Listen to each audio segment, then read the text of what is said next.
Tantor Audio, a division of Recorded Books, presents Vengeful Embers, Dragonolf Bratva by Steele, narrated by Leanne Woodward and Eric Bloomquist.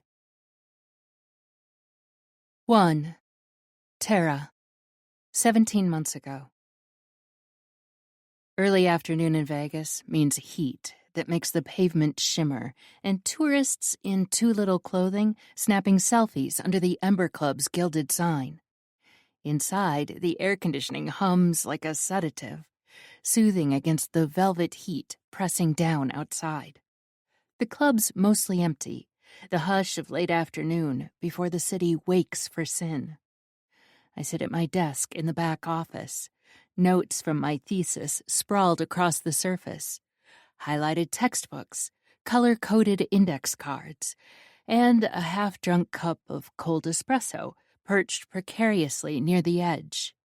Quantum entanglement equations blur before my eyes as I rub my temple, my focus scattered like broken glass. I don't have a lot of time left until my dissertation defense, and less than 0 time to waste. My phone buzzes and vibrates in the middle of some papers on the desk. Grabbing it, the caller ID flashes with my sister's name, and I tap to answer it. "Hey, Rena." "Don't forget the china," she blurts the second I pick up. "Mom's gonna lose her shit if it's not there when she gets home." Fuck. Is that tonight? I press the heel of my hand into my forehead, then glance at the time. 3:47 p.m. Shit. No, I didn't forget. I was just about to head out. I'm totally on top of it. Bullshit. Sabrina calls me out on my lie. I bet you're in your office at the gangster den, working on your dissertation defense, and didn't realize the time. I was just about to pack up and head to the storage facility. When you drop the china off, grab us a piece of cake and some of the food, Sabrina orders. I'm going to be super late tonight, and I have to fill in for 2 extra dancers who have the flu. Ugh. I suppress a shudder. Don't bring that shit home, okay? I don't have time to get the summer flu. When did you ever get the flu? Sabrina scoffs. You're the healthiest person I know. It's like the flu bug just bounces off you.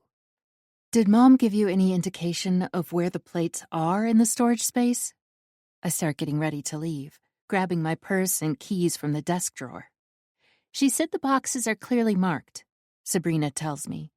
I've got to go. Don't forget the food and cake. Tell them I said happy 3-year relationship anniversary. I'm hoping they won't be, and it's just a drop off and run. Then get there before they get home, Sabrina suggests. Bye, love ya. The line goes dead rather abruptly. I exhale, push back my chair, and shove my notes into a battered leather satchel.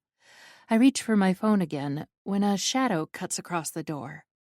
Gavril steps inside, tall and broad-shouldered, his ever-present scent of dark spice trailing him. His suit jacket is slung over one arm, shirt sleeves rolled up to the elbow, tie loose, like he's been working since dawn. He probably has. "Got a second?" he asks, his accent still thick despite 2 decades in the States. I glance at the door. Only if it's fast. My mother's gonna skin me alive if I don't make it to storage before it closes. "Irina and I want to talk to you," he says. "Nothing bad." I narrow my eyes. "You're not firing me?" "Never," he chuckles. "Didn't you hear me say, it's nothing bad?" "Okay, after I make this emergency China run, I'll swing by your office." "Good. It's important." There's a weight in his tone that settles somewhere in my chest. He gives me a tight nod, turns and leaves. I hurry, heart thudding like I've just been handed a test I forgot to study for.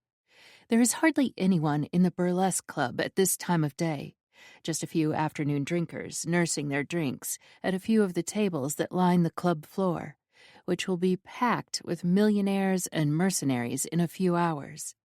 I wave to Sasha, one of our dancers, rehearsing on stage. She's filling in as the headline dancer tonight in my mother's absence. I push out into the sunlight. Vegas hits me like a furnace as I step outside, leaving quantum theories to collapse on my desk while I try to map out my workload over the next few days to squash it all into a limited time frame. The hot Vegas sun is ruthless and blinding as I bolt across the street, heading for the parking garage. Then everything crashes back into terrifying focus as an SUV screeches to a halt, close enough to shatter my atoms. My bag slams against my hip. I freeze, like a deer in a sniper's scope. My head lifts to the windshield, shock zinging through my nervous system, and I watch the driver's window slide down. A man leans out the window. He has a sculpted jaw, sleek black hair, and electric blue eyes. He's fucking gorgeous. The words Greek god resound in my brain as I stare at him, and the way his eyes rake over me is like a caress. And even before he speaks, I can feel the raw masculinity and danger resonate like a warning beacon from his eyes. "You really have to be more mindful," he says, voice smooth, deep, and threaded with a faint Russian lilt. "It would be a shame for someone as beautiful as you to end up as a hood ornament." I stare, flushed, rattled, and my knees are starting to feel like jelly. The stranger waits for a reaction as my confused mind spins, and I realize I'm just standing there gawking. "Sorry," I breathe, dragging air back into my lungs and forcing my brain to reconnect with my limbs. "I wasn't paying attention." He studies me like he's memorizing the slope of my jaw and the stutter in my breath. Then he smiles. It's slow and sexy, making him even more gorgeous. My stomach does a barrel roll. "Maybe use the crossing button," he advises. I nod, already backing away.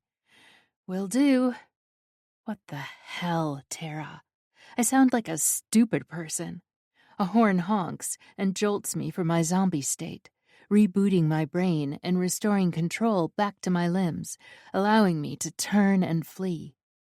Even though I can't see it, I can feel him watching me as I dash into the cool parking garage. My body's zinging and lit up like I stuck a fork in a socket.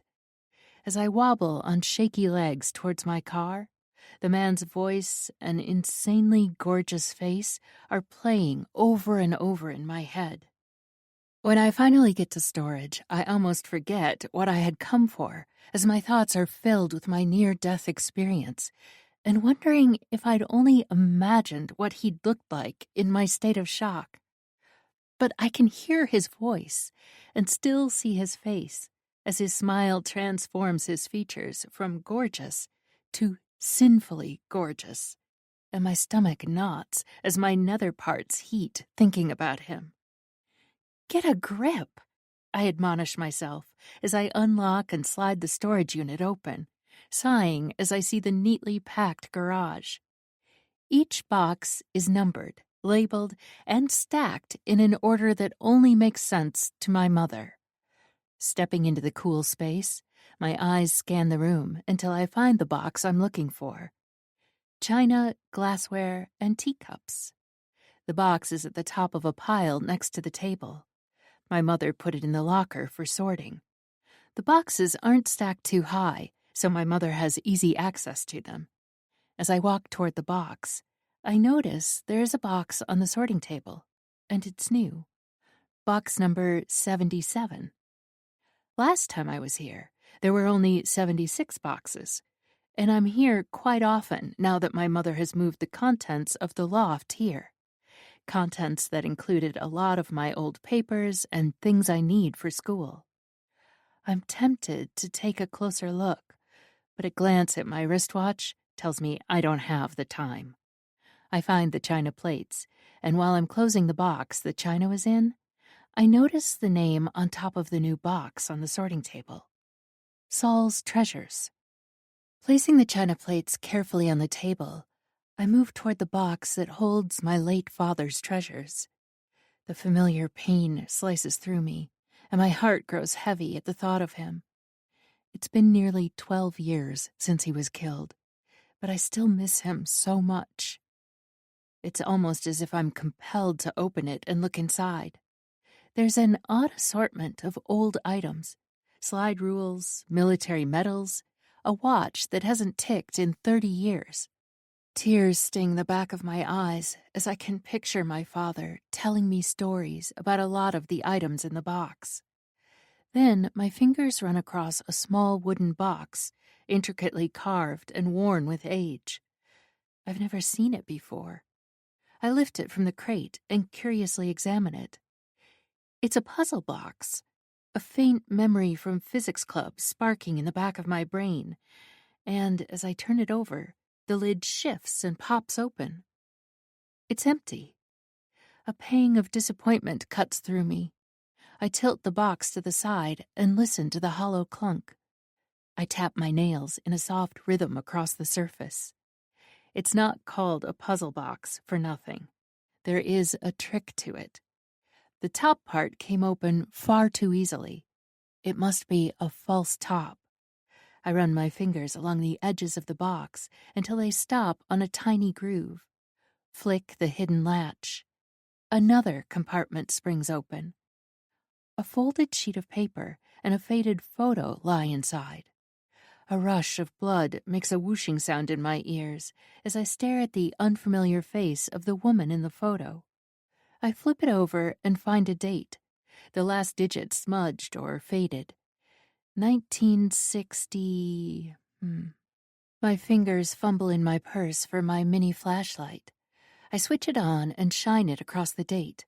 The beam bounces until I switch it to blacklight mode. The missing number reveals nothing, but below it is another message.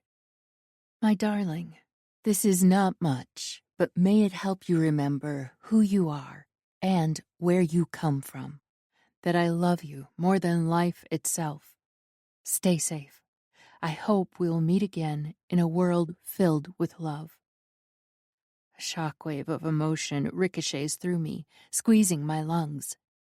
I can almost feel the tenderness with which the words were written, the desperation and ache. I can't process it. This is crazy.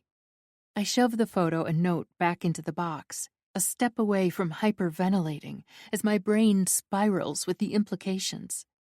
I clench my hands in my hair and inhale deeply. My thoughts are like a blizzard, wild and consuming. Could the woman be my mother? No. My grandmother, maybe. That makes more sense, as my father and mother were born in the 60s. But why would it be hidden? I sidle up to the wooden box and take the folded paper. I unroll the sheet of paper and freeze. A cold weight settles in my chest. It's a birth certificate, and I don't think it's a full one, as the parents aren't listed on it. It is also Russian. I recognize the Cyrillic immediately, thanks to my mom insisting we speak it fluently. Because of who your father and I work for, she always said when my sister and I complained. I'd rolled my eyes as a teenager, but at this moment, I'm grateful for it. Actually being able to speak Russian now that I work at the Ember Club has come in handy most days. My eyes scan the document. Name of child, Lydia Zorin. Date of birth, 1 June 1998. My birth date. My heartbeat stumbles. Place of birth, Sokolov Medical Center, Moscow. My knees nearly buckle, and I grip the side of the table to steady myself. I've never been to Russia. I was born in Nevada. That's what my records say. That's what my parents always told me. So why is there a birth certificate, official, stamped and signed, saying someone with my birthday was born in Moscow? Someone named Lydia Zorin. And why would it be in my father's box of treasures? The paper shakes in my grip. Either my father kept this for a reason, or my whole life is built on a lie. I'm about to crack under the weight of questions and emotions I barely understand. The woman in the picture, the name on the birth certificate, the words on the back of the photo. The world pitches and steadies as I clutch the piece of paper in my hand. I wonder if I can get a full copy of this birth certificate. I mumble to the empty unit. The jarring trill of my phone jerks me back to reality. It's my mother. Hi, Mom. Hello, sweetheart. Do you have the plates? She asks, her voice calm, while I feel like a soda that's been shaken one too many times, and I'm about to blow, erupting like a soda volcano. Yes, I've got them. I'm leaving now. I can't believe how calm I managed to sound. I should be home in about 15 minutes. I have an urge to demand answers, but I take a deep breath instead. I'll be there in 15 minutes. Tara, stay calm. Think this through. See you in 15, sweetheart, she says. Drive safe. The line goes dead, and I stare at the objects before shoving them back in the box, grabbing the plates and heading to my mother's, trying to decide the best way to get answers. My mother has always been a master of vague answers. 2. Roslyn. 17 months ago. Vegas stinks of desperation hidden behind too much cologne and illusion. From the floor-to-ceiling windows of my Diamond Hotel suite, I stare down at the Strip. It pulses and glitters like a machine running too hot, too fast. My reflection stares back, expression cold, untouched by the city's delusions. I didn't need to come. Petrov could have been handled by any one of my attorneys from my law firm back in Moscow. It wasn't because I didn't trust any of them with Petrov, but because Petrov isn't the only reason I'm here. My younger sister, Irina, is. I take a sip of the premium vodka clutched in my hand. A few days ago, I was walking past Nadia's private living room in my penthouse in Moscow and heard her talking to Irina. I wasn't intending to eavesdrop, but the word adoption hit me like a gunshot.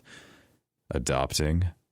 That was not the plan or the real reason I agreed to let Irina marry Gavril Mirichin under the guise of joining the Dragunov and Mirichin families to cement an alliance between us. An alliance that only benefited the Mirichins as they used our village port and boats for their own gain. I feel the familiar burn of anger start to flare in my gut, and I down the rest of the vodka. Irina married Gavril Mirichin to produce a Mirichin Dragunov heir and win the trust of the Mirichins and, by extension, the Molchanovs. In return, Irina gets to study her PhD in America. I would give her freedom and 10 years to achieve the goal set for her. That would give her enough time to make the Mirichins trust her and give me leverage over their empire while I rebuilt ours and ensured we were strong enough for what was to come. I held up my end. So far, Irina hasn't. Her mission started on her 19th birthday, the day she married Gavril. She will be 29 in little over 9 months, and still there is no child but talk of adoption. I roll my cuff down, fasten the button. I warned Irina 4 months ago.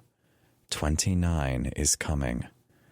She sounded distant, vague. Now I know why. I have a suspicion my sister's allegiances may have shifted and Irina's under the impression that if there is no blood heir, I have no hold over the Mirichins or her. She forgets she has a twin sister and I have more than one plan in play. So here I am in Vegas, not as Ruslan Dragunov, but as Damian Romanov. A ghost with perfect credentials and no history. I brought Constantine with me, and he has gone to get my sister and bring her to me, alone. She's here, Constantine tells me now, entering the bedroom. She's waiting in the living room. Did she come alone? He nods. Duh, it is just her. Thank you. I start to walk toward the door and he steps aside. I'll call you when she's ready to go. Constantine nods and walks out. I walk into the living room and I'm greeted by a stormy Irina. Her jaw is tight, her posture is rigid as her outrage is hurled at me. What the fuck are you doing here? She demands. Hello to you too, little sister. I tilt my head. I'm in Vegas for a client.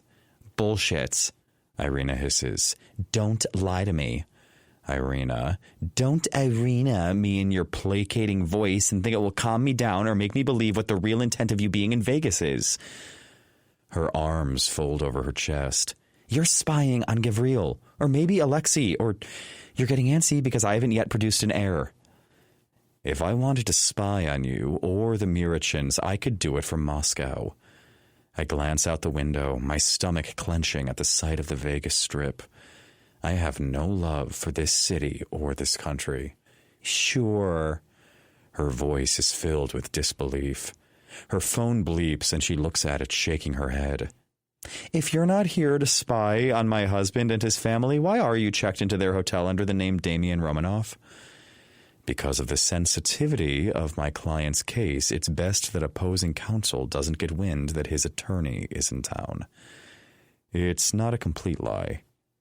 Then why all the cloak and dagger sending Constantine to discreetly get me here alone? Irina asks suspiciously. Or has that got to do with you having to maintain cover too? I walk toward the bar and pour us both a drink. No, I wanted to talk to you alone. I hand her the glass, but she doesn't take it, so I put it on the coffee table. Because the last time we spoke, you sounded distraught. Wow. Irina looks at me in disbelief. You were so concerned about me that it took you 4 months to come check on me? Part of our deal was that I give you your space and freedom with no interference, I remind her. I was hoping that you'd call me and tell me what was going on. My features soften and I sit on the sofa watching her as I give her a soft smile. There was a time when you came to me with all your problems. There was a time when I had a big brother with a big heart and who really cared about those he loved. Irina's eyes narrow and her voice is thick with accusation. I felt safe with him and knew that no matter what, he'd always have my back. I'm right here. I feel a twinge as her words pull at my heartstrings, but ignore it. I have no time for sentiment or petulant younger siblings. And always have been. Another lie. Irina's voice is soft and her eyes flash with hurt and betrayal. You haven't been there for any of us since... My eyes narrow warningly as I know where she's going with this. For 13 years. She changes direction.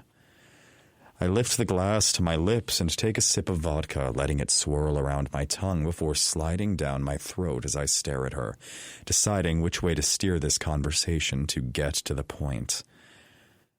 My concern grew when I overheard you and Nadia talking on the phone a couple of days ago. I see her brows rise. You mean when you were spying on Nadia as you have her trapped in your penthouse like she's 10 and you've grounded her? Irina's voice rises a bit.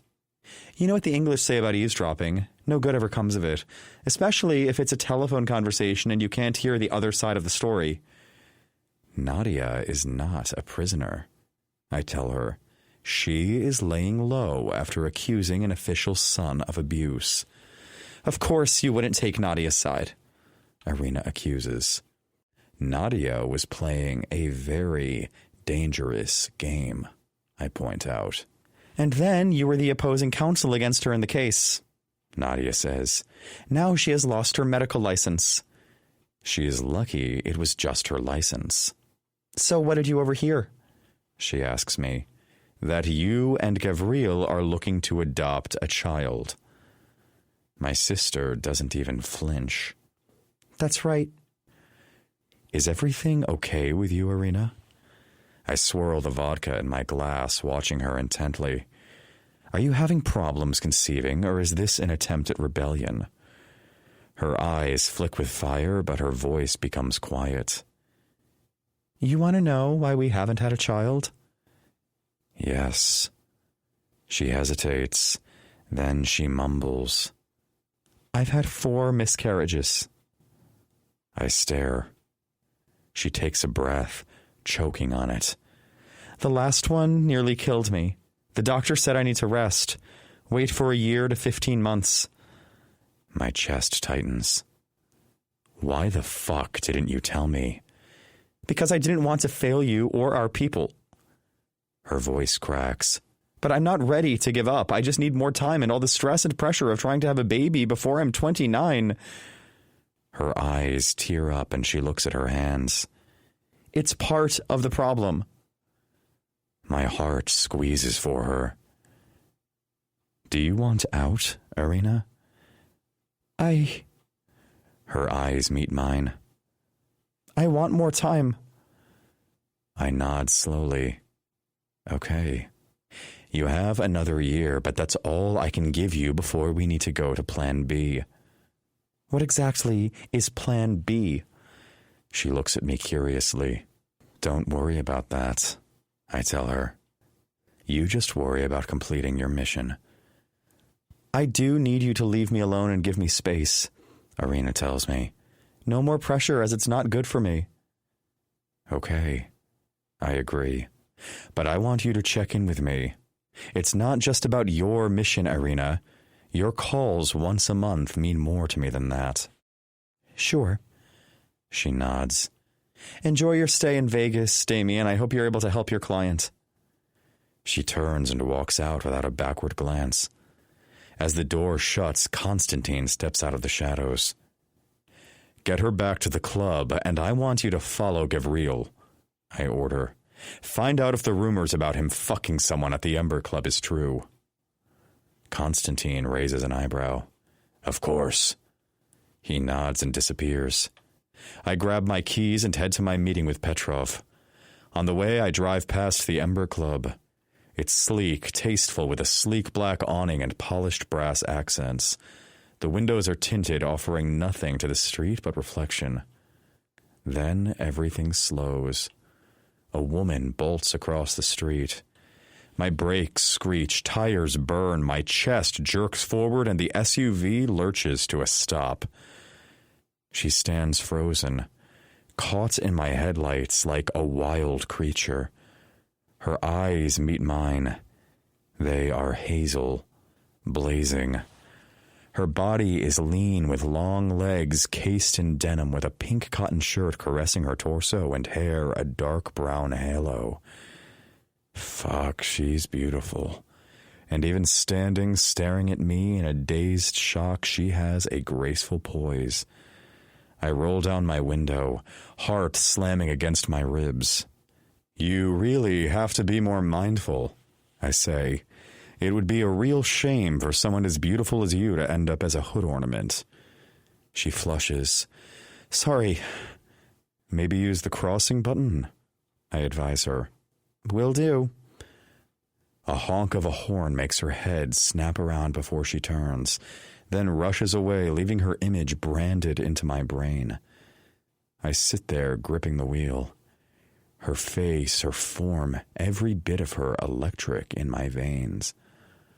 All I can think is, who is she? The question haunts me all the way to Petrov's house. The meeting's mechanical. My brain stuck somewhere else. The woman I nearly ran down with the hazel eyes I can't forget. It's been a long time since a woman has affected me like this. I don't let myself think about the past, the ghosts that shape our future. I'm on my way back to the hotel when my phone buzzes. It's a message from Constantine. I found her. Name's Tara Kraft, sending a photo. The photo from Constantine comes through and I freeze. It's her. The woman I nearly ran over and who is embedded in my mind. She's the club manager, is a physicist working to get her PhD. I stare at her photo. Change of plans. Follow Tara Craft. Looks like we might just meet again after all, Tara Craft. But this time, I won't be behind a windshield. 3. Tara. My childhood home smells like roasted garlic, lemon zest, and tension. The hallways filled with the clatter of dishes and the thud of heels against hardwood floors. My mother, Carla's voice, carries from the kitchen, sharp and focused, giving Mark a list of last-minute errands like it's a mission briefing. I step into the doorway and pause, taking in the scene. My mom, her blonde hair twisted up in an elegant clip, crisp white shirt tucked into slim black slacks, is in full control mode. The kitchen gleams behind her, every surface polished. A bowl of lemons on the counter that I know she won't use, but insists makes the place look fresh. "Hi, baby." She sees me and doesn't even pause. "Did you bring the china?" "Right here." I lift the bag with both hands, carefully wrapped plates cradled inside. "Good. Could you please set them out on the dinner table, sweetheart? The white tablecloth is already down." She turns back to the oven and doesn't see me hesitate. I glance at the hall closet, the old wood floor beneath my sneakers. So many memories live in these walls. This house is muscle memory. This kitchen, every cabinet drawer, every creak in the stairs. I know them as well as the pages of my thesis. But today, it feels different. I move toward the dining room, but my tongue won't stay quiet. "Mom," I say, turning back, my voice more tentative than I'd like. "Can I ask you something?" Carla doesn't even glance up from the roasting tray. "Of course, sweetheart. Make it quick, though. I still need to get dressed." "Do you know anything about Dad's parents? Or my biological mother, Lena's family?" That makes her stop. Not freeze, not flinch, but her hand pauses mid-reach, just for a second. She recovers fast and turns to grab a tea towel to dry her hands. "Where's this coming from?" I start placing the china on the table as she had asked me to. "It's for extra credit," I lie. "I was asked to help with a genetics project. They're making us trace biological traits through parents and grandparents. I was going to ask you about it next week, but I'm trying to get through so much right now. I didn't want to forget." She stills again, a fraction longer this time. Then her smile returns, and it's too bright. "You've heard this before. Your father, Saul, didn't know his parents. They died when he was young, before he joined the military." "And my biological mother, Lena?" "She died in childbirth, baby. You know that. Saul was in the hospital at your birth when it happened." "Did she have a family?" "No." Her answer is immediate, firm, with a hint of finality, like she slammed a door on the subject, and it wasn't to be pursued. "No one but your dad, and then me, when she came to us to tell Saul about the pregnancy." "What about your family?" I try, knowing the answer word by word as it never changed. She turns. Her eyes are soft now, not angry, and she gives me a sad smile. "There is no one but me, Tara. My only family is you and Sabrina. My girls are my whole world." I nod slowly, biting the inside of my cheek. It's the same story, every time. I've asked in different ways, at different ages, and it's never changed. I used to accept it, but after what I found in the storage unit today, I see it for what it is. A well-rehearsed story. Now I see the flash of worry in her eyes, and I know there's something she's not telling me. I can feel it now, vibrating under my skin. But I smile and take the container, food, and cake she hands me. "This is for you and Sabrina," she tells me with love shining in her eyes. At least I know that is real. I just wonder what the price of that love was. "I wish you both could be here with us tonight." "We're both working, Mom." I take the dishes and kiss her cheeks. Speaking of work, I have to get back to the club as my shift starts soon. Happy 3-year relationship anniversary to you and Mark. I don't bother going home. I have an outfit in my office and will use the shower in Gavriel's. I walk in the door, and it's already starting to fill up. The place always smells faintly of expensive perfume, scotch, and velvet. Tara, Gavriel asked me to remind you to see him when you got back. Wayne, the barman, calls to me. Thanks, Wayne. I'm heading there now. Shit. I nearly forgot Gavriel and Irina wanted to see me about something. Back in Gavriel's office, I sit across from him and Irina, who's perched on the edge of his desk like she's waiting for bad news. They exchange glances, and something cold coils in my stomach. Tara, Irina says gently, we wanted to ask you something. I swear to God, I say, lifting a hand. If you're firing me, I'm gonna sue for emotional damage. That breaks the tension. Gavriel chuckles. Not even close. But this is big. Irina nods. You know about the miscarriages. All 4. I exhale, nod. Yeah. We're thinking about surrogacy, she says. We've already started the process. Oh? My eyes widen. I think that's a great option for you. I'm glad you think so, Gavriel says, leaning his elbows on his desk. Irina and I would like to ask you if you would consider being our surrogate. You were the obvious choice, Irina says quickly. We both love you dearly and trust you. My breath catches. Me? Irina reaches out, takes my hand. You're smart, healthy. You're already like family to us. We're not asking for an answer right now, Gavriel says quickly. Take the night off. Think about it. We know it's a big ask. I open my mouth, then close it. The yes is right there. I don't even know why. Maybe because I love them. Maybe because I feel like I owe them. Maybe because saying yes makes something in me feel needed. Yes, I say impulsively. I saw how this last miscarriage had almost broken Irina. I want to do this for you both. Tara, while my heart has just done a double take at your answer.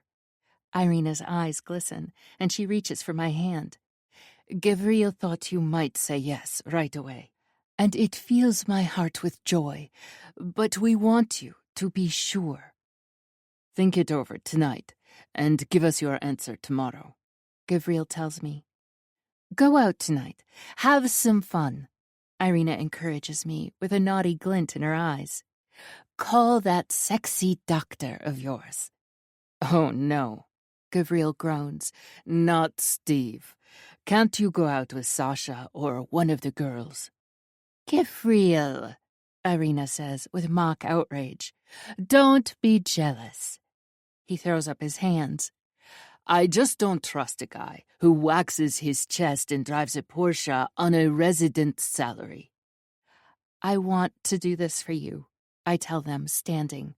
But I'm not going to say no to a night off, as it's been a rough day. Then go home, soak in the tub, order in, and binge-watch a television series, Gavriel suggests. Then tomorrow you'll be fresh, and you'll be able to make a grounded decision. Or go have a hot, steamy night out with Dr. Steve, Irina encourages. I laugh, hugging each of them. I might just go crash my mother's anniversary dinner. No, don't do that, Gavriel discourages. It's a romantic night for 2. I sigh. You're right. I grin at Gavriel. A night out with Dr. Steve it is, then. As I head toward the staff hallway, I nearly crash into a man. He's tall, built like a solid wall of muscle, ruggedly handsome, with sharp, piercing blue eyes, dressed in a sharp charcoal suit, and looks intense. Can I help you? I ask, eyeing the hallway sign that reads, Staff Only. His voice is smooth, polished, with a Russian accent. "I was looking for the bathroom. My apologies." I nod, relaxing. "It's out front, not back here. I know the sign can be confusing." I shake my head, muttering. "I've told Gavril to change it like 100 times. "Thank you," he says, giving me a quick nod before walking away. I pull out my phone, fingers already flying over the keypad as I send a message to my friend with benefits, Steve. "Are you free tonight?" My phone rings within a few seconds. "Hey, you." Steve's deep voice, which usually sends goosebumps over my skin, barely jolts my heart today. "I'm free, and I was going to message you to find out what time you finished work tonight." "Well then, I think we should go to the Blue Diamond Lounge. And you'd better not get called into the hospital this time," I warn him. "I'm sure the emergency center can do without you for one night." "I'm all yours tonight, T," Steve promises. "What time?" 7 at our usual spot at the bar, I suggest, lowering my voice. I'll use my staff discount to get us a fancy room for later at the hotel. "I think tonight it's my turn to book the hotel room," Steve tells me. "I can't wait to see you later." "Me too," I say and hang up. I need this tonight, to get lost in the companionship, our sexy role play that will end in hot sex, that will quiet my mind and help me relax. As I make my way to my car, this time using the walk button before crossing the street, I flip through what I'm going to wear, and I smile. I bought a new little black dress and some insanely expensive 2-inch heels to go with it. But as I get home to the apartment I share with Sabrina and step into the shower, it's not Steve's lips and hands I picture exploring my body. Roslyn. My phone buzzes against the hotel room table. Constantine. I slide my finger across the screen and lift the phone to my ear. "Do you have news?" "I couldn't hear anything they were saying in Gavriel's office," Constantine says. "His office must be soundproofed. No surprise, but I found out something else." I lean back in the leather chair, fingers tapping the glass of vodka balanced on my knee. "Go on." "Tara Kraft is going out tonight. She just called someone. Steve. I think he's a doctor. They're meeting at the Blue Diamond Lounge at 7 tonight." Steve. Something twists in my gut. I sit forward. "Do you want me to follow her?" Constantine asks. "No." I smile, slow and dark, as the first threads of a plan begin weaving in my mind. "I'll handle Ms. Kraft." A pause. "You want me to dig into this, Steve?" "Yes." Quietly, and make sure he doesn't make it to his date. "Understood." I end the call and set the phone down, standing slowly as excitement begins to slither down my spine. It seems fate must be smiling on me where Tara Kraft is concerned. There's something about her I haven't shaken since the moment she locked eyes with me on that sunlit Vegas street. My cock twitches at the memory of her. Those long legs encased in jeans that hugged the curve of her ass. The soft cotton of her shirt stretched across her chest, and the subtle sway of her hips. I roll my shoulders, loosening the last bit of tension from the earlier meeting. I came to Vegas with one mission, but it seems I'll be ending my last night with something far more satisfying. A chance to get inside Tara's head. And if I play my cards right, my bed. 4. Tara. The Blue Diamond Lounge glitters in dim golds and rich navy velvet, like a velvet jewelry box cracked open to the city's most polished predators. The scent of sandalwood, money, and 2 sweet cocktails wraps around me as I slide onto one of the bar stools and cross my legs. feeling the sleek brush of my new black dress tug along my thighs. It cost more than I want to admit, and the heels even more. But after the week I've had, fuck it. I needed to feel like someone else tonight. Like someone bolder, braver, sexier. I swirl the wine in my glass, watching the garnet liquid catch the low light as my nerves stretch thinner by the minute. Steve is late. 30 minutes and counting. I glance toward the double glass doors, then down at my wristwatch, then back to the screen of my phone for the 6th time. Still nothing. No missed call, no apologetic text. Just silence. I exhale hard through my nose and down the last of the Cabernet in one frustrated swallow. Then I call him. Voicemail. Hey, I say, tone clipped. I've waited 30 minutes. I'm heading out. I hang up, not giving him the satisfaction of anything more. This was supposed to be a distraction, a palate cleanser after the emotional whirlwind that's been tearing through my life like a damn hurricane. Between the surrogacy offer, the discovery in the storage unit, and the flicker of doubt that's grown into a full-blown firestorm inside me, I deserve one night of no drama. Just a drink. Maybe some sex. Something uncomplicated. But no. Steve fucking bailed. I signal the bartender and start to settle my tab. I'm halfway through pulling out my card when I feel it. A presence behind me. A shift in the air. A scent. Masculine. Expensive. With a smoky edge that tickles across the back of my neck. Then his voice, deep and unmistakably Russian, slices through the low hum of conversation beside my ear. I would never let anything get in my way if I knew you were waiting for me. My breath stutters in my chest. I go rigid, slowly lifting my gaze to the mirror behind the bar. He's there. The man from earlier, the one who nearly turned me into a Vegas hood ornament. The stranger with the glacier blue eyes and the kind of face that's carved into legends and terrible ideas. I turn to face him. My pulse is in my throat now. You, I say, more breath than voice. He's wearing a dark suit, black shirt open at the collar. No tie.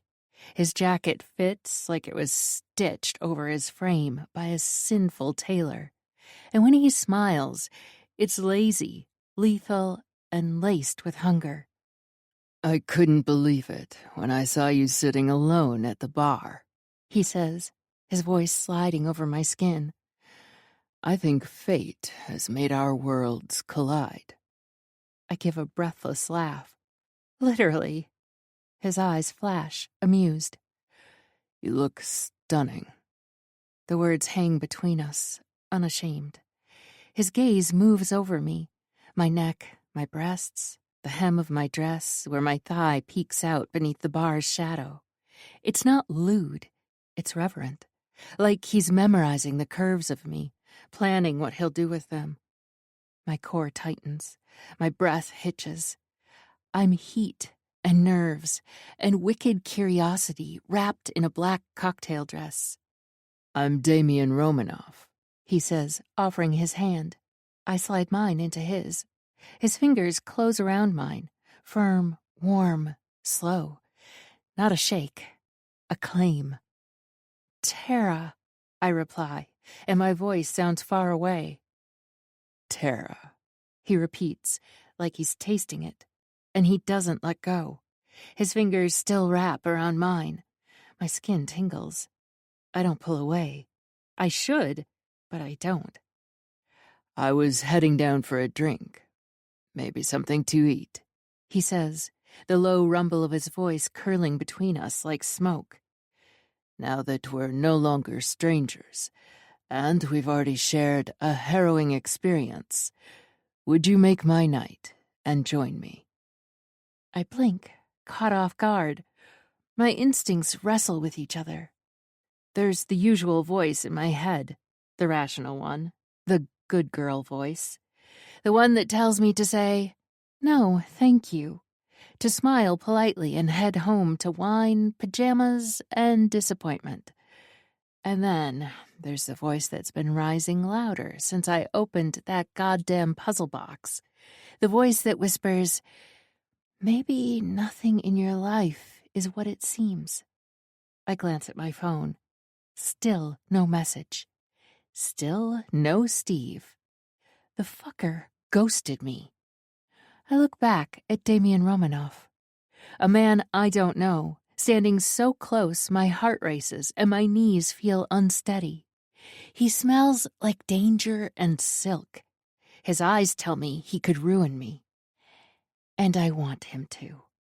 I'd like that, I say. His smile widens, subtle and pleased. Good. I was hoping you'd say yes. He lifts my hand, still in his, and threads it through the crook of his arm, as though it's the most natural thing in the world. His body is solid beside mine. He's tall, easily 6'4", and I can feel the power radiating from him like heat. He walks with assurance, like a man used to being obeyed, admired, and feared. The maitre d' in the restaurant recognizes him. I see it in the way he straightens his posture, the flash of nerves in his smile. "I'm sorry, Mr. Romanoff," he says after a glance at his chart. "We're at full capacity. There might be a wait of 20-30 minutes. Damian looks at me, then back at the host. "That's fine." But he doesn't move to take a seat. He leans toward me, voice lower now. "Would it be too forward if I suggested dinner in my suite instead? It's quieter, private. We can order whatever you want." I freeze for a breath. Every alarm in my head starts going off. Say no. You don't know this man. You don't follow strangers into elevators and let them take you upstairs. I wet my lips. He catches the movement, his eyes dipping briefly to my mouth. "That was too forward," he says softly. "I'm sorry." But I shake my head. "No," I whisper. I think it's a great idea." I don't know who this version of me is, this reckless girl in designer heels and a heartbeat pounding out, "Yes, yes, yes." But I don't stop her. We head for the elevator. Inside, the doors close with a hush. I feel the silence wrap around us. It's thick with tension. Every second that ticks past has my breath catching and my thoughts racing. "You can still change your mind," he says without looking at me. "We'll go back, find a different place, one with more people and fewer risks." I study his profile. His jaw is carved. The lines of his face are almost too perfect, too sharp, too dangerous. But I don't feel afraid. "I'm fine," I say. "I want to be here." He turns to look at me. "Good." The elevator dings. His suite is near the top. Of course it is. He unlocks the door and I step inside a space that looks like the fantasy of someone who's used to power. Dark floors, sleek furniture, and a view of the strip that stretches forever. There's wine already open. Food is ordered within minutes. Whatever I want. We end up with tapas and grilled prawns, truffle fries, and fresh fruit. We talk. He's funny, sharp, his questions are thoughtful, and to my surprise, he knows more about astrophysics than any man I've dated. He listens, challenges. When I say something smart, he doesn't blink, doesn't look surprised. He looks hungry, not just for my body, for my mind. I'm halfway through another glass of wine when he leans closer, eyes on mine. "I want to kiss you," he says. His voice is low and warm and absolutely certain. "But if I do, it won't stop there, Tara. I want you, more than I've wanted anyone in a long, long time." I feel the bottom fall out of my stomach. My heart flips. then spins. Everything inside me tightens. My breath is shallow. My voice is barely a whisper. Kiss me. He doesn't hesitate. His mouth finds mine, and the world narrows to heat and pressure. His lips are soft at first, then rougher, hungrier, his hand sliding along the curve of my jaw to the back of my neck, pulling me in. The kiss deepens until I can't think, can't breathe. I feel it everywhere, between my thighs, in the pit of my stomach, in the wild gallop of my pulse. His tongue strokes mine, and I moan into his mouth. It spills out of me like heat. My hand finds his chest, fingers clutching the expensive fabric of his shirt. He groans, the sound vibrating between us. Then his hand drops to my thigh. He slides it higher. My dress rides up, the smooth fabric parting easily. His fingers trace along my bare skin, teasing, until they graze the edge of my panties. I gasp. My legs part without my permission. His mouth drifts to my jaw, my neck, his teeth grazing the sensitive spot just below my ear. It's good to feel how much you want this, he murmurs, his breath hot against my throat. How wet you are for me. His fingers press against the damp fabric of my underwear. I jerk against his touch. Then he takes my hand and slides it to his lap. I suck in a breath as I feel the thick length of him straining against his pants. You feel that? Damien says, his voice rough now. That's how much I want you. His eyes hold mine. Lie back on the sofa, Tara. I do as he asks, not breaking eye contact. My body clenches at the raw truth of it. My pulse pounds so loudly it fills my ears. Before I can reply, Damien's mouth crashes down on mine, urgent, possessive, scorching. His tongue parts my lips and claims me with a force that knocks my breath sideways. Then his hands are on my dress. Damien drags the zipper down in one swift, controlled motion, pulling the silky fabric over my head and drops it in a pool of black on the floor. Damien's gaze drops, and the corner of his mouth curves, not in arrogance, but reverence. I'm in nothing but my lacy black bra, matching panties, and heels, the cool air teasing my skin where the heat of his body just was. Damien's fingers trail lightly over the tops of my breasts, and then he cups them through the lace, kneading gently. My back arches, a soft whimper escaping my throat as he brushes his thumbs across my nipples. The friction is maddening. When he slips a finger beneath the lace, tugging until my breast spills free, my breath hitches. You're perfect, Damien murmurs. He unclasps the bra with ease and peels it away, bearing me fully to his gaze. I'm exposed, and yet I've never felt more desired. Damien's pupils darken as he drinks me in, his eyes igniting something reckless and hungry inside me. The cushions cradle me as I stretch out before him. Damien turns towards me, his large hands sliding down my thighs, pushing them apart as he settles between them. Then, slowly, he hooks his fingers into the sides of my panties and pulls them down. The air hits me and I shiver, not from cold, but from the intensity of his stare. He sucks in a breath, like the sight of me naked steals the air from his lungs. Fucking beautiful, Damien growls. His hands glide up my thighs again, rough palms and skilled fingers dragging fire in their wake. When he reaches my core, Damien pauses, eyes locked with mine. His touch is soft at first, teasing, exploring the slick heat of me. My hips jerk. He strokes again, firm, deliberate. God, you feel amazing, he says, voice low and guttural, like warm liquid velvet against my fingers.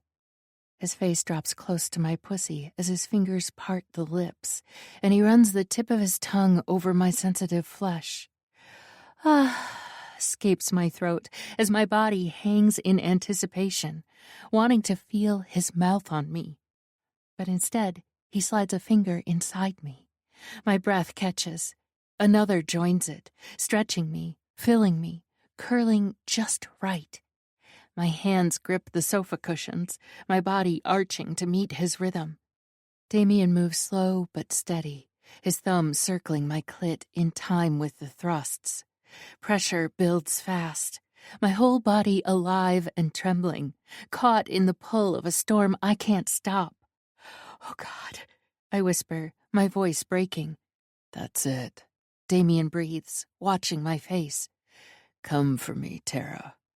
I shatter. Everything in me breaks open. Pleasure explodes, racking me in waves. My thighs clamp around his wrist. My hips buck against Damien's hand. I moan his name as the orgasm rips through me, body trembling, breath stolen.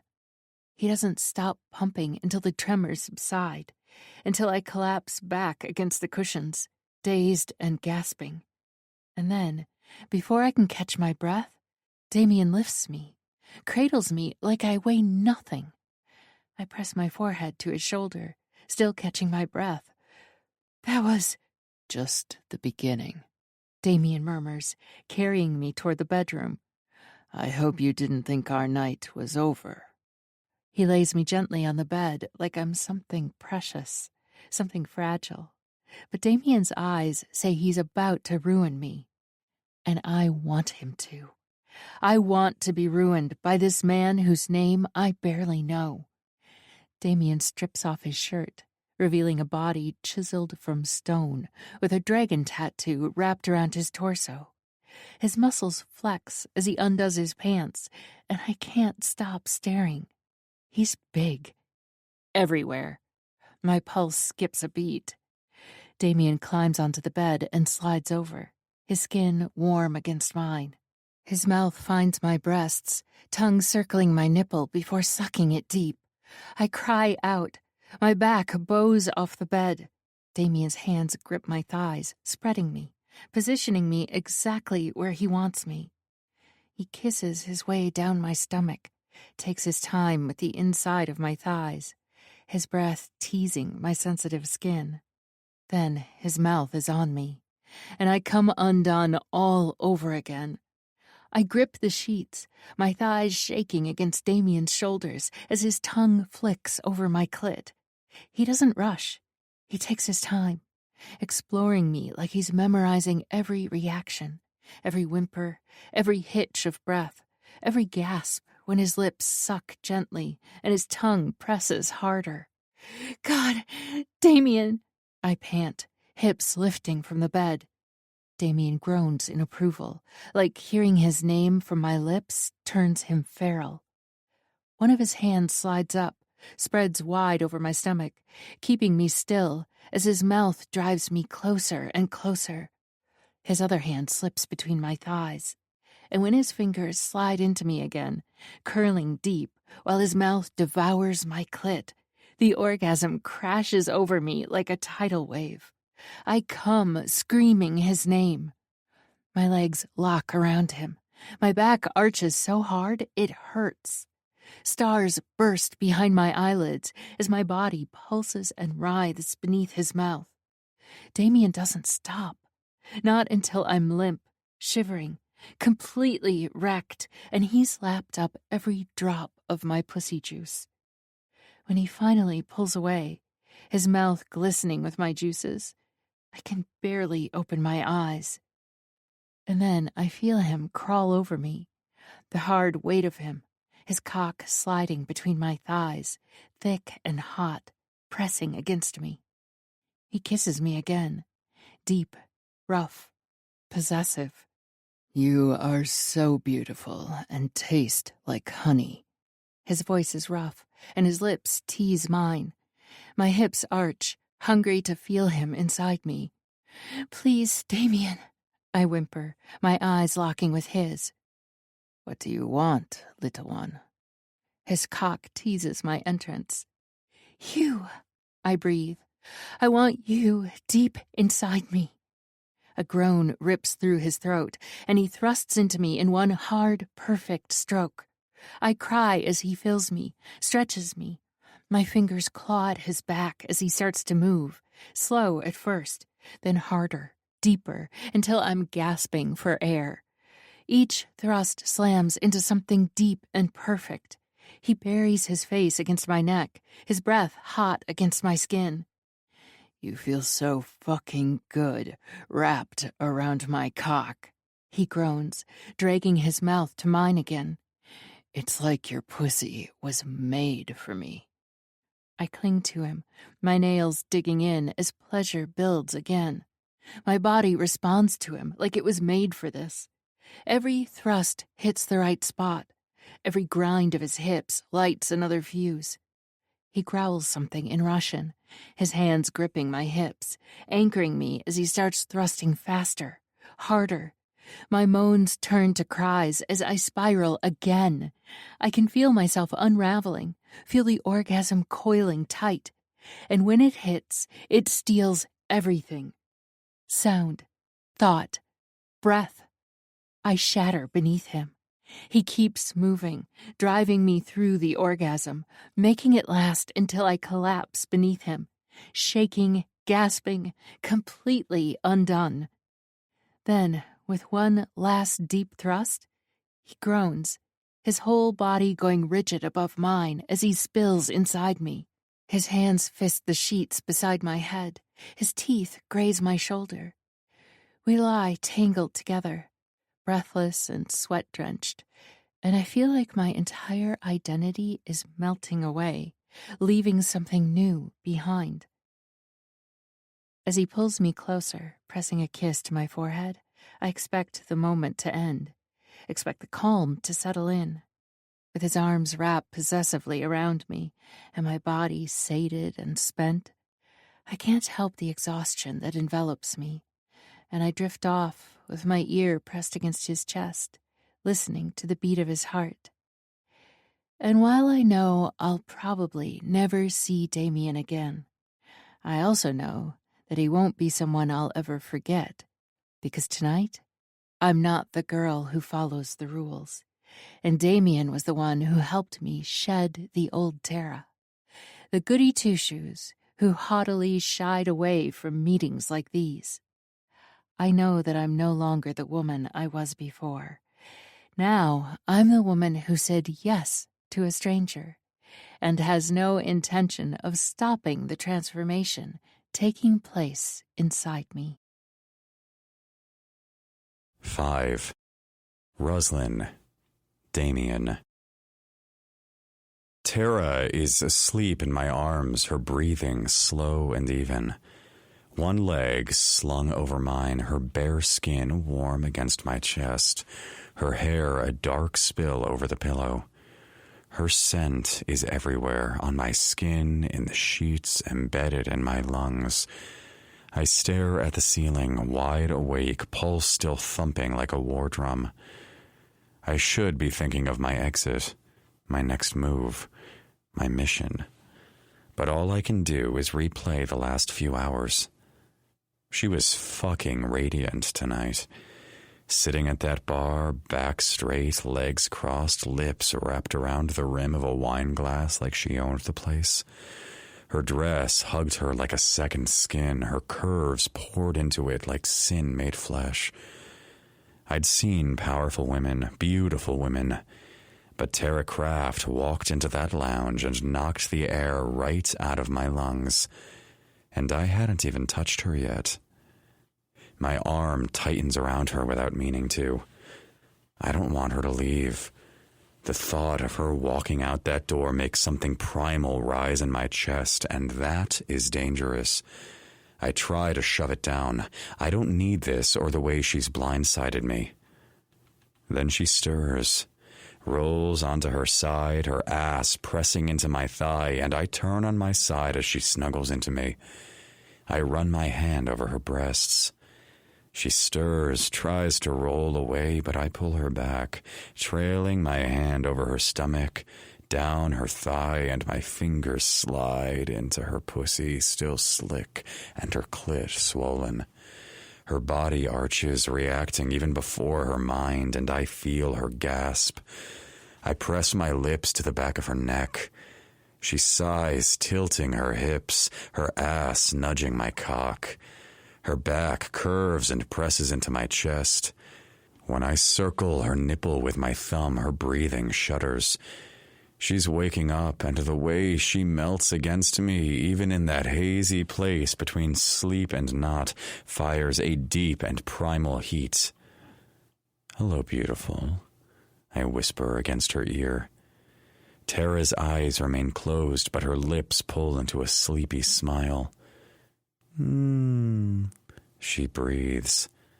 "I had dreams about you." Her body is soft and sleepy in my arms. She shifts against my thigh, making sure I know exactly how slick she is.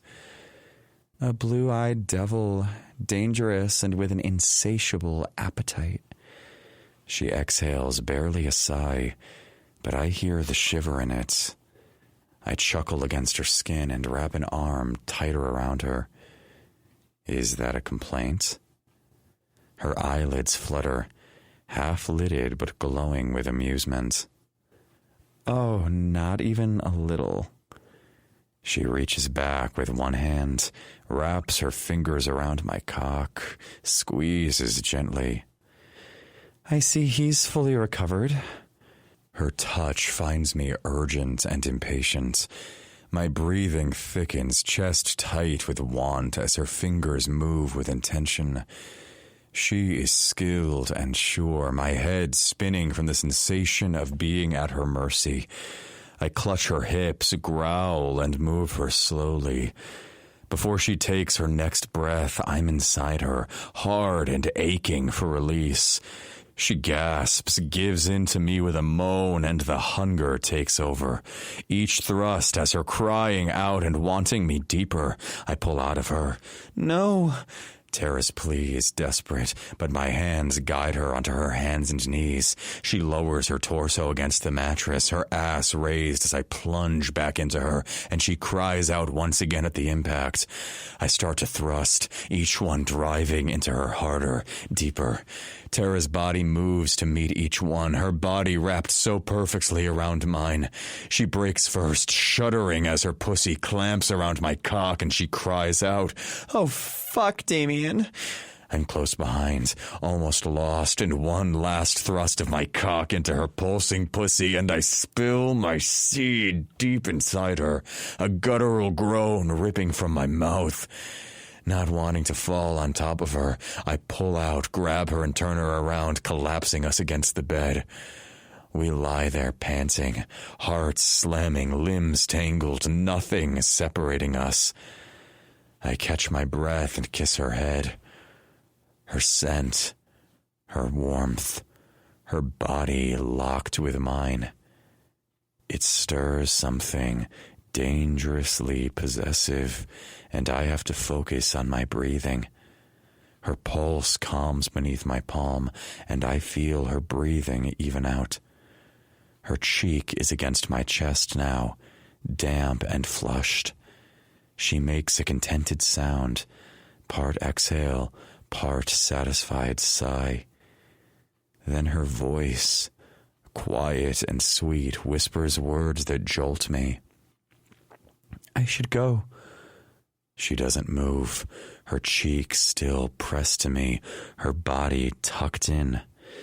"It's getting late." I close my hands over hers, my grip tender but not willing to let go. "Stay until the morning light breaks through," I say, a soft command in my tone. "I'm leaving at noon. I want more time with you." I know the power this offer holds, and I don't have to wait long. She smiles, slow and beautiful, nuzzles against my chest, making herself comfortable. "More time?" she whispers thoughtfully. "I promise you won't regret it." I kiss her neck and move to her lips. How can I say no to that? Tara says, smiling against my lips before pulling back slightly. But I need a shower. I push myself up, lift her in one swift motion, her bare skin still slick against mine as I carry her to the bathroom. She laughs, the sound breathless, her hair a wild halo around her face. I set her down gently, the luxury tile cool beneath her bare feet. When I go to switch the shower on, Tara finds the toothpaste and starts to rinse her mouth out with it. I come up behind her. Tara watches me in the mirror as she rinses. She's naked, her eyes sleepy, her limbs relax. I run my hand over her breast. Tara gasps as I tease her nipple and trace a line over her stomach, the mirror reflecting the slow path of my fingers. I press against her, her spine bending as she fits her body to mine. My hand finds her thigh and moves toward the apex of her legs. I slide my fingers over the slick skin of her pussy. She lets out a broken sound and braces her palms against the bathroom counter. "Damien!" Her voice wavers as her hips roll, meeting my touch. Oh, God. I work her slowly, keeping her on edge, watching her face in the mirror as she pants and clutches the counter, so close and wanting. Her eyes start to close. Don't close your eyes, I demand. Watch yourself come for me.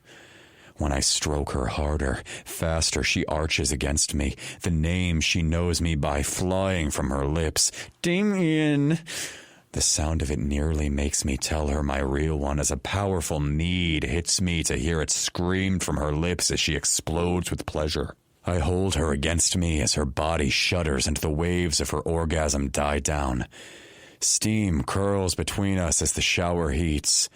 I press her to the tiles, kiss her hard, my mind locked on every part of her. How her hair clings to her skin, how her spine arches with every sigh and moan. My grip tightens around her waist and I'm almost reckless, almost lost in the feel of her wet and wanting. She pulls back and her hands trace my torso, running around the lines of the dragon tattoo that wraps around me. I suck in a breath when her lips and tongue follow the invisible line traced by her soft fingertips. Then she drops to her knees, and my stomach knots in anticipation.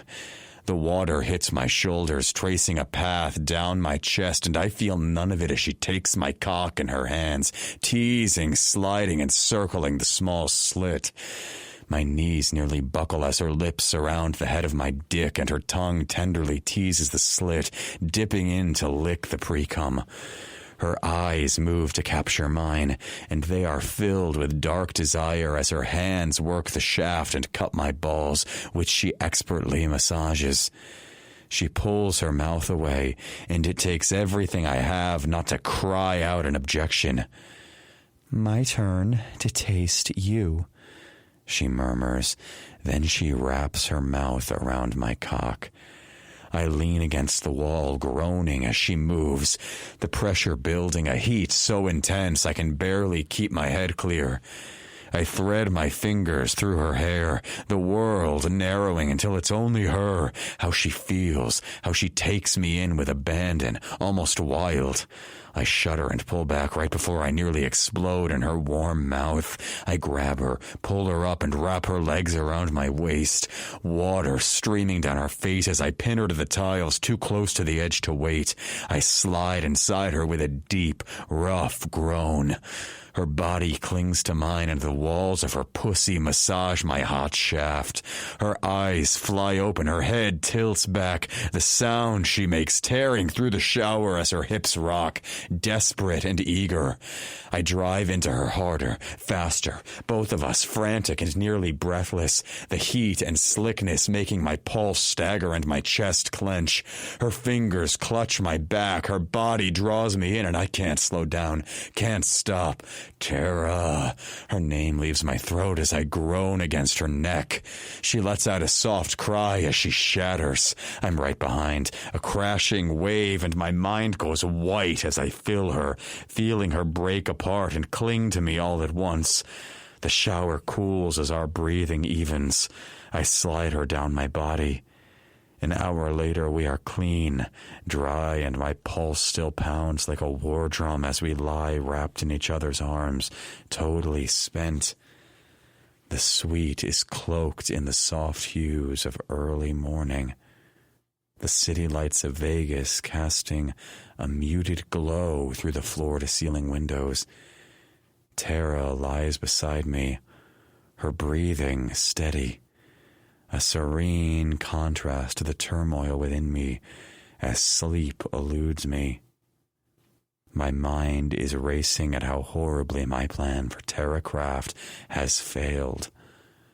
I came to Vegas under the pretense of assisting a client entangled in legal troubles, but that was a facade.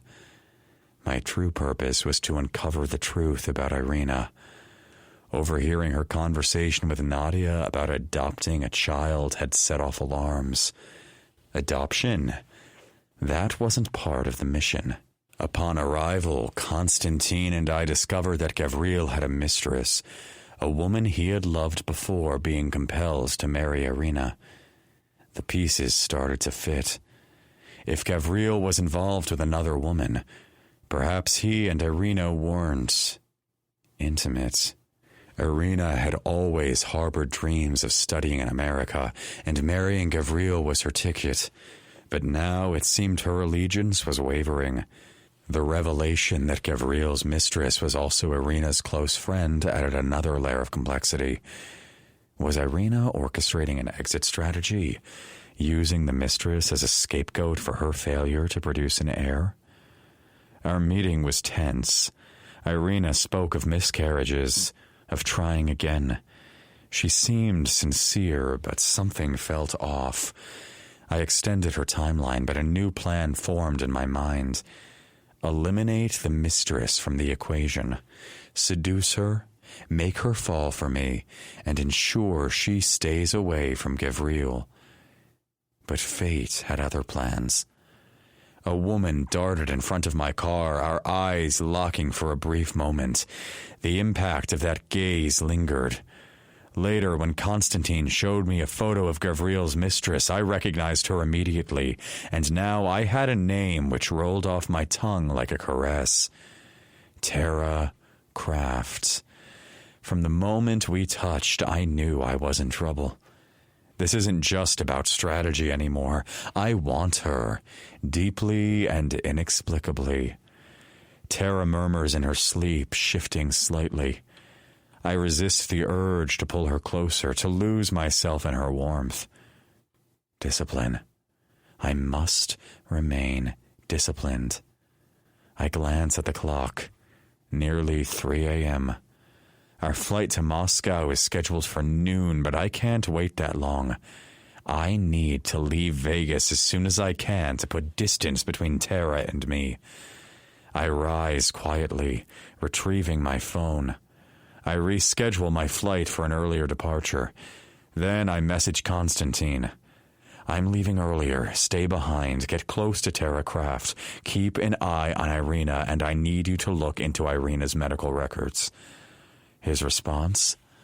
Understood. How close should I get to Tara? A surge of jealousy flares within me. The thought of Constantine near her is unsettling, but I suppress it. I message back. Do what's necessary. Constantine replies. Understood. I return to the bed, watching Tara sleep. She looks peaceful, innocent. I can't blame Gavril for falling for her, but if I can't have her, neither can he. And I'll keep her from him no matter what it takes. 6. Tara. The first thing I feel is heat. His heat. A furnace of a body pressed against mine, his arm draped over my waist, anchoring me in place. His scent lingers on my skin, a reminder of the night before. I blink, adjusting to the dim light filtering through the curtains. The bedside clock reads 5:30 a.m. Shit. I need to go. Carefully, I slide out from under his arm, trying not to wake him. He stirs but doesn't wake, his brow furrowing slightly before he settles back into sleep. I take a moment to look at him. Even in sleep, he exudes danger and power. His chiseled features are relaxed, but there's a tension in his jaw, a hint of the storm beneath the surface. The dragon tattoo coils around his torso, a guardian etched into his skin. I dress quickly, gathering my things and slipping out of the suite. The hallway is quiet, the early morning hush wrapping around me as I make my way to the elevator. As I step out into the cool morning air, a voice calls out, "Tara!" I turn to see Irina hurrying toward me, her gym bag slung over her shoulder. "So I take it you and Dr. Steve had a hot night of sex after all," she teases, looping her arm through mine. I feel my cheeks heat. "Actually, Steve stood me up. Again." Irina raises an eyebrow. "Seriously? That guy is the worst. This is what? The 5th time he's done this?" "It's time number 6. I laugh, a little embarrassed. "But I met someone else, a stranger at the bar. We connected." Irina grins. "You little slut. Good for you." I smile, the memory of the night still fresh. "It was intense." "Intense good or intense bad?" she asks. "Oh, good." I nod, flashes of the night running through my mind. "Very, very good."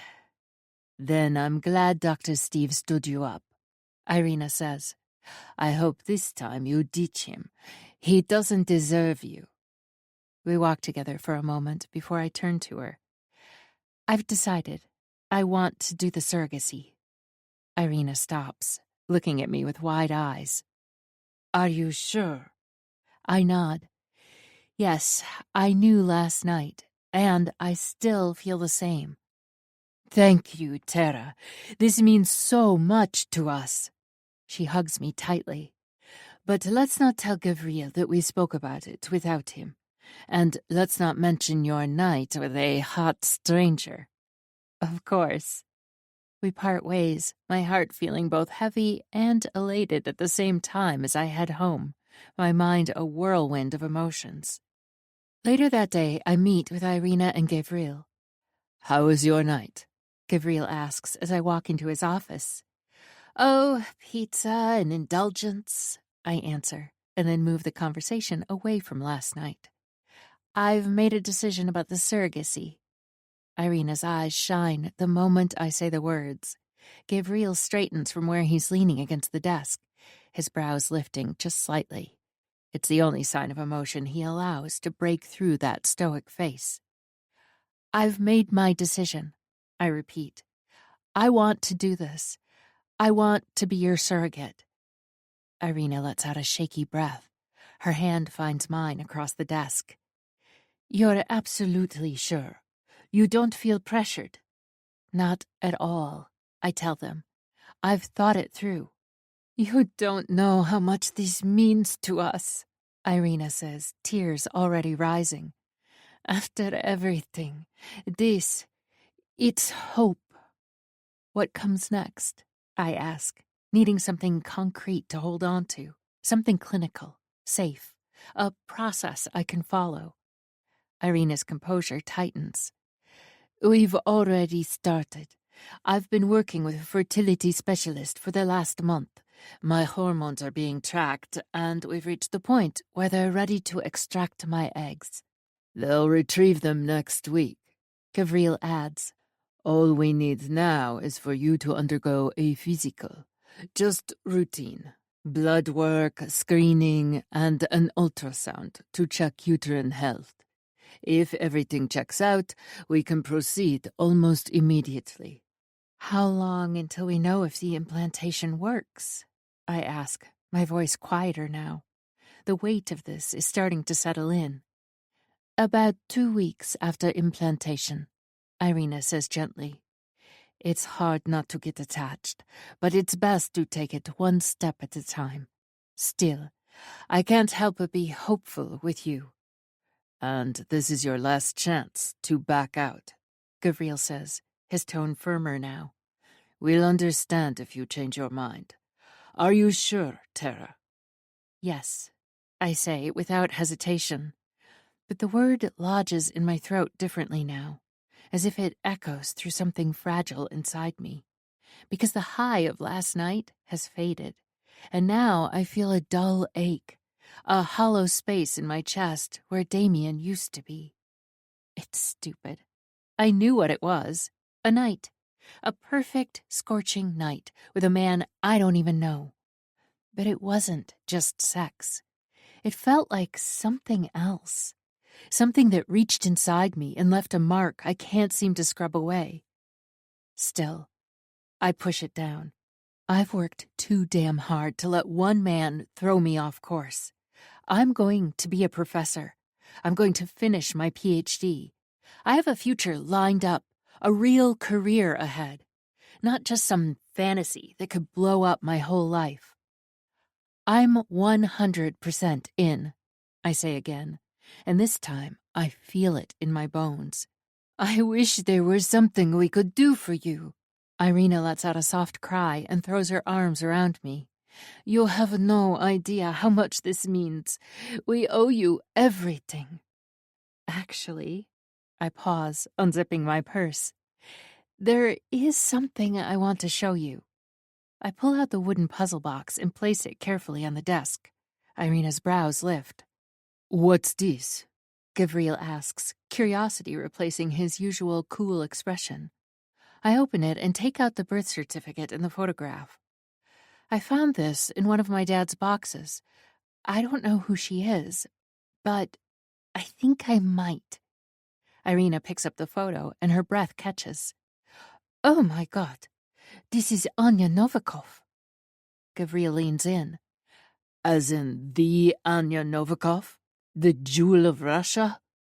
Yes, Irina confirms, her eyes scanning the image with reverence. She's still alive, married to General Timothy Morozov. They're Russian legends. Anya was a codebreaker, probably one of the most brilliant mathematical minds of her time. Gavril adds, I've seen her in old government archives and press clippings. There were rumors, Irina continues, voice lowering, that they lost their daughter and grandchildren in a fire years ago in Russia, but no one ever confirmed it publicly. It was just whispers, a tragedy that never made the papers in detail. My heart skips a beat. My father told me that when I was 3, we lost everything in a fire. He said that's why we have no photos from before I was 3. Nothing survived.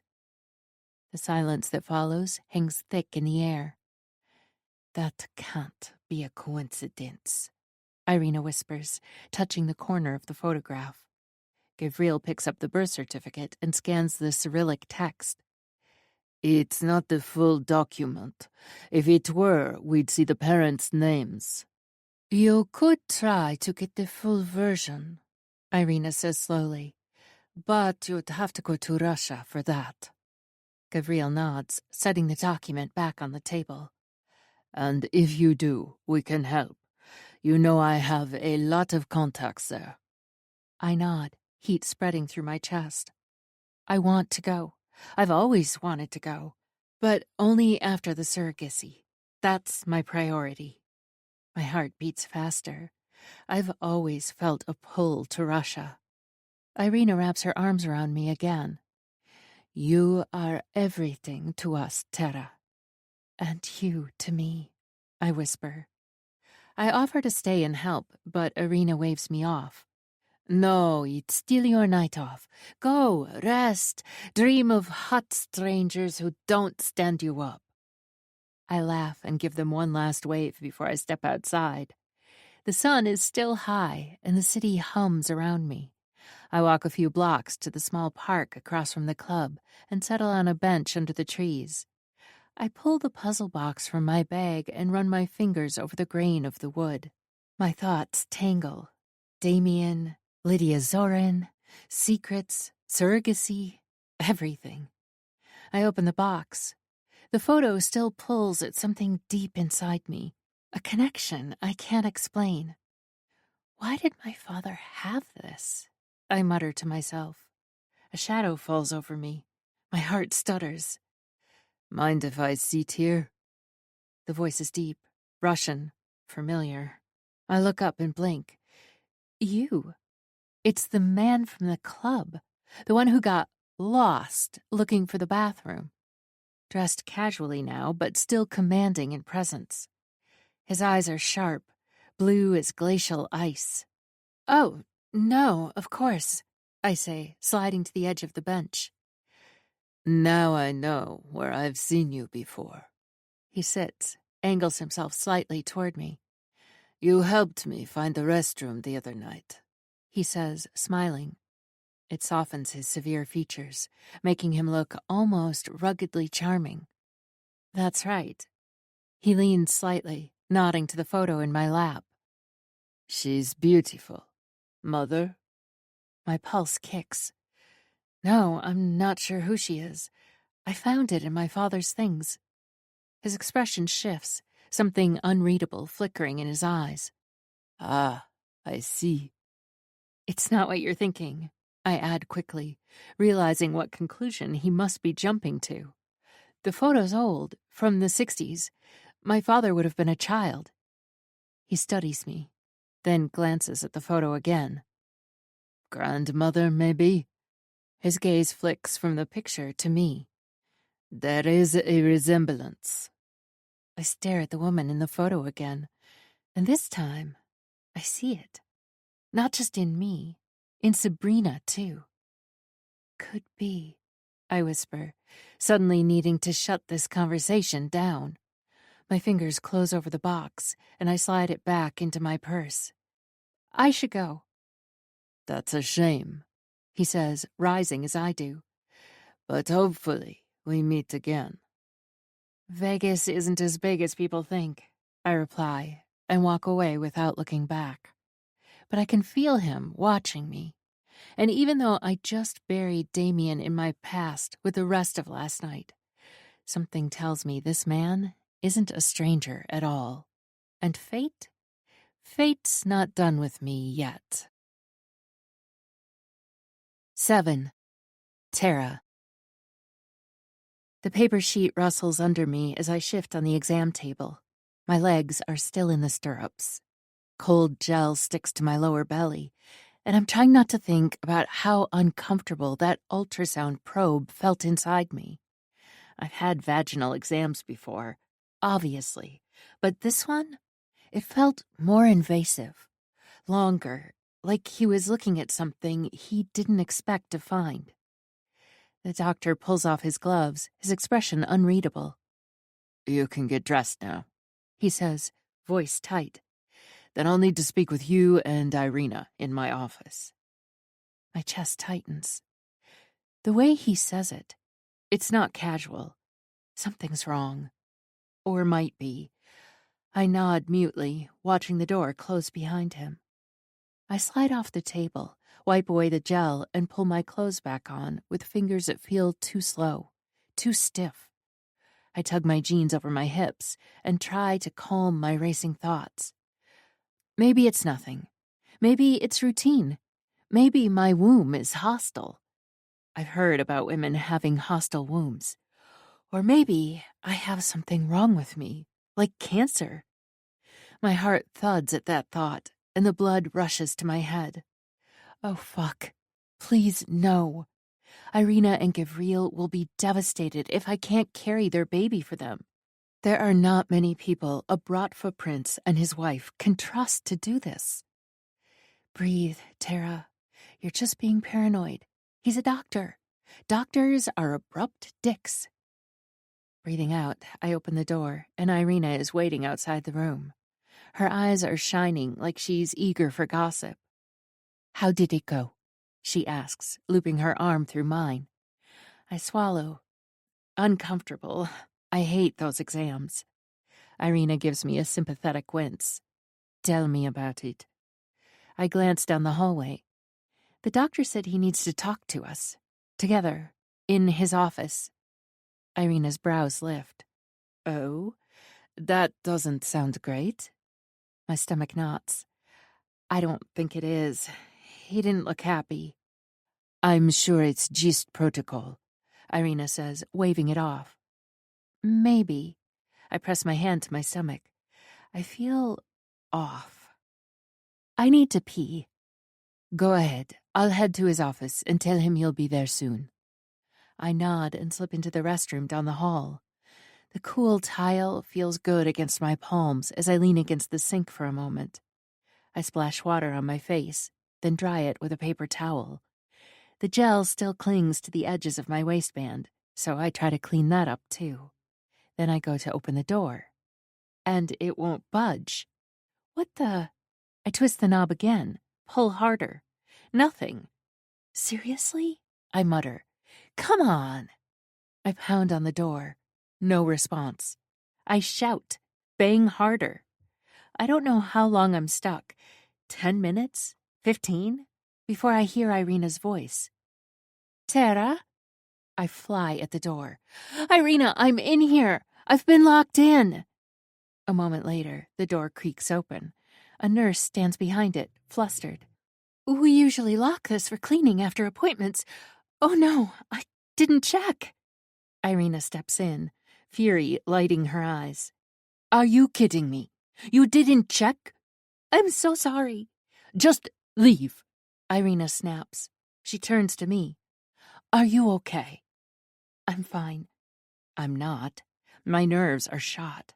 Did you see the doctor? She nods, her eyes wet. Yes, and Tara, you're perfect. My heart jerks. What? For the surrogacy, she squeals and throws her arms around me. You're viable. Everything is a green light. He says we need to move quickly. Implementation has to happen by the end of the week. I pull back, blinking. Really? She beams. Yes. I hesitate. Because, I don't know, the doctor didn't look pleased when he told me to go to his office. He's just that way, Irina assures me. He's a brilliant man, but he has the bedside manner of a stapler. We leave through the back entrance, the same way we came in. Discreet, no curious stares or questions. I'd rather keep this quiet until we're well into the second trimester, Irina says as we walk, like we did with my other pregnancies. I nod. I understand. She glances at me. You do? I do, I say honestly. Also, please don't tell anyone about what I found in my dad's puzzle box. Not even my mom. We already knew that, Irina says softly. It stays between us. 6 days later, I'm back at the hospital with Dr. Abrupto. Today is implantation day. I lie in a quiet, sterile room with soft lighting, waiting for the procedure. I've been given something to relax me. I feel floaty, warm, and a little emotional. There's a small photo of Irina and Gavril sitting next to my bed, a token from Irina. To help the baby know it's loved right from the beginning, she said. The procedure doesn't take long, though it feels momentous. By late afternoon, I'm ready to leave. I expect Irina, but it's Gavril who appears in the hallway outside my room. Surprise, he says, offering a crooked smile. You didn't have to come, I say. I wanted to. He leads me to a waiting car, sleek and quiet. I expect to be taken home, but we stop in front of the Diamond Hotel. What are we doing here? I ask. You're staying here tonight. I blink. Gavril. It's for the best, he says firmly. Just in case something happens. We don't want your family asking questions. We've taken a suite upstairs. I'll stay too, just to make sure you're okay. The suite is beautiful, warm and welcoming. A plush sofa, soft lighting. the kind of place where secrets feel safe. That night, we eat takeout and watch game shows, laughing like idiots and yelling answers at the screen. It's easy, familiar, comforting. But somewhere during a rerun of Jeopardy, I feel my body growing heavier, drowsy. "You've had a hell of a day," Gabriel says as I fight to keep my eyes open. "I'll just rest my eyes," I murmur. When I wake, it's just past 5 in the morning. Light peeks through the curtains. I'm in bed, tucked in. My sweater and jeans are gone, leaving me in a t-shirt and panties. My mouth feels dry, and my limbs ache in that soft, pleasant way that comes from good sleep. I get up, pull on my jeans, sweater, and sneakers. I find Gabriel in the living room. "Did you undress me last night?" I look at him accusingly. "You're awake," Gabriel says, seated near the window, sipping coffee. "No, that would be the housekeeper I called to help me. You were out for the count, and I know how much you hate sleeping in your jeans." "Thank you." I grab a cup of coffee. "No." Gabriel is out of his chair at an astonishing speed, taking the cup from my hand and replacing it with a cup of herbal tea he pours. "This is for you." He gives me a toothy grin. "No more coffee for you." Awesome. I sigh and sip the tea. It's not bad, but it's tea, and I suppress a shudder. "Did you sleep well?" he asks, his eyes following me as I put the hardly touched tea on the table. "Yeah," I rub my eyes. "How did I get into bed?" "You passed out," he says. "I carried you." "Thank you," I say and smile. "You and Irina have been great, but I need to get home." "I'll call a car to take you," Gabriel tells me, and does just that. 10 minutes later, we're standing by the town car. I hug him and kiss his cheek. "Thank you for a wonderful evening." He catches my hand. "Thank you, Tara. You have no idea what you are doing for us." There's something in his eyes, a flicker of guilt. "Don't do that," I say. "Don't feel guilty for asking me to do this for you and Irina." He nods and gives me a tight smile. "I'm just sorry I've entangled you in this." The words give me pause as my eyes search his. "I would do anything for you and Irina. You are my best friends." "You know I love you, right?" he says softly, his eyes darkening with emotion. "And that we'd never do anything to harm you." I frown. "Of course I do. Don't be dramatic." "No, Tara." Gabriel's voice is soft as he pulls me into an embrace and whispers, "You are carrying a Bratva heir, and that is not to be taken lightly. We have enemies everywhere, and this baby—" He clears his throat and steps away, releasing me. "Just by being pregnant with it, it potentially puts you in a dangerous line of sight." "Which is why I'm the only one who can do this for you and Irina," I point out. "I know the risk and who you are." I cup his face in my hand. "And if I'm feeling threatened, you'll be my first call." "I hope so," Gabriel says, his eyes holding mine. "Now, go home to your wife," I order as the driver opens the back door of the car for me. "And be hopeful. In 2 weeks, we'll know if there's a baby Mirochin on the way." As we drive away, I turn to see Gabriel standing, staring after the car, and the look on his face sends a cold shiver down my spine. He looks like a man who has just thrown a loved one to the wolves. And suddenly, the gravity of the situation hits me. Fuck. My hand instantly goes to my stomach. Gabriel is right. If anyone finds out about the baby, if the pregnancy takes, I will become a target for all the Mirochin enemies. 8. Ruslin. Draco Kremlin, Dragonov Village, Russia. The clang of steel and grind of stone drown out everything else. Sweat clings to my back as I hoist the broken slab with two of the men, guiding it into place above the archway. Draco Kremlin rises piece by piece, just as I imagined, just as I promised. The fortress was stolen once. It won't be again. My phone buzzes in my pocket, a sharp vibration against my thigh. I ignore it. Then it buzzes again. Persistent, relentless. I pull off my gloves and check the screen. Constantine. A cold weight drops into my stomach. He's not due to report in for another week. Da, I answer in Russian, stepping out into the cold wind cutting across the coast. I couldn't stop it. Constantine's voice is tight, regretful. My jaw locks. Stop what? A pause. Then, Gavriel and Tara. They spent the night together at the Diamond Hotel last night. Everything inside me stills.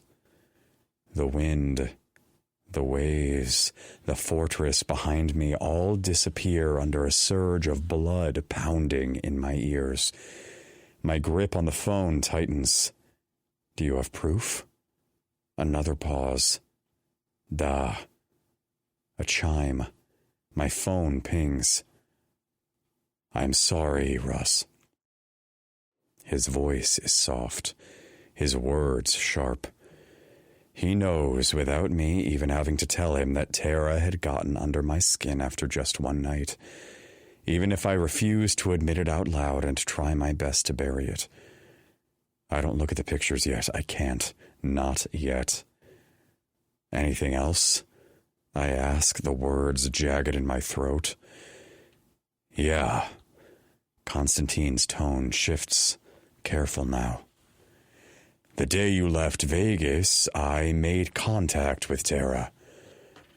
I turn and brace one hand on the cold stone wall of the Kremlin. And she was sitting in the park alone, looking distraught. She pulled a puzzle box from her purse, and as I drew closer, I saw her pull out a photo of a woman. She muttered something about wondering why her father had a picture of the woman hidden in a puzzle box. I'm assuming there's something interesting about it. The puzzle box, for one thing, Constantine says. My phone dings. It's a hand-carved Ophelia Zorin puzzle box. Just sent you the photo. Tara's mother and Gavriel's aunt are good friends. She could have given it to the Crafts, I point out. Maybe, Constantine says. But the picture of the woman she was holding was Anya Novikov. That gets my attention. There are a lot of pictures of Anya. She is well known worldwide, being the jewel of Russia. I thought of that too, Constantine continues. I followed Tara from the park to a storage unit where she was fiddling through a box. When she left, I checked it out and found a picture of her mother and father. I thought you checked them both out, I say. Isn't the father dead and the mother the headline burlesque dancer at the Ember Club? Correct. There were no red flags there, Constantine confirms. But this is the first time I've seen what Tara's late father looked like. And my knuckles whiten against the stone. My phone pings again. See for yourself. I swipe the notification open and stare. My stomach flips. No fucking way. The resemblance isn't just close, it's undeniable. Leonid Zorin. According to the files I'd seen, the man had died over 20 years ago. What the hell are you saying? That maybe Tara's father wasn't who he said he was, and that maybe, just maybe, Tara Kraft isn't who she thinks she is either. Why keep a picture hidden in a puzzle box of Anya Novikov? I hit back another question. Do you remember the news about the Morozovs? Konstantin jogs my memory. Anya and her husband, General Morozov, lost their daughter, granddaughter, and son-in-law in a house fire over 20 years ago. You think the son-in-law was Leonid Zorin? The Morozovs were always careful not to bring their family into the limelight, Konstantin reminds me. Not much was known about their children except that night of the house fire. I need to find articles from back then on the fire, I mutter. Already had someone do it, Konstantin tells me. There was not much mentioned in there and no names for the daughter, husband, and child. Fuck. Do you want me to look into it? Konstantin offers. No. Stay on Irina and Tara, but I do need you to do a deep dive on Carla Kraft, I order. I want to know everything there is about the Kraft family. I'll handle the Zorin and Morozov part. Understood. I end the call and stare at the wall in front of me. The mortar in the cracks. The raw bone of stone beneath my hand. I need to breathe, but all I can do is brace myself and open the damn photos. The first image loads. Tara. Her head tipped back against Gavriel's shoulder. Her eyes are closed, her lips parted in soft sleep. Or worse, contentment. Gavriel has one arm around her, possessive and easy. He looks at her like she's his, like she belongs to him. Another picture, Gavriel kissing her forehead. Another, him lifting her effortlessly from the couch. And the last one, he lays her on the bed like she's fragile, precious. Then he walks to the window, pulling the blinds closed. My pulse slams like a war drum. Heat floods my chest, behind my ribs, down my arms. I want to crush something, smash the phone in my hand, fly back to Vegas and put Gavriel through a wall. But I don't move. Being so fixated on Tara Kraft wasn't part of the plan. Tara was never supposed to matter. She was supposed to be someone I strung along to get her out of Irina's way. But the second I touched her, that plan dissolves like ash in my hands. I don't allow myself to look at the pictures again.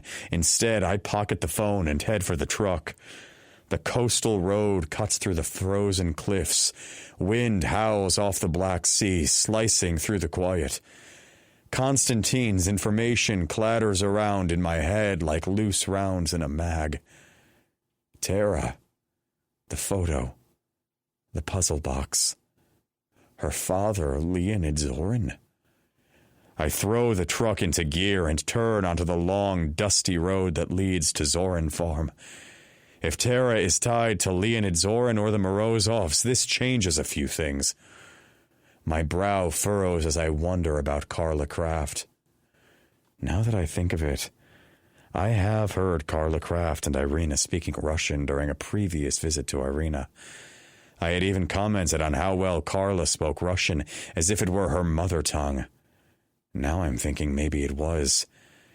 As I pull up in front of the Zorin farm, more questions pile into my mind. The large iron gates with a keypad loom in front of me. I press the buzzer, and a voice answers. Da. I'm here to see Mrs. Zorin. I'm Ruslin Dragunov, the village elder, I say. The gates open, and an armed guard dressed in black tactical clothes steps out. I don't like the look of the rifle in his hand as he walks forward and sticks his head by my window. I open it, noticing the red dragon logo on his flak jacket, D-Fire Private Security. General Morozov's private security firm who stole their logo from another disbanded elite force from a few generations ago.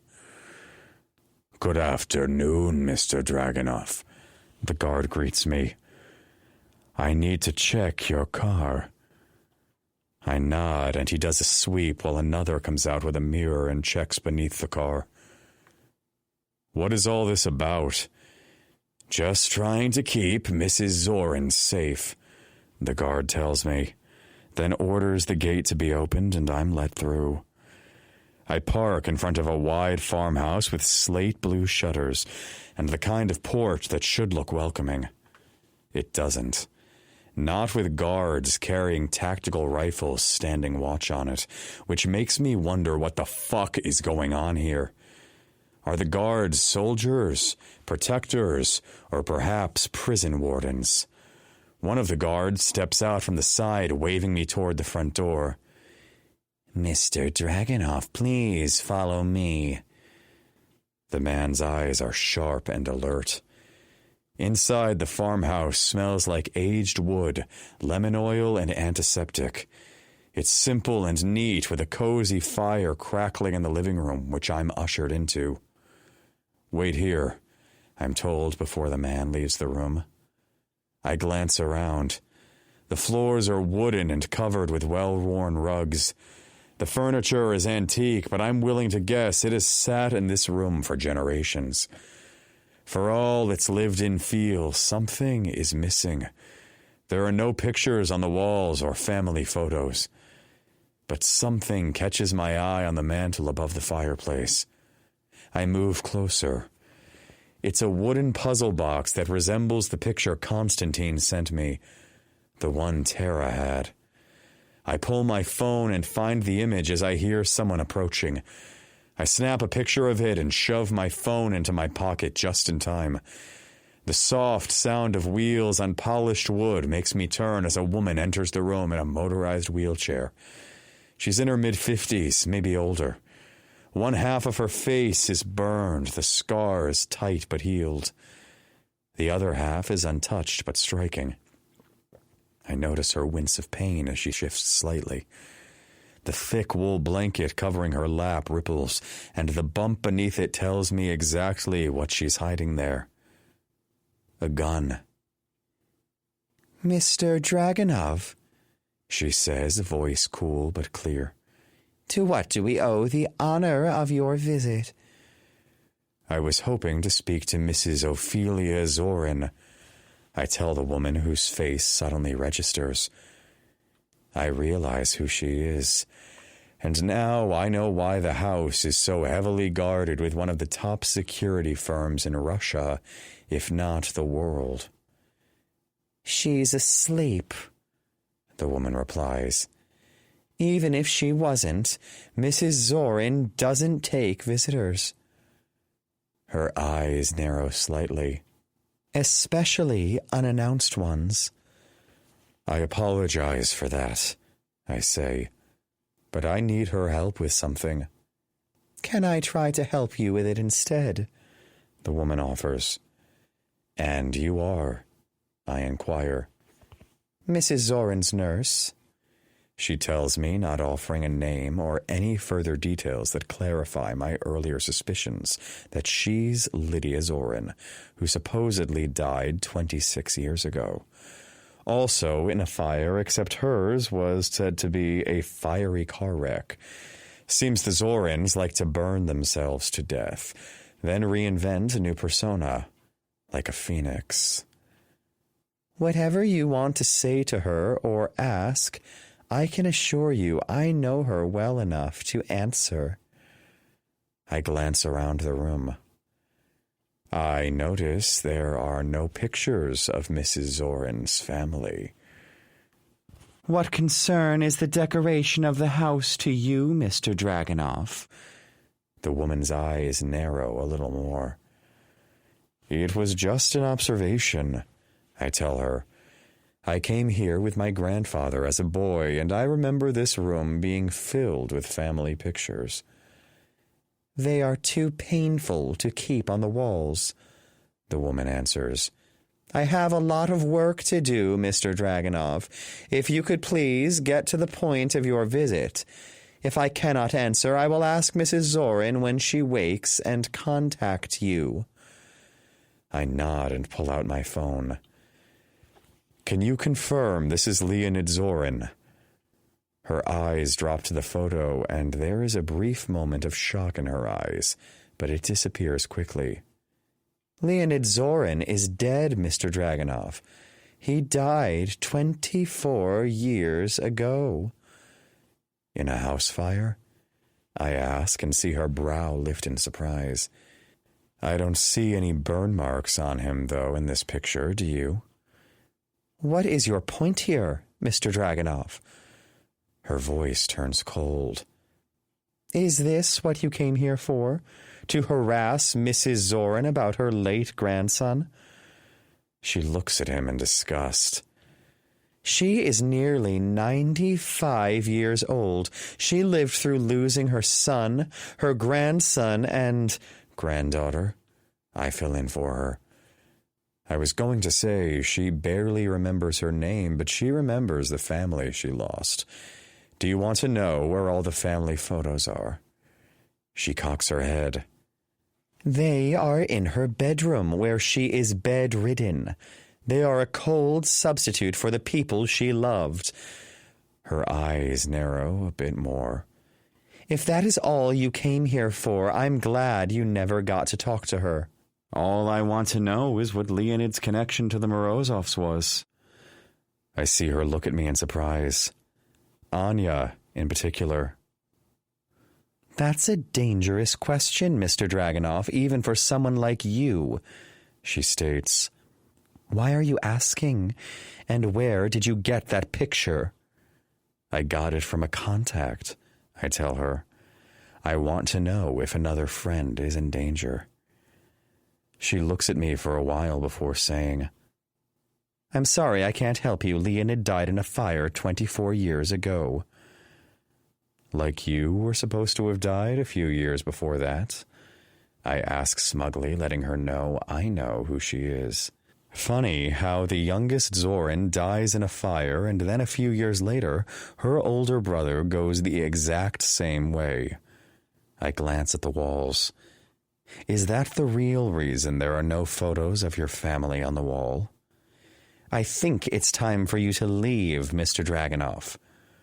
She starts to reverse her chair. The guards will see you out. Wait. She stops at the door. I take out a business card from my pocket and a pen.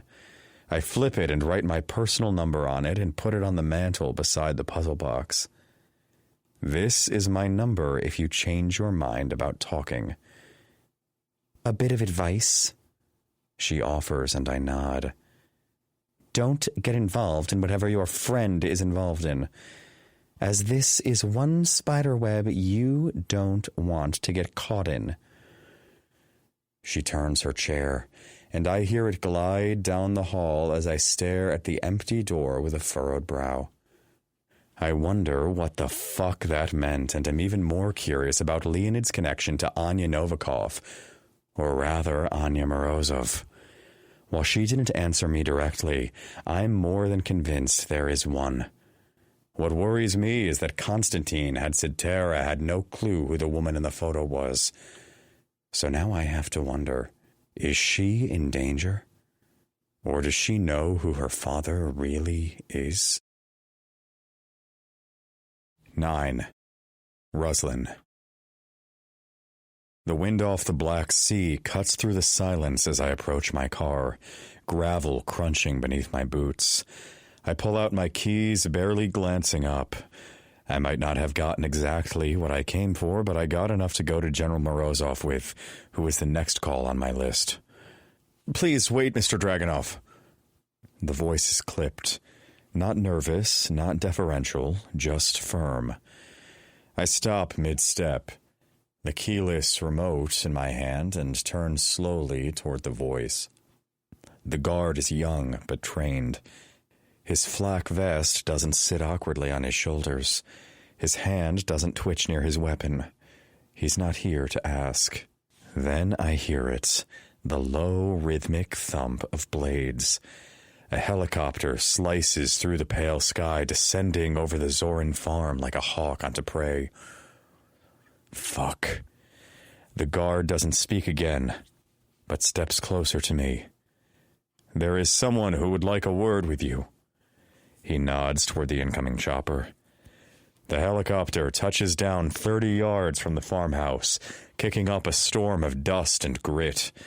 I narrow my eyes against the wind, watching a tall man in civilian clothes climb out. Jeans, sheepskin-lined bomber jacket, thick wool scarf, cap pulled low. But there's no mistaking the posture, the weight of command in every stride. General Timothy Morozov walks straight toward me. I guess this saves me a trip. I slide my phone into my coat pocket and adjust the collar of my jacket. The general stops just in front of me and extends a leather-gloved hand. "Mr. Dragunov." "General Morozov." I take the handshake. Firm. Measured. No posturing, no warmth either. "I heard you were here," he says. "Visiting one of the people under my protection." "Is that why you came?" "When Ruslan Dragunov walks into my territory unannounced, I make it my business to ensure no one's being harassed, harmed, or bullied." "I'm not here on official business," I tell him. "But I'm glad you came. I was heading to your farm next." His brows lift slightly. "Also in a non-official capacity?" "Yes." The air shifts, sharp and quiet. The unspoken tension builds between us like a rising tide. "Well, that's a coincidence. I was going to call you in the morning when I heard you were at Dragunov Village," the general informs me. "May I ask the intentions of your visit?" "I'm looking for answers," is my reply. "Answers to what?" the general asks. "What is your wife's connection to Leonid Zorin?" There's a flicker in his eyes. Small, fast, but I catch it. His hand raises and he circles his index finger. Then the world goes dark as a bag is shoved over my head and something hard jabs into my temple.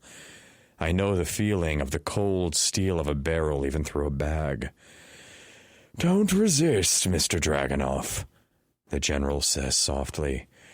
"I would hate to be the one to ruin all the great things you want to accomplish." Surprise zaps through me. My wrists are yanked behind me. I'm relieved of my gun and car keys, and zip-tied as a whisper of jasmine rides the air. "My men and the villagers will wonder where I am," I warn. "They won't," Morozov replies. "One of my men will inform your people you've been invited to dine with me and my wife when he takes your car back to the village." I hear the smile in his voice. They march toward the chopper, firm hands guiding me like a prisoner of war. The blades scream above us, drowning out my thoughts. I stumble inside, heart hammering. What the hell have I stepped into? The flight lasts 15 minutes. 15 long, silent minutes with nothing but the roar of the blades and the vibration of tension humming through my bones. The hood muffles sound, but I feel the descent in my gut. My ears pop and the cabin tilts. Then the shift of boots. A door groans open. Hands grab me again and march me forward, inside. Cool air, quiet hallways. The thump of my own heartbeat sounds louder than anything else. I'm shoved into a chair, my wrists still bound. Then the hood is ripped off. Stark white walls. Fluorescent lights that hum overhead. A metal table bolted to the floor, no windows. I flex my jaw. So this is how the general plays it. The guard clicks one cuff around my right wrist and loops the other through a steel ring fixed to the tabletop. I test the chain. Just long enough to sit back or lean forward. Not long enough to do anything useful. The door clicks shut. I exhale and wait. There's not much else to do except wonder what the fuck is going on. This is what I get when I act on impulse, driven by a need not to face what's really eating me. The picture of Gavril taking Tara through to the bedroom. 2 weeks after we'd been together. My jaw clamps down hard, and I breathe through my nose trying to squash the raging anger inside me. 15 minutes later, I'm snapped out of my torment when the door opens. A bulky guard steps in first, blocking most of the frame. Then the general follows, coat open, scarf loose around his neck. His eyes sweep the room, landing on the cuffs. "Why is he restrained?" he asks.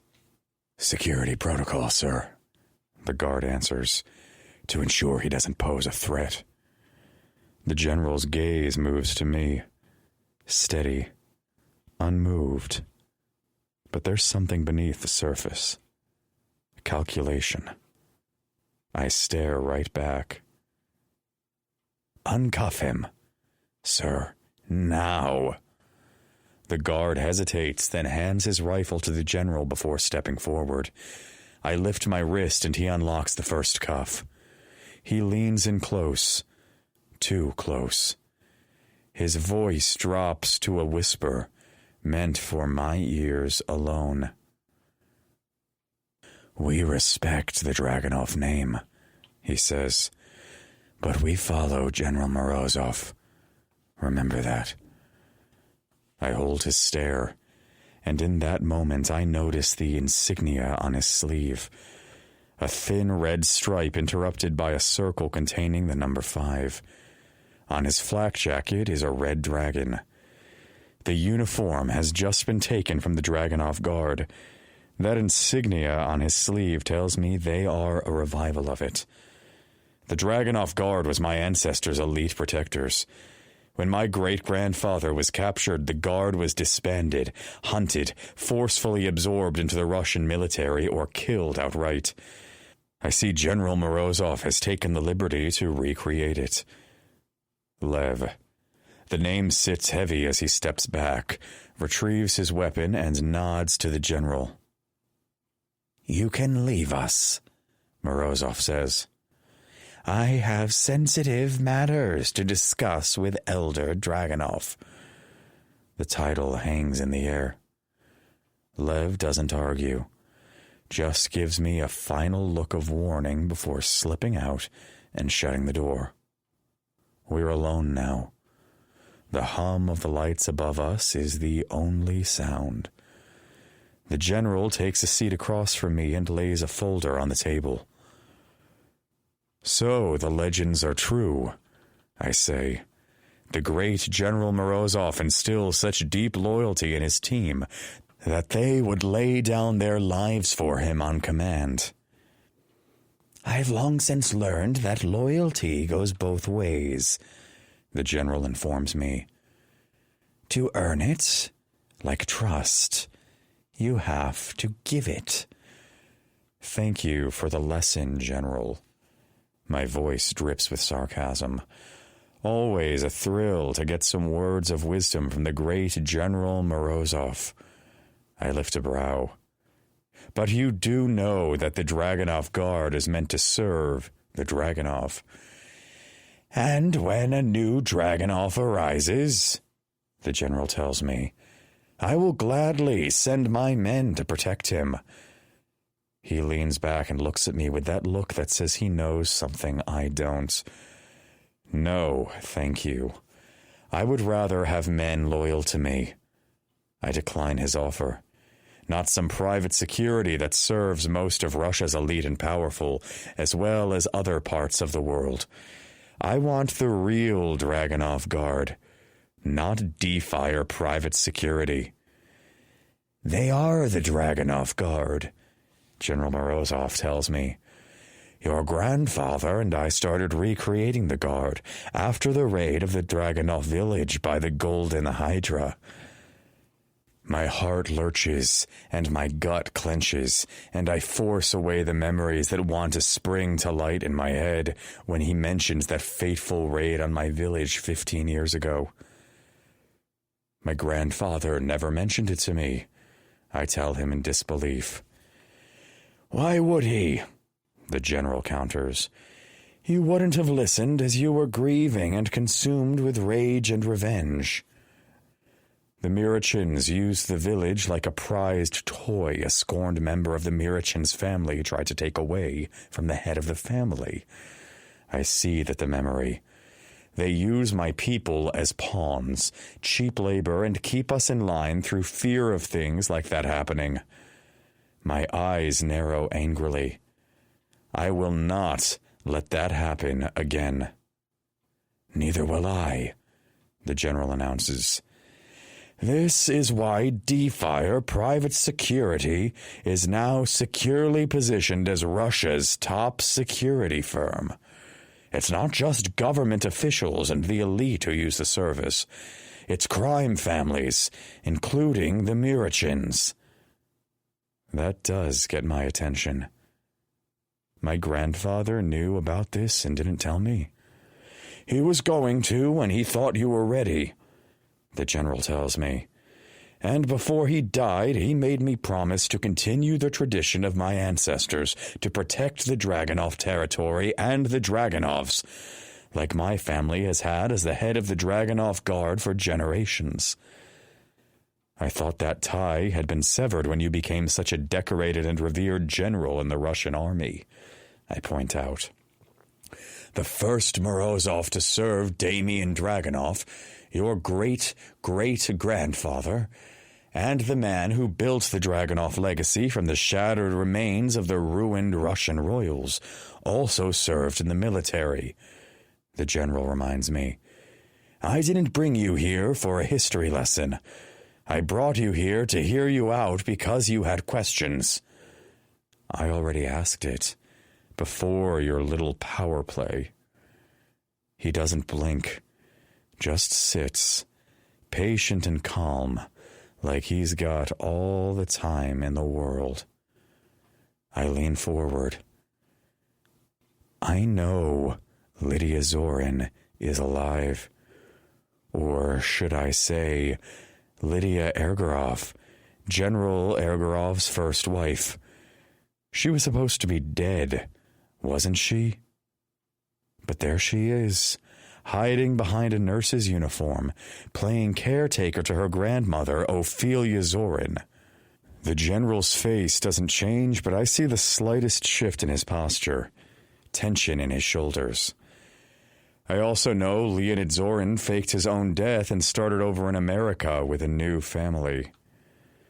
No denial, no confirmation. Nothing. But what I don't understand is why he would take your granddaughter with him. I continue. Unless she was valuable, like her grandmother. A prodigy? Still no reaction. You brought me here because I asked the wrong question, because I got too close. I brought you here to protect you, the general says at last. I let out a bitter laugh. I don't need your protection. You think you don't, he says, folding his hands over the folder. But you've stumbled into something larger than your vendetta with the Mirachins, or your secret project to rebuild the Dragunov legacy. My brows shoot up. I can assure you, General, whatever it is, I can take care of myself. Not if you're going to continue looking into Leonid Zorin or his connection to my wife, the general says. Is that a threat, General? I look at him challengingly. Not from me. Trust me, I can handle the RMSAD and the military, I assure him.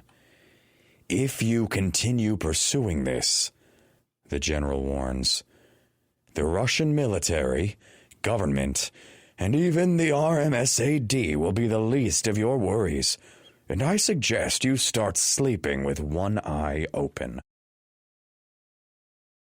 10. Ruslin. Do you want to tell me what the fuck is going on then? I ask. The general flips the folder in front of him open and pulls out a photo. He slides it over to me. My hand freezes halfway to the table. It's Tara and me outside the Blue Diamond Lounge. Her arm is linked through mine as I'm walking her toward the elevators. "You had me followed," I say, voice low. "We didn't have to follow you," he replies. "This arrived anonymously by email about 2 weeks ago." "How well do you know the woman you're with?" the general asks me. "We met that night," I answer honestly, although I did technically meet Tara when I nearly ran her down in the street. "Did you target her that night?" Fuck. I saw a beautiful woman sitting on her own who had obviously been stood up, and I approached her. "It was just a coincidence you were staying in the same hotel," the general says. The door opens again. My eyes widened in surprise when a woman of average height, slender and beautiful, walks in. She's dressed in the same black uniform with a red stripe on her arm. The circle around the number 4 stands out like a burn. Lavender clings to her skin as she approaches and walks over to the general, handing some papers over to him. She's the one who took my keys. The general takes his time scanning the page. "Petra?" I greet her. "What the fuck are you doing here?" "Hello, Ruslan," Petra says smoothly. "I could ask you the same thing. Wait, I don't have to." She pulls my phone from her pocket and wiggles it in the air. "My phone," I growl. "You dropped it at the Zoran farm." She puts it on the table beside me. "You really should be more careful, Ruslan." I don't move. Don't blink. "You went through my phone?" My eyes narrow angrily. "I had to." Petra gives me an innocent look. "How else would I've known who it belonged to?" She turns to the general. "Everything's arranged. I'm ready when you are." "Thank you, Petra." He nods and she leaves. "She works for you?" I ask, stunned. "You do know she was a wanted fugitive, I want to say, by the Russian government, but she's on nearly every country's most wanted list. She is a notorious black hat and cyber thief." "One of the best," the general says proudly and smiles. "You have Konstantin Romanov," the general says. "I have his sister. You don't get better than the Romanovs when you need something done." I don't respond.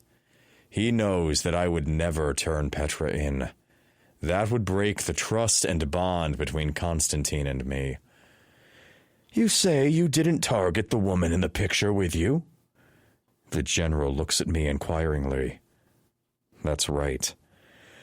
"Then can you explain these?"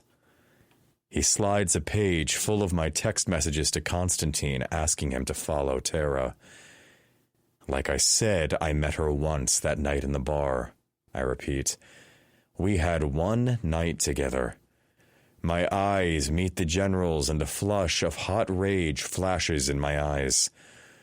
Oh, yes, he knows who Tara is. That's the type of anger I'd get if someone had just told me they'd seduced my daughter for a one-night stand. I actually admire his restraint because if I were him, I'd have thrown myself through the wall. "Why have her followed?" He pulls out another page. "Should I answer that for you?" He slaps another page of text messages. "You think she's Gavril Mirachin's mistress?" "She is," I reply, and see the anger flare in his eyes once again. "Look, yes, I targeted Tara, but I didn't know who she was until that day. I was looking for Gavril's mistress. I wanted to get her away from Gavril." "So you seduced her?" The general's eyes narrow dangerously. "What? Were you going to romance her into falling in love with you String her along and then dump her as soon as you knew she was no longer a threat to your sister's marriage? Yeah, something exactly like that. I was protecting my sister. I defend my actions. Has your question about Leonid Zorin's connection to Anya got anything to do with her? The general continues questioning me. Yes, I answer honestly. Did you find the picture in this box? He shows me one of the pictures Petra just handed him, and this time my blood runs cold. The puzzle box. I believe so, I reply honestly. What is this all about? I grow suspicious now. Where did you get this puzzle box? He asks, ignoring my question. Garage sale, I shrug. I don't expect the instant anger that jolts through the general as he slams his hand on the table, hard, making the contents on it jump and the metal table rattle. For fuck's sake, Roslyn, this isn't a joke. Why does the box matter? I ask, heart-hammering. So there is a connection between the Zorins and the Morozovs. That box has hit a very tender nerve. What is the significance of it that has you so fucking mad? Because it was stolen from a private safe of mine 3 weeks ago, he tells me. And you think I stole it? I splutter in disbelief. What the fuck would I want with an old puzzle box containing a photo of your wife? The safe was hidden in your grandfather's house. The general's words have me jolting in surprise. Is that why he left the house to you? I ask. It had not made sense at the time. I know my grandfather and the general were good friends, but to me, it didn't warrant the general inheriting my grandfather's house in Dragonov Village. Now I'm wondering what else besides a photo of Anya was in that box that has him so rattled and was so important that my grandfather left him a house just to protect the safe. Part of the reason, the general tells me. So, what was in the box that is so important? I ask. You tell me, the general says. Fuck, I didn't steal the fucking box. My anger bubbles over. I'm not the one who has your precious box. I didn't even know it existed until Constantine sent me that photo this morning. My stomach knots. If you didn't steal it, the general asks, where did you find it? I sigh. In Vegas. That makes his face drop. Where in Vegas? On Terracraft's lap. My answer has the man sucking in his breath and fear flashing in his eyes. Fuck, that is not good. He runs a hand through his hair. Tell me you know all about the puzzle box. Why? My eyes narrow. You tell me why it has you so freaked out first. Inside the puzzle box was DNA in the form of baby teeth, hair, and cheek swabs in a small medical bag, a birth certificate, a photo of Anya, and a one-of-a-kind key. I'm guessing it's the key that's got you worked up. Partly. He pulls out another photo and holds it so I can't see it. The main reason I thought you had taken the box was because of this. He puts the photo in front of me. The vault. My throat closes as I stare at the vault, which I was beginning to think was nothing more than a myth. He leans forward. It's the key that opens the Dragonov vault. You're the gatekeeper? Not for long, he tells me. The DNA in the puzzle box belongs to the next gatekeeper. The photo of Anya has a cryptic message on the back letting my estranged daughter know it's safe or time to come home. The picture of Anya was taken in the place where my daughter and her family were to meet us. It's Tara's DNA, isn't it? I watch him closely. Again, he doesn't so much as blink. She's the next gatekeeper. When the box first went missing, I thought you'd found and figured out who the birth certificate was, the general admits. I was waiting for you to make your next move after sending me that photo of you and Tara. But now that you know it wasn't me, I ask, do you know how Tara got the box? Constantine saw her sitting on a park bench. When he approached her, he saw her pull a photo from it and overheard her wondering aloud why her father would have the picture of a woman hidden in a puzzle box. When Constantine questioned her about the woman, Tara said she had no idea who she was. How did she find the puzzle box? The general pushes. It was in a box of her late father's things, I tell him. Constantine found the storage unit and got inside. There was nothing else of significance in the box except the picture of Carla and Sol Craft, whom he recognized as Leonid Zorin. He runs a hand through his hair and pinches the bridge of his nose. If Tara found the puzzle box, it was not by accident, but by design. If I had to hazard a guess, I'd say the key was not in the box. I don't know, she keeps it with her. And Constantine hasn't been able to get into it, I tell him. If they have the key, why haven't they gone after the treasure? Why send the box to Tara? Because this isn't just about the treasure, the general tells me. It's about something far more valuable. And they're using the treasure to leverage it. The picture of you with Tara is a message that if I don't deliver what they want, they'll get you to do it because they know you want that treasure. What do they want that's more valuable than the treasure? My heart kicks up speed as I fear I already know the answer. I swallow, and before he can say it, I do. They want Tara, your granddaughter. When you refer to they, I'm guessing you mean either the Russian government, military, or the RMSAD, which could only mean that Tara is a prodigy like her grandmother. The room spins. Oh, she's much more than a prodigy. The general's voice lowers. As you work closely with the RMSAD, I know you have access to their top-secret projects, correct? Yes. Then I assume you're familiar with their prized initiative, the Jewel program. A chill crawls over my skin. I don't think they can call it their prized initiative, considering only one test subject survived, I say. And he wasn't even the jewel of the project. That's what you were told, the general says. The truth is, 2 survived, Ergorov's son, and test subject 11.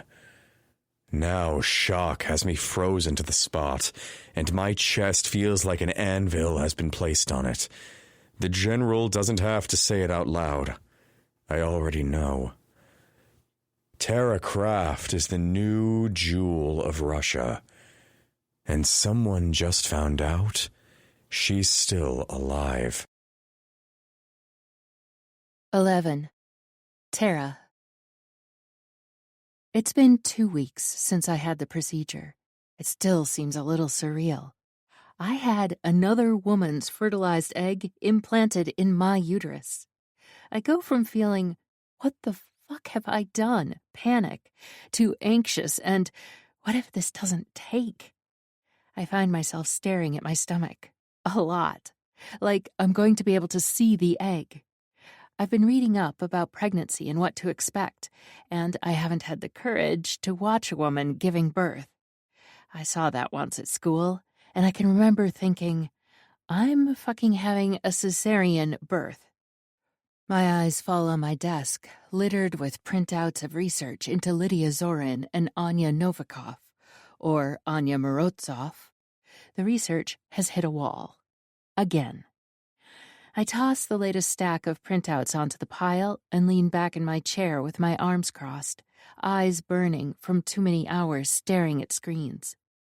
The name Lydia Zorin might as well be a ghost. There are small breadcrumbs of information, but nothing solid.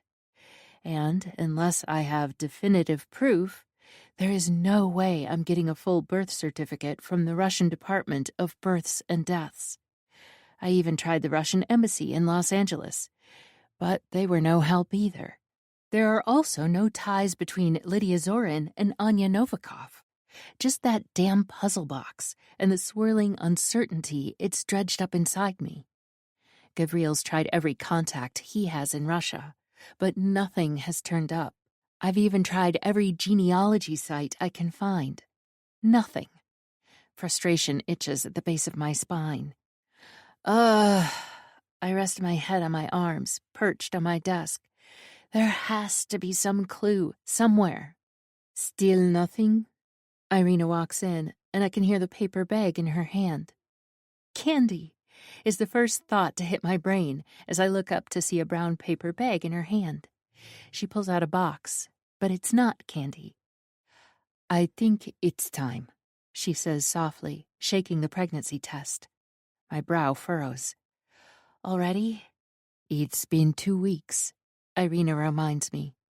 She drops the bag on the counter and hands me the pregnancy tests. Is there candy in the bag as well? I look at her hopefully. After you've done the test, Irina says, then we'll talk candy. I stare at the box. My throat tightens. I know it's early, Irina says, her voice gentle. But I thought maybe. She doesn't need to finish. I take the box and go. The bathroom is warm, with soft light filtering through the frosted window. I sit, pee on the stick, put it on the counter as I wash my hands and set the timer.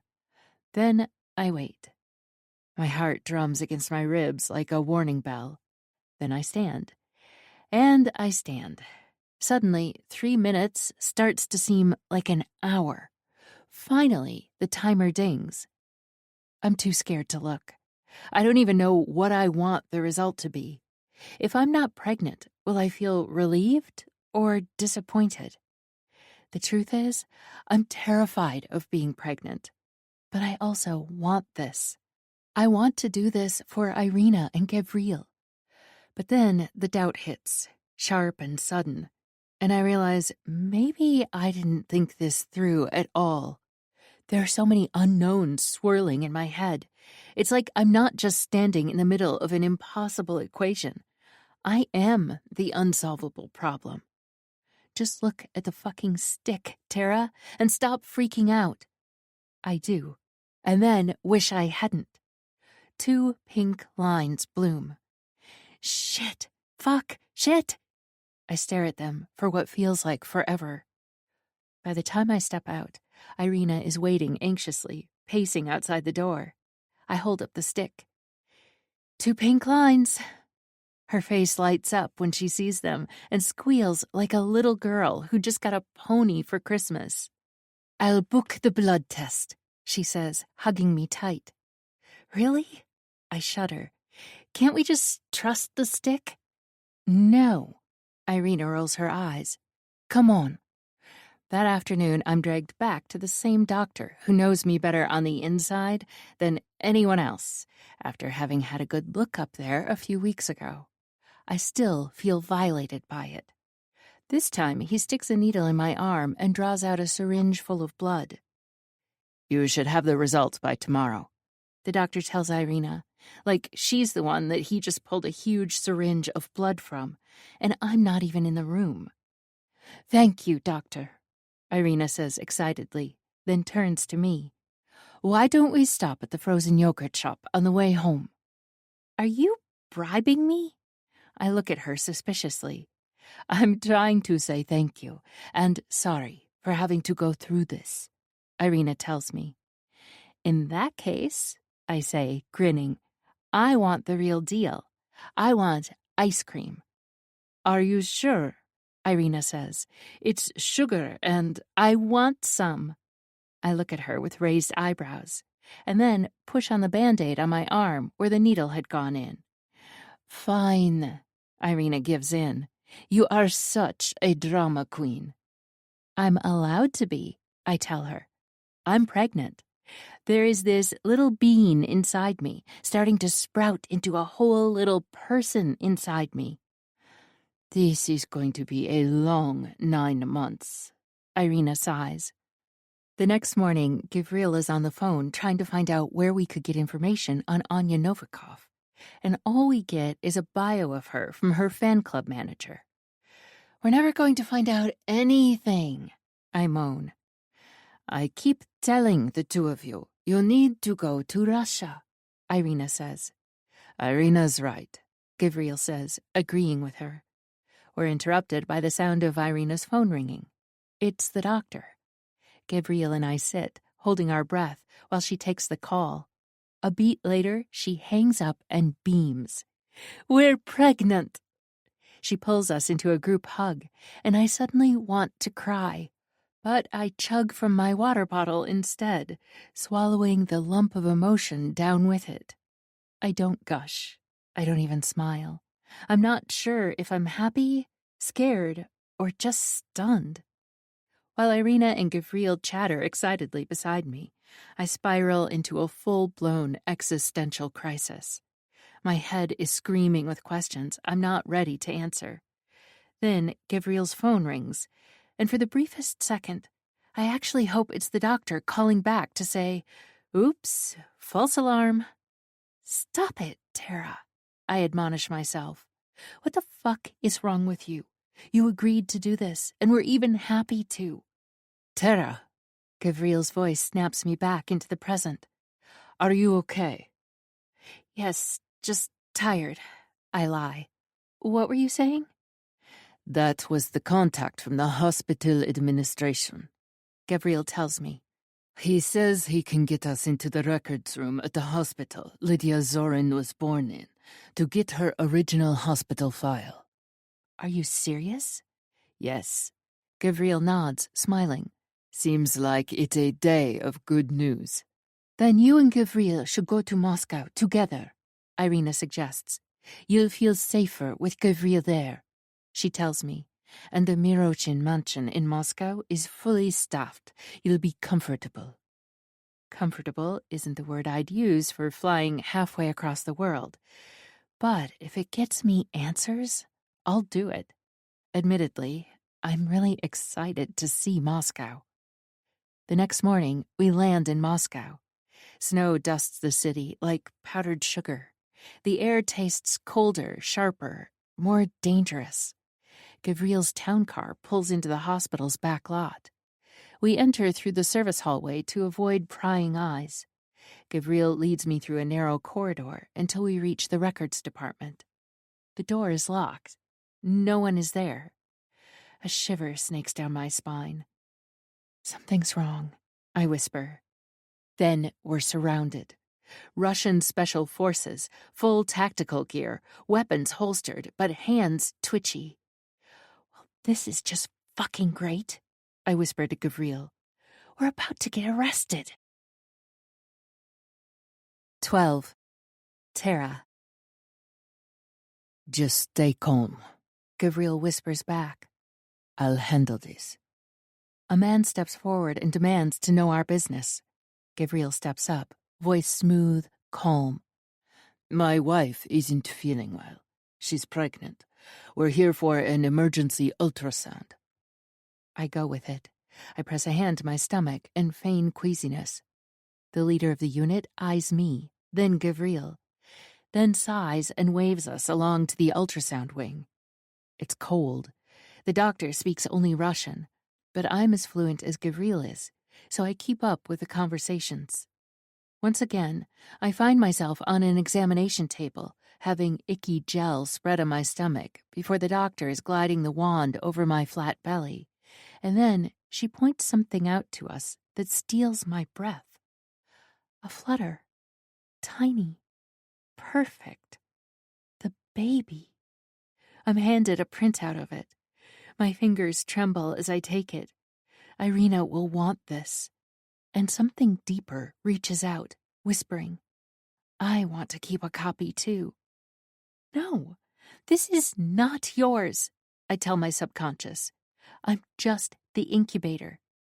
But still, I can't take my eyes off the picture. It's always a breathless moment, the first time you see that little life starting to grow, Gabriel tells me, grinning. When we leave the building, I'm still shaken. The moment feels unreal, like I've stepped into someone else's life. Then I freeze as we run into the giant just outside the hospital. Hello again, he says to me. Gabriel stiffens beside me. Constantine, Gabriel says, forcing a smile. What are you doing here? Visiting my father, Constantine says, his eyes narrowing. What are you doing here? You two know each other? I look at them. Yes, Constantine works for Irina's brother, Gabriel tells me, and that's all the introduction he gives. My heart jumps. What the fuck? Was he stalking me? Keeping an eye on me because of the rumors about me and Gabriel? Bastard! His eyes flick to the sonogram in my hand. How far along? He asks. 2 weeks, I blurt, before I can stop myself. His brow rises. Our congratulations in order. He turns to Gabriel. Would I be wasting my breath asking you to keep this quiet? Gabriel asks, as in, don't report back to Ruslan? That depends, Constantine replies. What's in it for me? What do you want? Gabriel asks, tense. Constantine's eyes return to me. To know what was in the puzzle box Miss Kraft had with her in the park the other day? Are you following her? Gabriel asks accusingly. No, Constantine says, shaking his head. I was taking a walk in the park when I saw her. She'd kindly helped me the night before, so I stopped to talk. Why do you want to know about the puzzle box? I ask. So I don't call Irina's brother about this meeting and what you have in your hand. Constantine looks at me. He's back in Moscow tomorrow. Fuck. Gabriel stiffens some more, and I can all but feel the anger radiating off him and know he's going to explode. It was just a photo of Anya Novikov, I say quickly, and a birth certificate. You didn't have to tell him. Gabriel growls, sending Constantine a warning look before taking my hand. It's okay, I whisper back, though my stomach churns. I hope you stick to your end of the agreement, Romanov. Gabriel barks before he starts to pull me away. Irina told me never to let Ruslan Dragunov find out about the baby. Now Constantine knows, and if he tells Ruslan... Do you have it with you? Constantine asks, stopping us from leaving, his eyes on me. The photo and certificate. I shake my head. No, sorry. Can you send me pictures? But before I can finish, Gabriel steps forward. That's all we know, and we don't have them with us in Russia. He starts to guide me around Constantine. Now, if you'll excuse us... As I pass him, I brush against him. He turns and smiles. Take care of yourself, Tara, Constantine says and salutes. Till we meet again. Gabriel yanks me away. How does he know my name? I wonder aloud. It's not surprising, Gabriel tells me, and he probably knows a lot more about you than most people do. Wonderful. Back at the mansion, I call Irina the moment we walk in. How did it go at the hospital? Irina asks. Another fucking dead end, I say, feeling frustrated. I tell her about the special forces and the sonogram. We bumped into Konstantin Romanov on the way out. What the fuck was he doing there? Irina hisses. Gabriel thinks he's been following me, I reply. Yes, on my fucking control freak brother's orders, Irina hisses. Irina, he knows about the baby. I pause. He thinks it's mine and Gavriel's. Shit. There's a pause. He'll call Ruslan. That's a guarantee. Gavriel said he was going to call Ruslan and sort it out. I tell her. Get on top of it, before Constantine has a chance to tell your brother. No, Irina says quickly. Don't. Get out of Moscow before Ruslan knocks on your door. I need to think. This might be a good thing. Okay. I nod, even though I know she can't see me. We hang up as Gavriel walks in, jaw tight. That was my contact, he says. When he pulled the file on Lydia Zorin, RMSAD showed up within a couple of minutes. They are this Black Ops special project team. Why on earth would they do that? My brow furrows. Is that normal? No. Gavriel shakes his head. But I'm beginning to think that there is a whole lot more to the story of Lydia Zorin than just your father bringing you to America, if she does turn out to be you. I have come to that same conclusion. My contact says he'll be able to help us tonight and must be at the hospital at 8. Gavriel tells me. Let's hope this time we get somewhere. We arrive at the hospital at 8. Only the building's burning, and now I'm sure we've kicked over a hornet's nest looking into Lydia Zorin.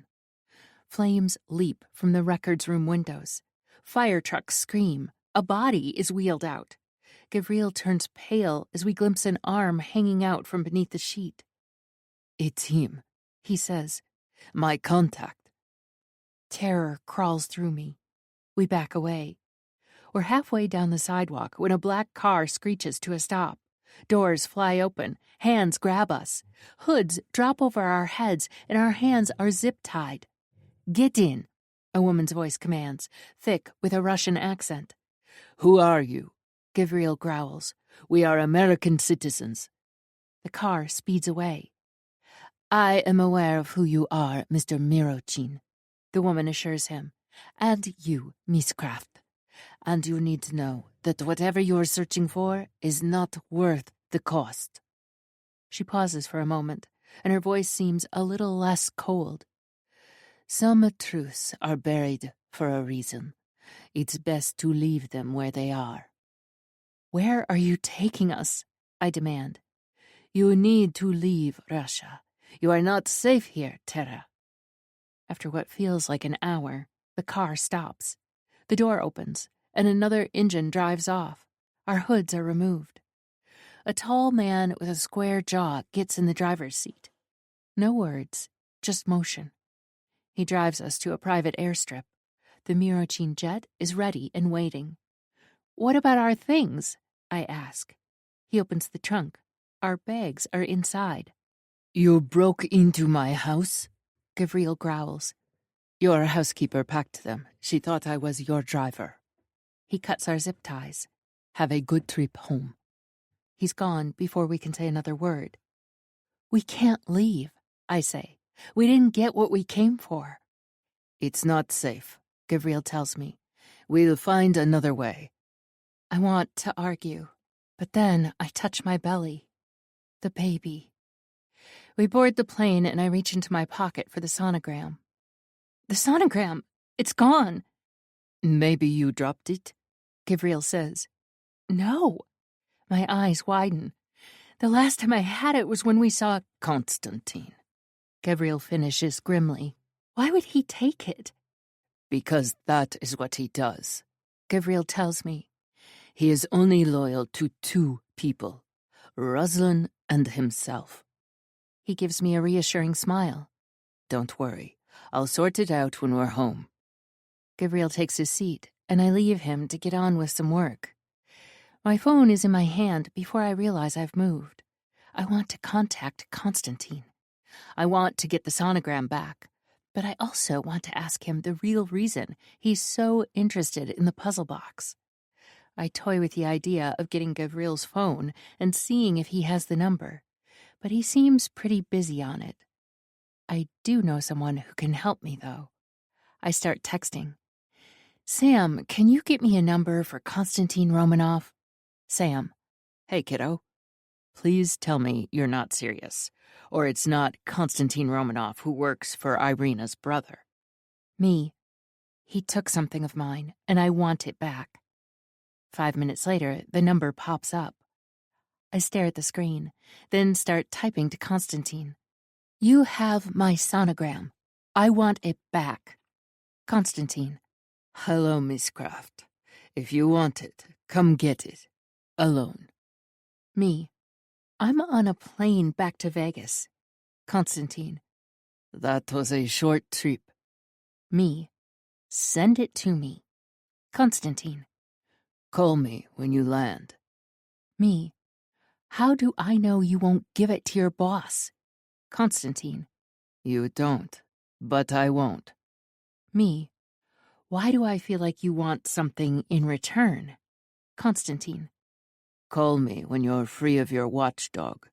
Safe flight. When I get home, it's just after 7. I make tea, curl up on the couch, and dial. Hello, Tara. Konstantin answers smoothly. Did you have a good flight? No, because of you, I say. I was all anxious, wondering if you were going to stick to your word and not give Ruslan Dragunov that photo. Being anxious is not good for the baby, he says, and I told you I won't give it to him or mention it. I want my sonogram back. Let's make a trade, Konstantin suggests. What do you want? Tell me about the puzzle box, Konstantin says. Tell me what you know about it first, I counter.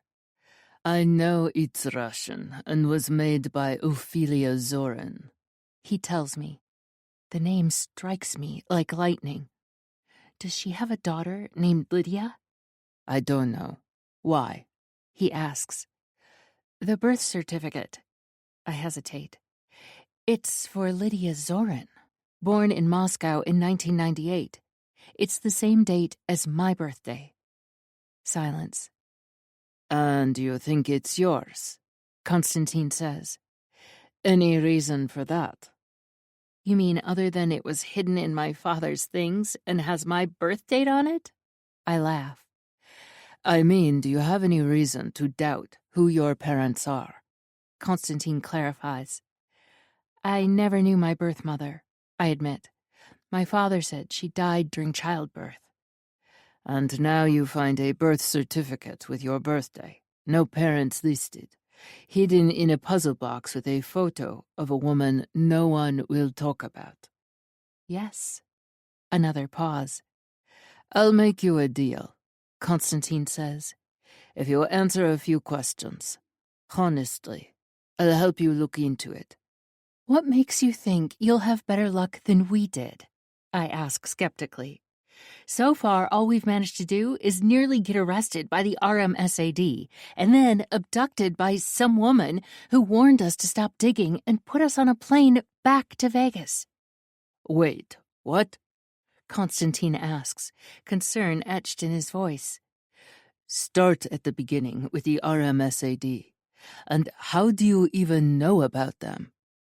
Gavril made an appointment for us to meet a friend of his at the hospital who was going to let us into the hospital records room, I explain.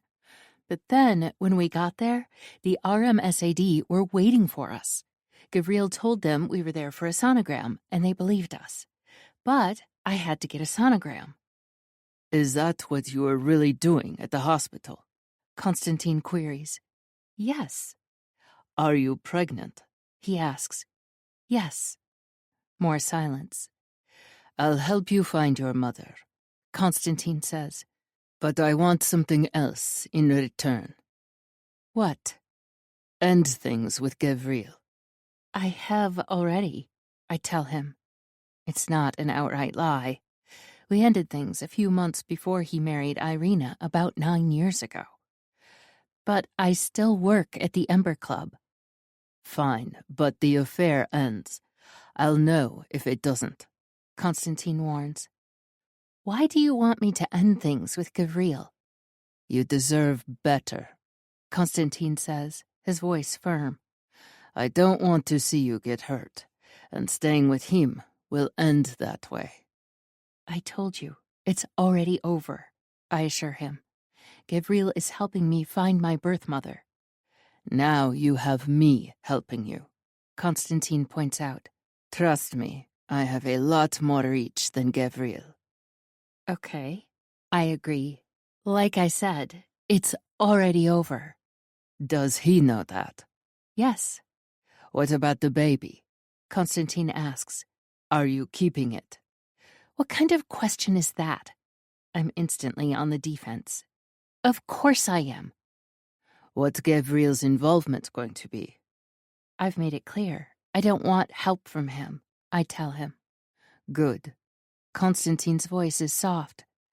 If you need help, any time of the day or night, Tara, you can call. Thanks. I clear my throat as a lump forms and tears gather in my eyes. That is kind of you. I have no idea why I just opened up to the man, a man who, for all intents and purposes, was following me. If he knows Gabriel, it means he probably knew where the toilet was that first night. And the park. He'd probably followed me there. And then a chance meeting in Moscow? All these things scream to me that he's been sent to follow me. Which means Irina's brother has heard the rumors and thinks I'm having an affair with Gabriel. But something inside me, the same thing that drove me to message him in the first place, trusts him. You should get some rest, Constantine suggests, snapping me from my thoughts. I'll call you tomorrow to find out how you are. Thank you, I say, but you don't have to check in. I want to, Constantine says. Good night, Tara. Good night. I hang up, take a bath, and eat. Then I climb into bed and pull out the box. The photo of Anya Novikov is still inside. I flick on my blacklight to read the message on the back again, but I find the edges of the photo shimmer. A faint outline appears. An X, marked on what looks like a map. My breath catches. A map? Holy shit! What the hell have I found? 13. Ruslan. Moscow's sky presses heavy over the city, gray and wet and pissed off, kind of like me. I sit at a private corner table in one of the city's most exclusive 5-star hotels, trying to make it through lunch with a woman whose idea of negotiation involves a deep neckline, breathy sighs, and a not-so-subtle foot brushing against mine under the table. Valentina is beautiful in that too-polished, high-maintenance way that always sets off warning bells. Her dress clings to her surgically enhanced curves. Her lips curve into a smile that says she's not here for the lobster bisque or to discuss her very serious case. Ruslan, she says, my name like a promise. You're far more uptight than I remember. I sip my bourbon, swirling the amber liquid before swallowing it. I'm professional. There's a difference. But we're not in your office, and I didn't come here just to talk about my case. She leans forward, her silk blouse slipping just enough to offer a clear view of the double Ds her husband paid for. I came here to talk about fucking you.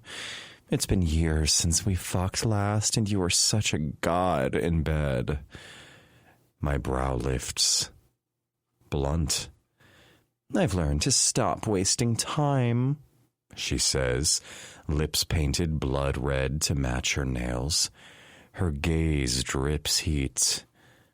I've always admired your firm grasp of the law and how good you are with your hands in other areas.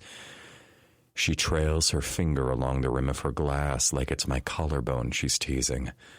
Subtlety isn't her thing. I'm flattered, I say, setting down my bourbon. But you're my client, Valentina. That complicates things. I like complicated. Her lips part in a mock pout. Besides, I was your client when you bent me over your Desk 2 years ago. That was before you were married. And now she's married to one of my most influential clients. I had to clean up her financial mess so her also insanely rich father could ensure her future husband was protected from Valentina's scandal. It was just a few quick fucks in my office, which were fun as the woman sucks cock like a pro and likes to take it in every hole she has. But it didn't go beyond that, and I'm not at all interested now, especially as I still have a slow-burning poison coursing through my veins from a one-night stand that haunts me every waking hour and makes me feel like I'm impotent, as I can't seem to get aroused by anyone else. And that's after just one night with Tara Craft. It's a good thing I didn't go ahead with my plan to keep her on a hook and woo her away from Gavriel, because I'm sure it would be me on the hook. Fuck. I downed the rest of my drink and let it burn away the tension coiling in my gut from letting my mind stray back to Tara fucking Craft. Oh, pooh. Valentina pouts prettily. My husband has never satisfied me like you do. Her eyes glitter with lust. I open my mouth to shut her down again when my phone vibrates in my pocket. I glance down and see the name flashing across the screen. Constantine, thank fuck.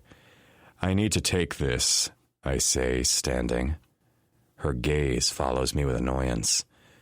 Constantine, I answer as I step out of the restaurant lounge and into the quieter hallway, finding an out-of-the-way corner. Where have you been? I sent a message to you 2 days ago. I got it, Constantine tells me. I haven't had time to respond. Since when has Constantine not had time to respond? My brow furrows as suspicion rises, but I bite it down. I'm just being paranoid because of the mission I've got him on. Do you have information? I do, he replies. I found out what was in the puzzle box. I pause. There was something in his voice, something different. I shake it off and put it down to my annoyance with my client. And I'm tense, waiting for the response. All there was a photo of Anya Novikov and a birth certificate. That hits me square in the chest. I wasn't told what was on the birth certificate, but I want to know. A birth certificate? For whom? Lydia Zorin. I frown. Zorin? What the fuck? Isn't that Leonid's sister? No. This girl would be too young, as she was born in 1998. So I doubt it's his sister. More like a daughter or a niece. Surely it would have listed the parents. Another bit of information the general hadn't given me. The only information I'm sure of is that Tara is his granddaughter and Leonid was his son-in-law. I don't even know his daughter's name, and all records pertaining to the general and Anya I don't have clearance for. There isn't other online information about their family either, but that's not surprising as they are both tied to the RMSAD and they go to great lengths to protect the identities of their employees and employees' families. No, it's not a full birth certificate, Constantine tells me. It just lists the child's name, birth date, and the hospital she was born in. No parents. We need to find the full one. Already on it, Constantine assures me, and again there's that edge to his voice. Something sharp lodges in my throat as I wonder if it's guilt. How do you get this information? There's a pause, just a beat too long. Are you still there? My voice drops. My gut clenches. Constantine? I followed them to Moscow, he says finally. My heart slams in my chest. Tara's in Moscow. She came with Gavriel. His voice is low, and in the tone you deliver news like a loved one has died or your best friend was fucking your partner. I grit my teeth. Where is Irina? Back in Vegas.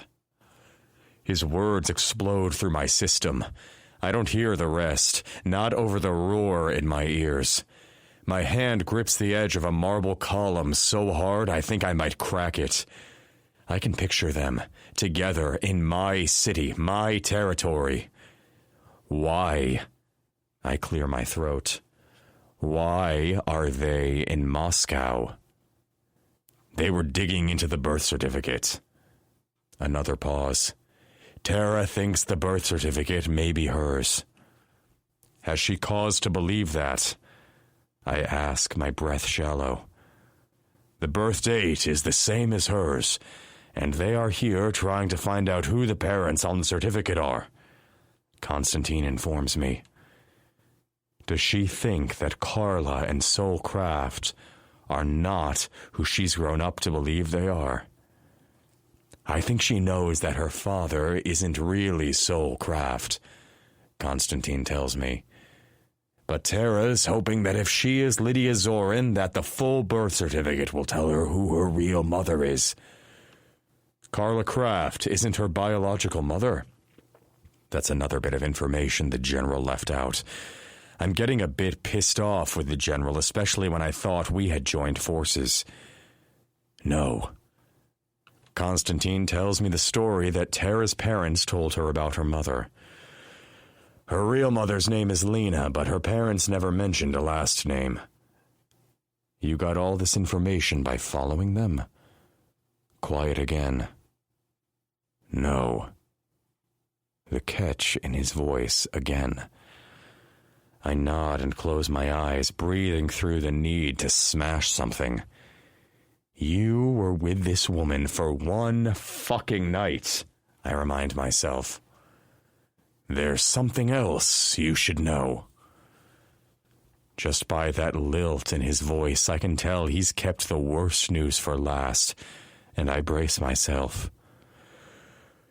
When I ran into Tara and Gavril in Moscow to find out what they were up to, they were at the hospital. Is Tara hurt? My mind immediately jumps to the worst case. Gavril abusing her. No. Constantine's tone is clipped.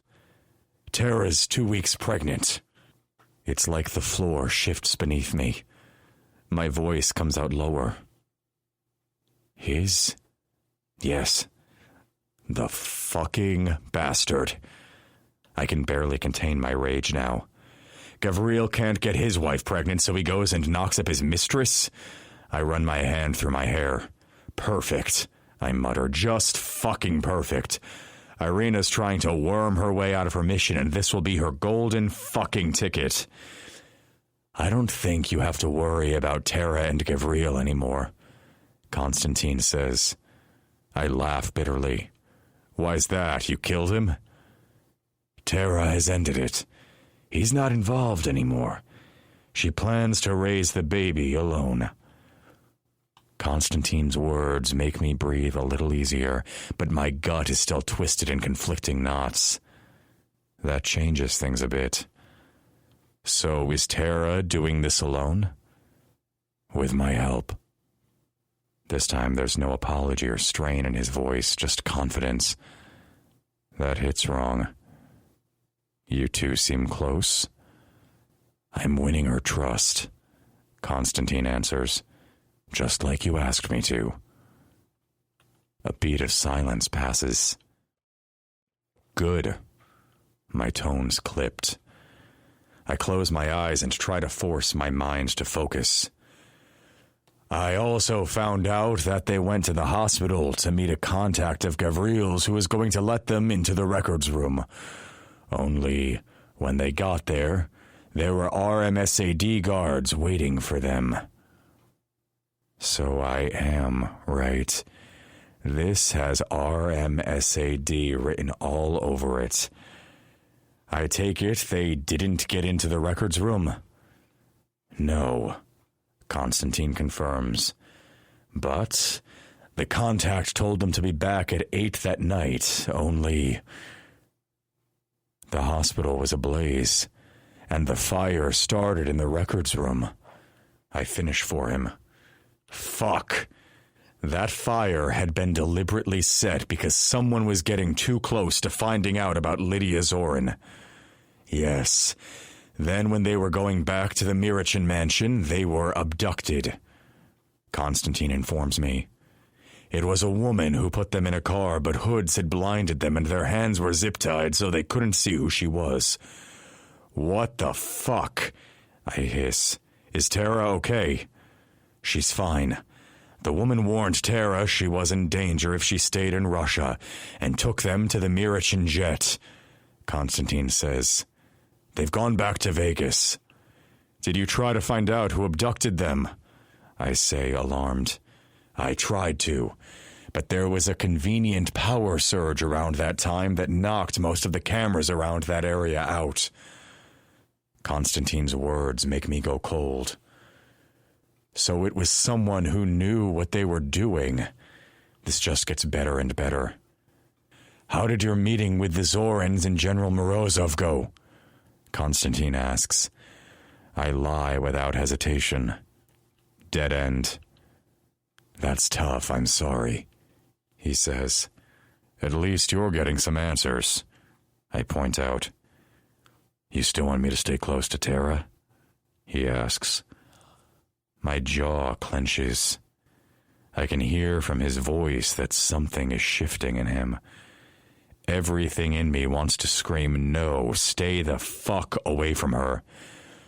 But that's not the man I can afford to be right now. Yes, I say through gritted teeth. Keep watching her. If she's going through this pregnancy alone, I want someone nearby. Keep her safe. I will. There's a pause. Then Constantine says something I don't want to hear. You know, Tara is carrying a Mirachin heir. Blood is blood, and you know how the Mirachins are about their family line. She's not carrying the right heir, I snap. But even as I say it, I know. An heir is an heir, and it could work for our plan. For Morozov's plan. The line goes dead.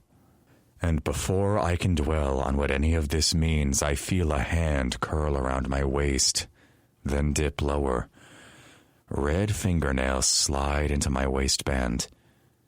Valentina. There it is, she purrs. Her palm finds my cock, stroking slowly. He's waking up. For a second, I close my eyes. Let it build. But then Tara's face flashes in my mind. Her mouth, her body, the sound she made when I buried myself inside her and made her forget her name. Every ounce of arousal withers. I grab Valentina's wrist and yank it from my pants. Her eyes flare with surprise as I stand and button my jacket. I told you this isn't going to happen, I say coolly. You didn't have a problem fucking me before. Before you married my client. If you leave now, she narrows her eyes threateningly, I'll tell him you came on to me, that you couldn't take no for an answer. I lean in close, just enough for her to feel the shift. Try it. See what he believes when I show him your text messages and the surveillance from this hotel. My eyes narrow dangerously. Your husband may be blinded by you, but he is no fool. Her mouth drops open slightly. She wasn't expecting that. I'm done here, I say. You'll need to find another attorney. I turn and walk out, not bothering to glance back. Pavel, my driver, is already standing beside the black sedan. Trouble? he asks, watching the woman through the glass doors as he pulls the car door open.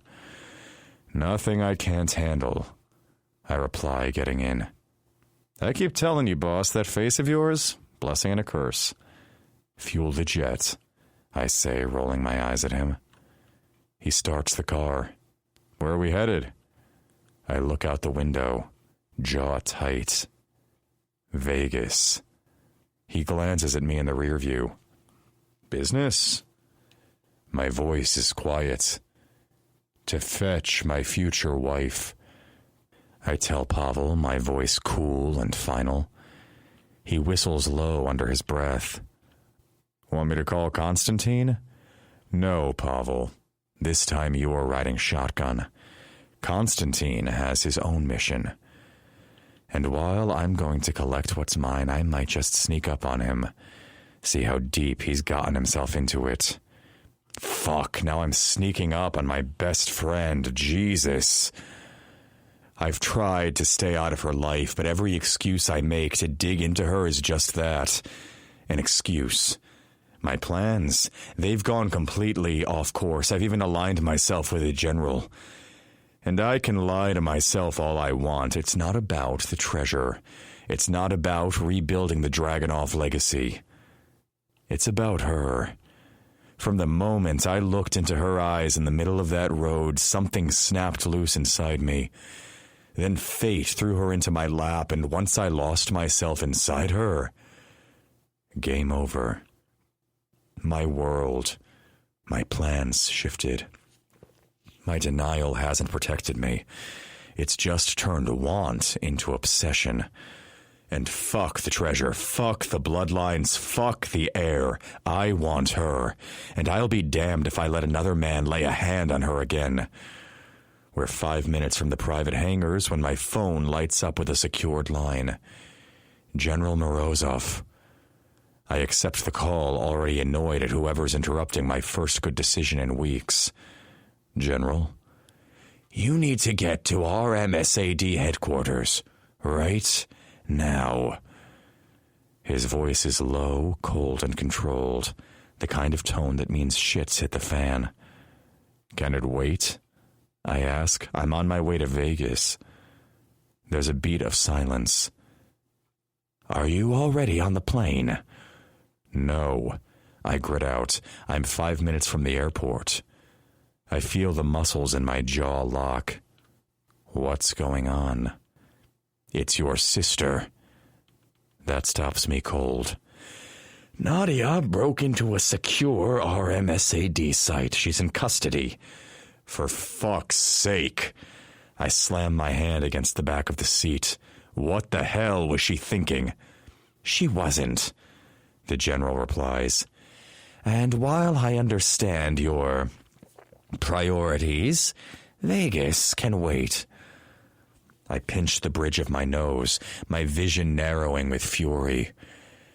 I should leave her there and let her rot. She keeps pulling this reckless bullshit and expects me to clean it up. We don't need this kind of attention right now, the general says quietly. Get here. Handle it. Quietly. I stare out the window, the hangars drawing closer. Tara's face flashes in my mind. Her lips, her voice, the soft, forlorn last look she gave me before sneaking out of my room thinking I was asleep. But the moment's gone. I kill the call and toss the phone on the seat beside me. Change of plans, I bite out. Pavel glances at me in the rearview mirror. Where to? RMSAD headquarters. He doesn't ask questions. He turns the car around without a word, tires humming against the asphalt as we reroute. I lean back in the seat and close my eyes, fists clenched, fury simmering just under the surface. Nadia's used her last fucking free pass. This time, I'm done with the warnings. When I'm finished at RMSAD, she'll be on lockdown, confined to Dragunov Village under the watchful eye of our cousin Agathon. And if she so much as tries to cross the boundary, there will be consequences. Family or not. 14. Tara. It's been 5 days since our trip to Russia, and I've done everything in my power to avoid being alone with Gavril. I've even bailed on lunch with Irina twice, claiming I'm buried in final edits for my dissertation. It's not a total lie. I am busy, but that's not the real reason I'm avoiding them. My phone buzzes on my desk. I glance down and smile. Renfield. What are you doing for lunch? Renfield is what I've listed Constantine as in my contacts. It's not just a private joke. It's protection. Because I already know how judgy Irina or Gavril would get if they found out I've become friends with Irina's older brother's fixer. The right-hand man to the guy they've officially labeled the enemy. So yeah, if they ever saw me messaging Ruslan Dragunov's second-in-command, I can already hear the lectures. He's dangerous. Yes, I know. So are pit bulls. And just like them, if you treat one right, it might just become your best friend. Still, you don't turn your back completely. He's spying on you. He's using you. Also noted. But I'm using him right back. Because honestly, it's been kind of nice to have someone checking in. Someone I can message in the middle of the day and who always answers. My sister's always working or out.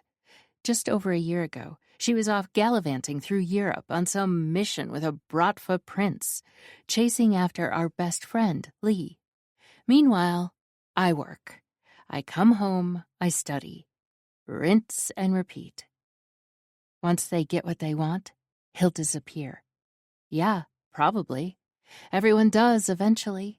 But right now, he's giving me the support I need when everything else around me feels like it's unraveling. And the real kicker, he's not who you think he is.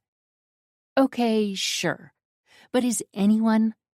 I just found out the people I've called my parents for 26 years might not even be my parents. I don't even know who I am anymore. Am I Tara Kraft or Lydia Zorin? Right now, Constantine is exactly who I need him to be. We've been talking constantly these last few days, 2-3 times a day. He sends ridiculous cartoons, unhinged news stories, weirdly sweet animal videos. I send him back worse ones. We're in a full-on meme war, and honestly, it's one of the few things keeping me sane. Me, heading home, taking a few days off, packing for LA. I was offered a job there even before my PhD defense results were ready. Renfield. Is that today?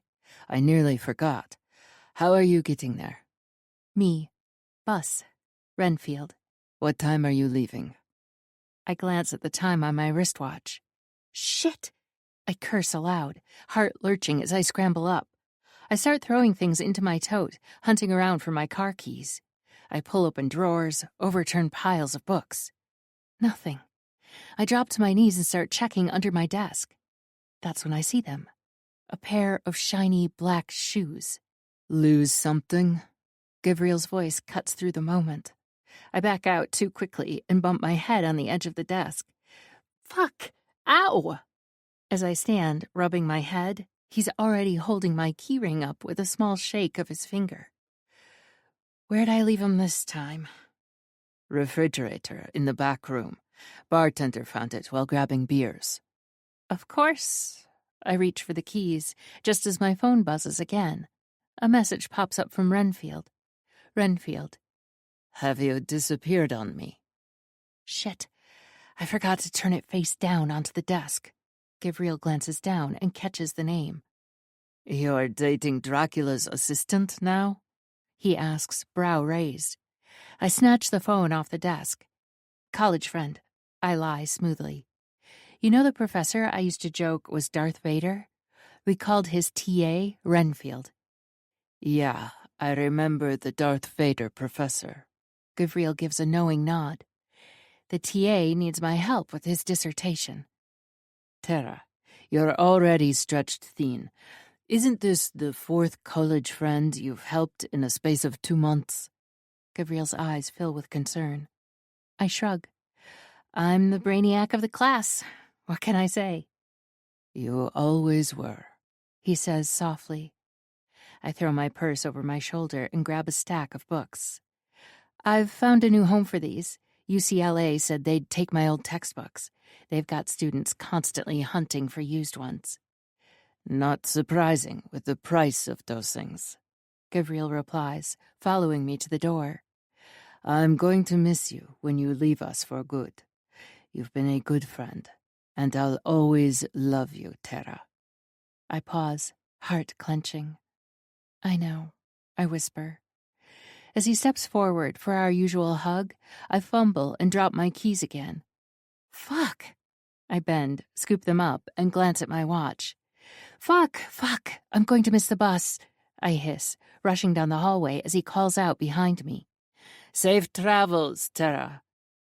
Not until I'm in my car do I finally text Constantine back. Me. Sorry, got cornered by the boss and had to sprint to my car. I'm probably going to miss the bus. Renfield.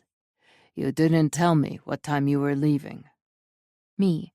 In 45 minutes. Renfield. Cutting it close, aren't you? Me. I just never seem to have enough hours in a day. Renfield. Are you texting while driving? Me. No, red light. Renfield. Okay, get home safe. I'll shut up for now. I smile as the light turns green. It's the same light where I met the Russian who altered my entire life in one night, where Damian Romanov nearly flattened me. My chest tightens at the thought. Of all the nights to replay in my head, that one still burns the brightest. I can still feel his touch burn a delicious, sensual heat down my skin. The apex between my legs throbs, and I can't help but move my hips slightly to press against the seam of my jeans. Fuck. Now I'm hot and achy again, and there is only one person I know who can dull the ache. But I'm never going to see him again, so a cold shower it is when I get home. 20 minutes later, I'm flinging things into a duffel with no real organization. Clothes, chargers, makeup bag. I'll deal with it when I get there. I check my purse again, making sure I have my wallet, my ID, my folder for UCLA, and just as I zip the bag shut, there's a knock at the door. Not now, I mutter, dragging my wheeled suitcase behind me. Molly, I love you, but I don't have time for tea. I yank open the door and stare directly into a hard male chest clothed in a black cotton shirt. A faint, clean cologne drifts off him, expensive and subtle. My heart skips a beat. That's a pity, the familiar deep voice says. I enjoy our chats. My eyes travel up. Constantine? He's casually hot in jeans, boots, and a shirt that clings to his chest like it was custom stitched there. For the first time, I notice the tattoo curling over one bicep. A devil's tail winding toward a pointed tip on his forearm. Holy shit, I say before I can stop myself. How tall are you? His brows lift, amused. 6'5". Can you bend a little? I'm getting a crick in my neck just looking at you. He chuckles and reaches for my bag. Can I take this for you? Wait, I narrow my eyes. What are you doing here? I thought you were in Moscow. I was. His eyes darken slightly. I didn't like the idea of you crammed on some bus to LA, so I came to offer a more comfortable option. You flew all the way from Moscow just to take me to Los Angeles? I eye him suspiciously. I did. He nods. But I got here yesterday and waited until now to surprise you. I blink. I think that's the nicest thing anyone has ever done for me. Are you shitting me? He grins. That's such a weird American phrase. So I repeat it in fluent Russian, just to mess with him. Fey stivaysia na mной. Now his eyes widen. You speak Russian? My parents insisted. You're right. Are you shitting me? It doesn't have the same ring to it in Russian. No, it doesn't. He agrees, and then gestures to the hallway. Ready? I nod, and I'm rushing toward the stairs when Constantine calls, Are you leaving your door open? Fuck. I stop and sigh. Jesus, I've been even more forgetful than usual lately. I turn and run back to the door, scratching in my purse to find my keys. Let me. Constantine takes them from me, his fingers brushing mine, and my heart flutters. I shake it off, putting it down to feeling quite horny lately. I've read it's hormones. So, I'm horny? I shake the silliness from my head as I follow Constantine down to his SUV. I'm still reeling from the surprise of seeing him. And when we pull into a private airstrip just outside of Vegas, I'm bowled over. You're flying me?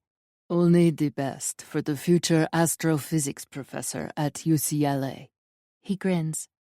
I hope you don't mind company for the trip. I feel my eyes mist as I shake my head, and my voice is a little wobbly as I say, Not at all. You're a welcome surprise. On board the sleek, luxurious jet, I gape at the interior before dropping into buttery soft leather. Constantine pops a bottle from a cooler. I hope that's not champagne, I tease. You know I can't drink alcohol right now. He holds up the label. 100% fizzy apple juice. No alcohol. I laugh. Do you remember everything I say? When a woman talks about fizzy apple juice more than 3 times, it's worth remembering. The plane lifts as I sip my drink and study him. I've heard the stories about what he does for Irina's brother, the rumors of violence, the time in jail. But sitting here now, watching how he subtly monitors everything, how his body is always slightly turned towards the exits, how his hand occasionally brushes near his inner jacket, where I'm guessing he keeps a weapon. He doesn't scare me. If anything, I feel safer with him than I have in weeks with anyone else. Are my horns showing? He asks with a teasing smile. You're not hiding them very well. We both laugh. As the flight gets underway, I glance around the aircraft. Is this your boss's jet? You mean Roslin? Constantine looks at me, and I nod. No, it belongs to the Romanov Corporation. My father's younger brother. His eyes darken. He passed away several years ago, and now my sister and I are the sole heirs, as my uncle never married or had children. So you're independently wealthy from Roslin? We were, before we inherited my uncle's fortune, Constantine tells me. Then why do you do what you do? I ask, before I can stop myself. I suffered a loss, and then found myself being blamed for a crime I didn't commit. Constantine's eyes darken, and I suck in my breath as I see it. The anger, the danger that lurks inside him. But even seeing that, I'm at ease with him. Maybe I'm just projecting or needing someone to cling to. And he is funny, dark, dangerous, and fucking sexy as hell. He's exciting. Something I have lacked in my life. Oh no. My heart squeezes for him. Roslin was the only one who believed in me, Constantine says, his voice dropping. He fought to get me acquitted, something my own father, also an attorney, did not do. He exhales slowly. By the time I got out of jail, my reputation was fucked. The career I had started carving out for myself was gone. He gives me a tight, bitter smile. You can't become a weapons engineer with a criminal record. You are going to be a weapons engineer? Constantine nods. Yeah, I was already studying and in the Marines. I'm sorry. I can't imagine working so hard toward something and then having it all ripped away like that. Rosalind gave me a job, something to focus on. Constantine continues. He's not just my best friend. He's my brother. I understand, I tell him. Well, technically, Lee is my sister's best friend. They've known each other since they were 3, but she's like another sister to me. You're a lot like Irina. Constantine surprises me by saying, You have acquaintances, but a handful of people in your inner circle. Yeah, I sigh. I don't have a lot of friends. You have real friends. Constantine's eyes hold mine. Those are far more valuable and worth 1,000,000 false ones. It's not long until the plane begins its descent. I feel my stomach drop and my nerves start to tense. But then Constantine shifts and distracts me as he reaches into his jacket pocket and sits beside me. I nearly forgot, he says. I have a surprise. Another one? My pulse jumps. My eyes narrow suspiciously as I tease, You're not about to propose, are you? He snorts. Not today. He holds out a folded paper.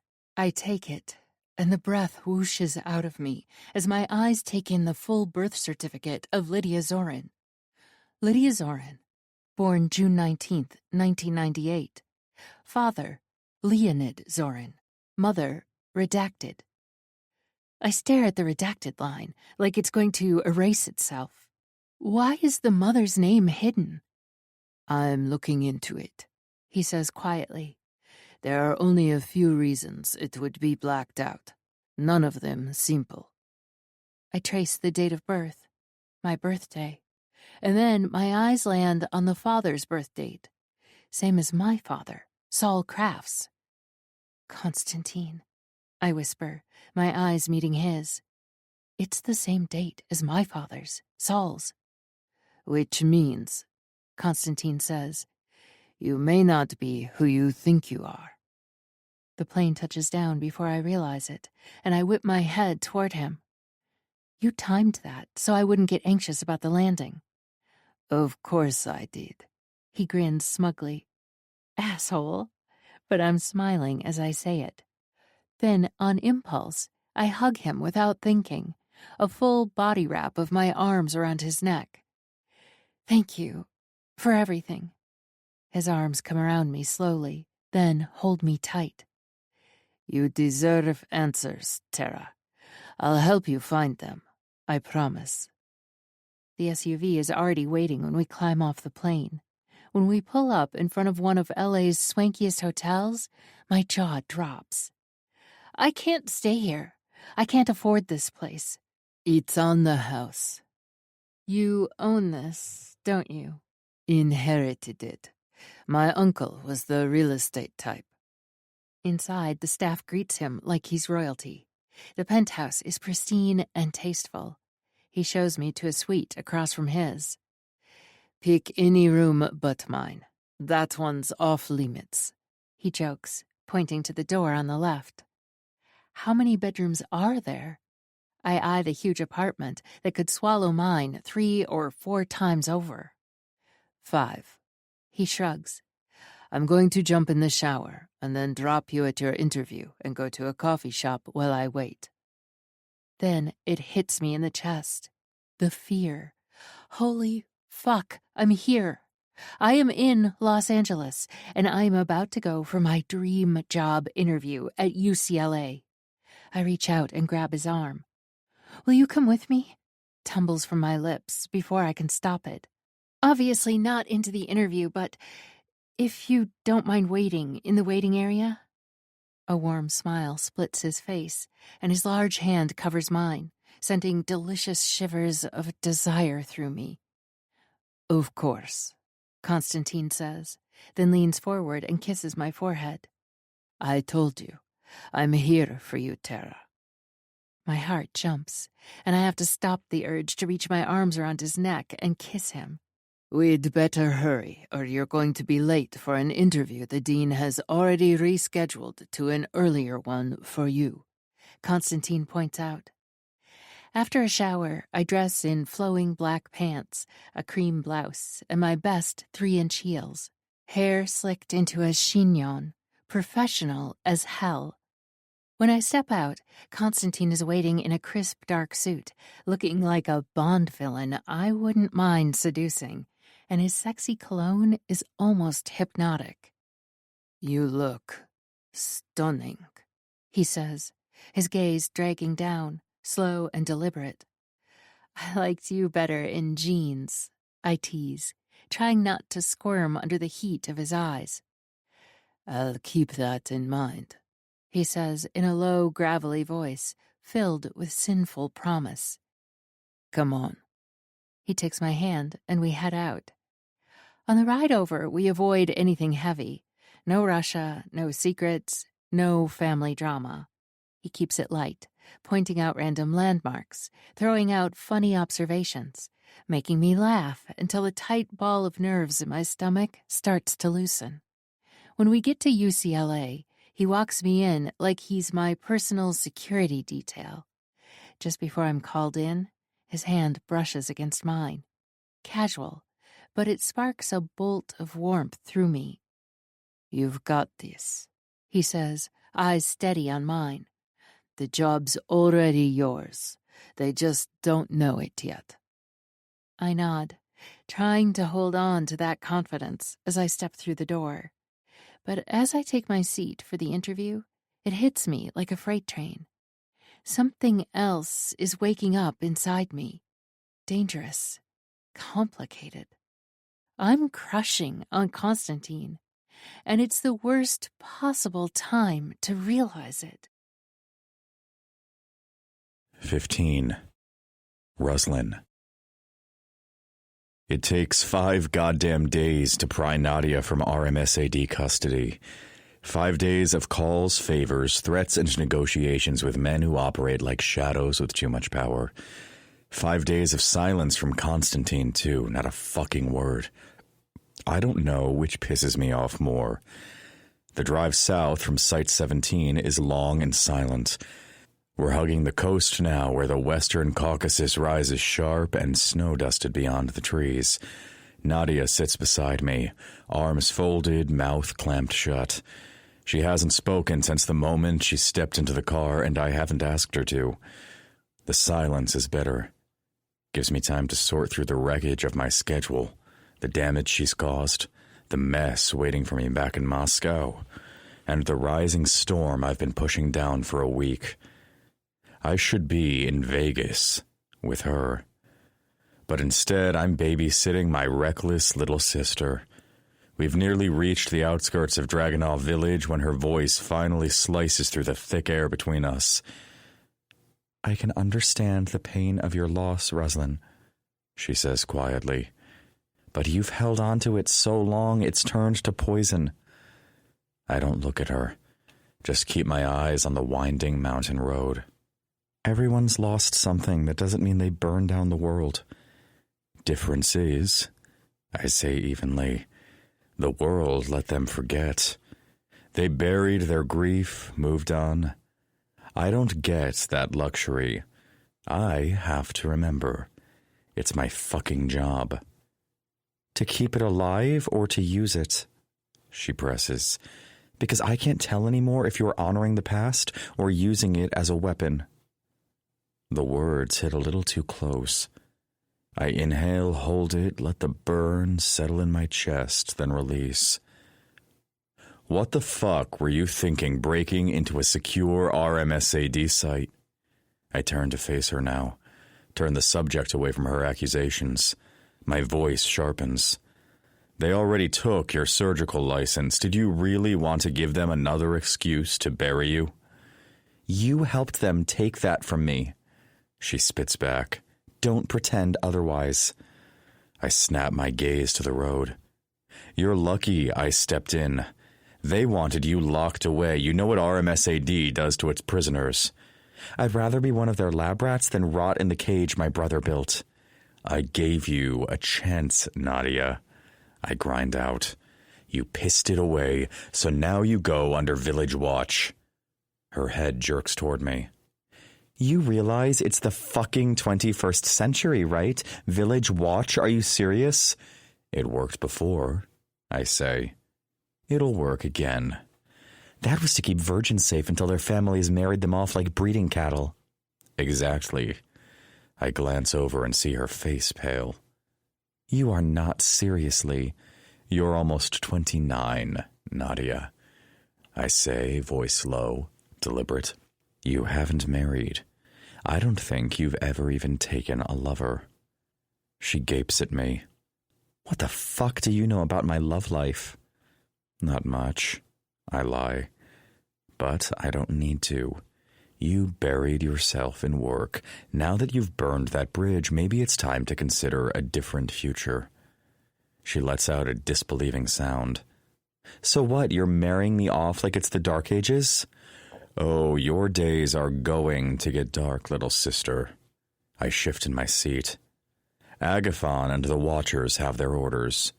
You bastard, she hisses. You're not the same Ruslan I grew up with. The man I loved, he wanted to rebuild our territory without bloodshed. He had vision, plans. Now, you're just another tyrant dressing up revenge as justice. I still have those plans, I say flatly. But honoring our ancestors means keeping the traditions that made us who we are. And those traditions are why the world is divided. She fires back. Why hate and ignorance keep winning? I ignore it. We roll into the village, the tight-knit buildings silhouetted against the evening sun. A few kids play soccer near the fountain. The old clock tower still stands, worn and proud. I'm not a child anymore, Ruslan, Nadia says as we stop in front of the town hall. You can't do this. Then stop acting like one, I say as Pavel kills the engine. You should have known better. I was trying to help a friend. Nadia tries to plead her case. By ending up in a cell? Yeah, that's real helpful. At least I still have friends to try and save. She mutters, climbing out of the car.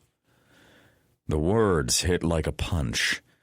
I sit still a second longer than I should, her voice ringing in my ears. Then I force the sting away and climb out just as Agathon walks out of the hall. Cousin, he greets me with a nod. It's good to have you home. He turns to Nadia. Hello, Nadia. We've got your room ready. You'll be staying with Watcher Anna. Awesome, Nadia mutters, her tone thick with venom. She doesn't say goodbye, doesn't even glance at me as she turns and heads down the path. She'll come around, Agathon says, watching her go. I don't care if she does. I lie again. Agathon is shorter than me by nearly 5 inches, but his presence is solid. He's more than my cousin. He's my shield when I can't be everywhere. He grew up in this village after Boris Mirichin murdered his parents in front of Agathon, who was 10 at the time, and the entire town. Another lesson from the Mirichins in loyalty written in blood. Another reason to finish what I started. How is the building coming? I ask him. We have made quite good progress in the past week, he says. The general's men have helped a lot. Good. I nod and walk back to the car. Pavel pulls the back door open. Are you not going to brief the council? Agathon watches me move to slide into the back seat of the SUV. I have business to attend to, I tell him. I will be back in 10 days or so. I will brief them then. We were hoping you'd at least stay one night, Agathon presses. When I return, I will be staying for a few weeks, I tell him. We will have plenty of time to talk then. Of course, Ruslan. Agathon gives a slight bow and relents. I pause. In the meantime, start preparations for a Dragonov wedding ceremony. Agathon blinks. You already have someone for Nadia? No, I say. It's for me. His brows rise. May I ask who? You'll know when it's time. I clap his shoulder. Trust me, I've chosen well. No doubt, he says, then after a beat and glancing into the SUV. Where's Constantine? My jaw tightens. On assignment. Something flashes behind his eyes, nothing but ice between them. But I don't give a fuck. Constantine serves me, not the other way around. Pavel closes the door and climbs behind the wheel. I turn to Pavel. Let's go.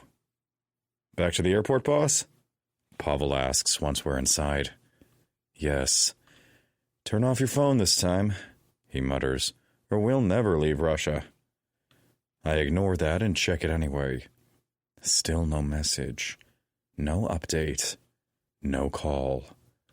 My pulse tightens. I dial a secure number. It picks up on the third ring. Boss? Alexei, I say. Where's Constantine? In Los Angeles. The answer hits harder than it should. What the fuck is he doing in Los Angeles? He's supposed to be in Vegas. Is he alone? No, he's with Tara Kraft. Fucking hell. I inhale sharply. In his penthouse? Yes. The air in the car thickens and rage coils low in my gut. Stay on him, but do not engage with him. Yes, boss. I hang up. As the car pulls into the private airstrip, I walk toward my jet. Each step cuts sharper than the last. My head swirls with betrayal and fire. Tell the pilot, I tell Pavel, we're going to Los Angeles. His brows shoot up. What's in L.A.? I climb the stairs without answering. But in my head, the answer is clear. The woman I should never have touched. The woman I can't stop wanting. The woman who's carrying another man's child. And the man who may just pay the price for getting too close to that woman. 16. Tara. The dean's office is a blend of old-world charm and modern elegance, with mahogany shelves lined with books and a sleek glass desk at the center. He rises as I enter, his smile warm and welcoming. Miss Kraft, it's a pleasure to meet you. Your recommendations are nothing short of stellar. Thank you, Dean, I reply, shaking his hand firmly. He gestures for me to sit, and we discuss my academic achievements, aspirations, and the potential role at UCLA. Despite not having my final results yet, he seems confident. I have no doubt you'll excel. Let's proceed with setting up the formal interviews, if you're happy to do so. I'm buzzing as I leave his office, and the reality of the opportunity begins to sink in. This time next year, I could be lecturing here. Happy? I'm practically floating. Is this really happening? UCLA. A real future. Maybe even a career that doesn't revolve around secrets, puzzles, or fake names. Maybe. My eyes land on Constantine, standing near the glass wall, tall and sharp in his suit. He sees me, and his posture shifts, upright, alert, but relaxed in the way only someone like him can be. My heart hitches. My stomach flutters. God help me. Miss Kraft, the dean says beside me, I look forward to seeing you back here soon. Constantine turns and approaches. His presence is commanding, and my heart skips a beat. Constantine holds out his hand to the dean. Konstantin Romanov, I'm a friend of Miss Kraft's. The dean's eyes light up. Are you related to Melor Romanov?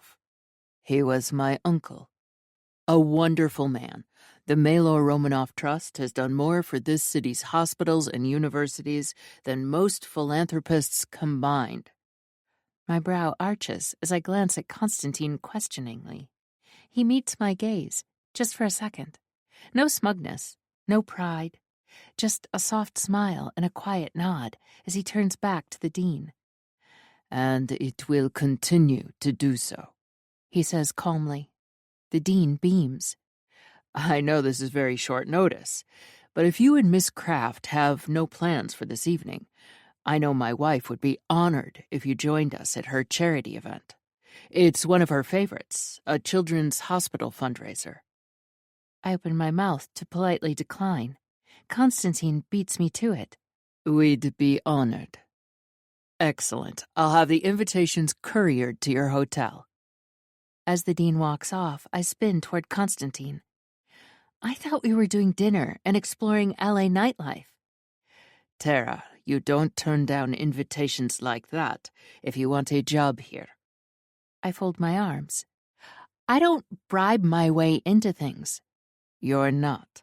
You're demonstrating your intelligence and social awareness. It's a part of the game. Play it." I groan. "I didn't bring cocktailware." He flashes a grin. "Luckily, Rodeo Drive's still open." He's worse than Irina. 2 hours later, I'm staring at myself in the mirror inside the penthouse suite. I can't believe I let him buy the damn dress. Deep emerald green, off-shoulder, cinched at the waist, and flowing over my hips like silk poured over skin. It makes my hazel eyes look like polished stone. Gold flickers catch in the light when I turn my head. I add nude heels, a gold clutch, soft makeup, and a twist in my hair. A small voice in my head whispers, "You look like you belong." I'm not sure where I belong. I quickly shake off the negative thoughts.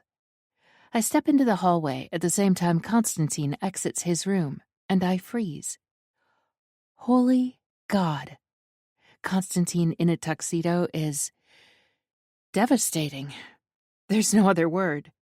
The black silk lapels frame broad shoulders, crisp white shirt, bow tie. His hair swept back.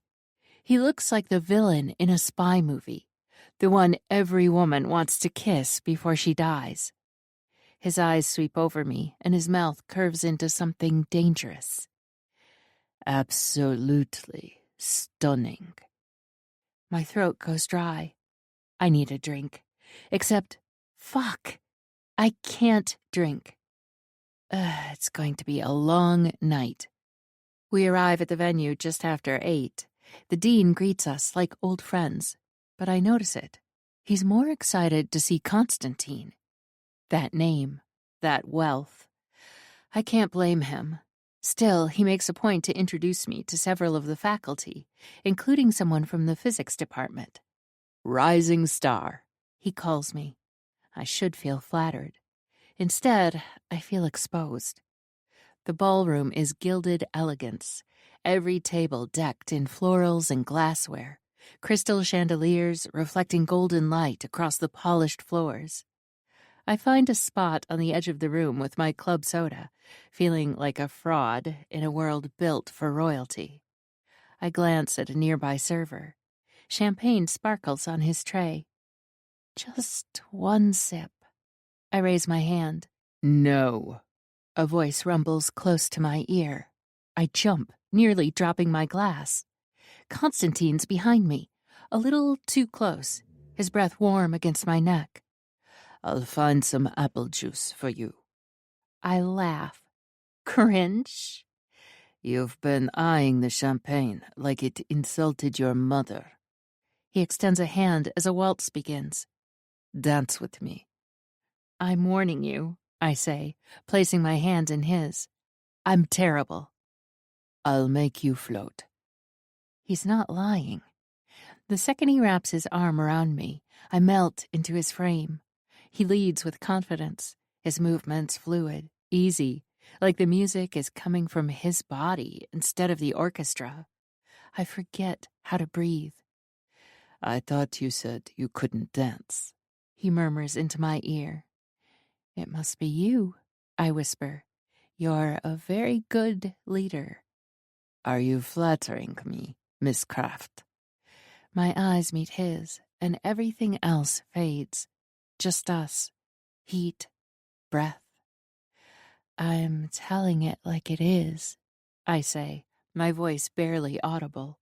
He leans in. Then he spins me. The moment shatters. When he pulls me back, his voice is rough.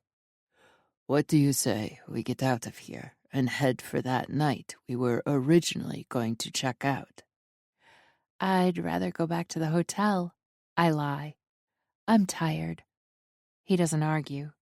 In the penthouse, he watches me. Would you like me to order something to eat? You didn't eat much at the function. I'm not hungry, I say. For food, anyway. I think I'm going to shower, then sleep. Constantine nods, and I don't look at him. I'm afraid that if I do, I'm going to embarrass myself as I jump his bones. Jesus, Tara, what the fuck is wrong with you? I'm halfway down the hall when I slip. The floor skims out from under me. Panic hits like a gunshot. I'm falling. My hands grab air. My heart spikes as my brain screams, "The baby!" Then arms wrap around me. Constantine catches me before I hit the ground. I grip his waist, burying my face into his chest, trying to breathe. Hey, he says. You're shaking. If I'd hit the floor. My voice is thin, broken. I could have lost the baby. Silence. His body tenses. I look up. His eyes blaze. But I didn't, I whisper. I didn't hit the floor because you caught me. I will always catch you, Tara, no matter what, he says, his voice hoarse. Then he kisses me.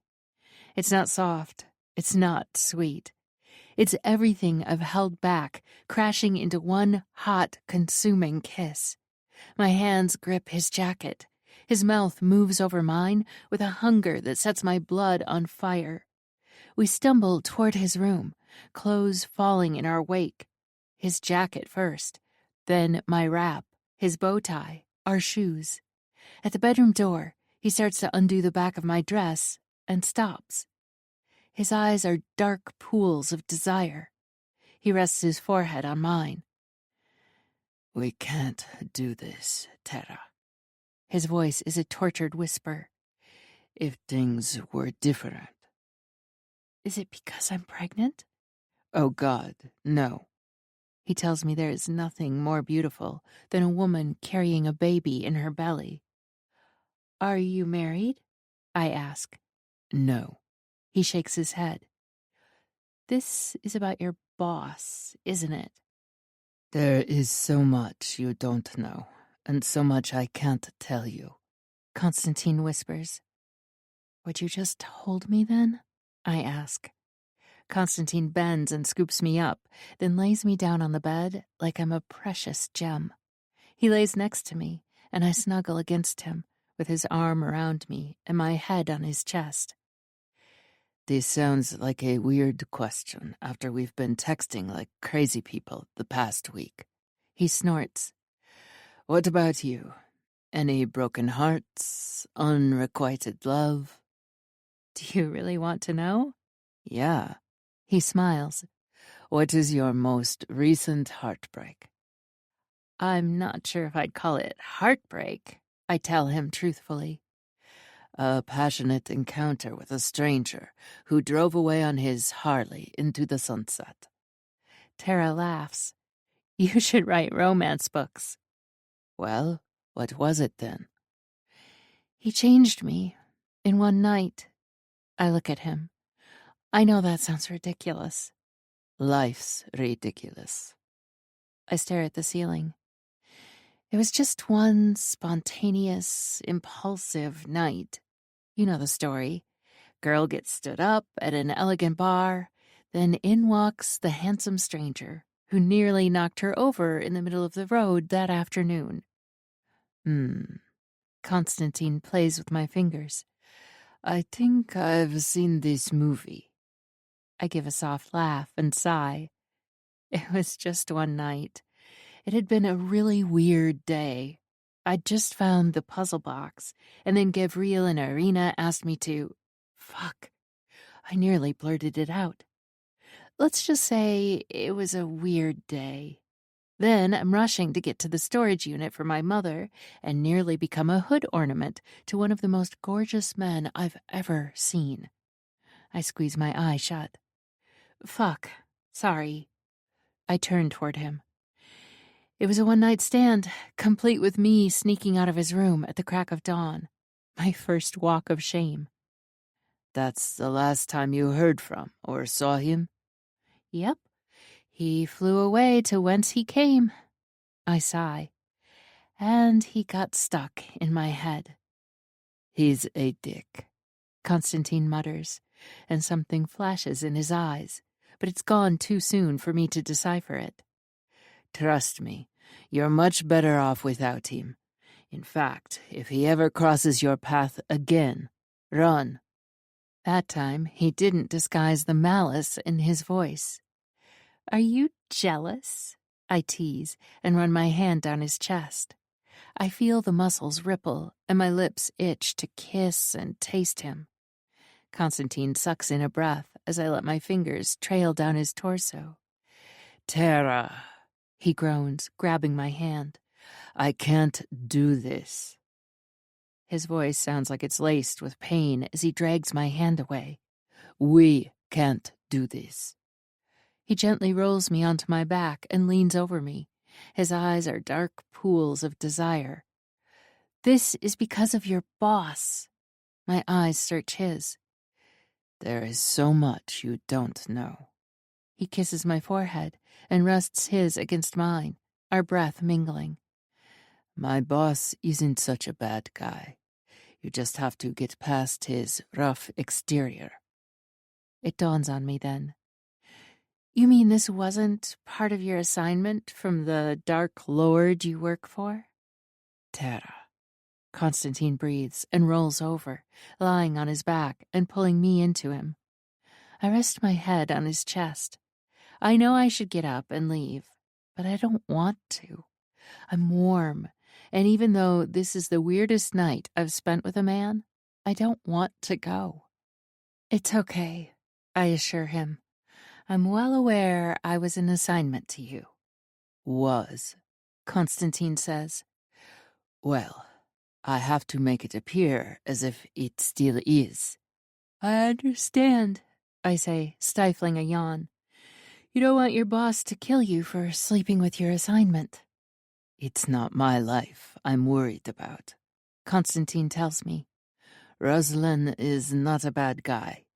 He's just a Dark Lord on a mission to ensure I don't come between his sister and her husband?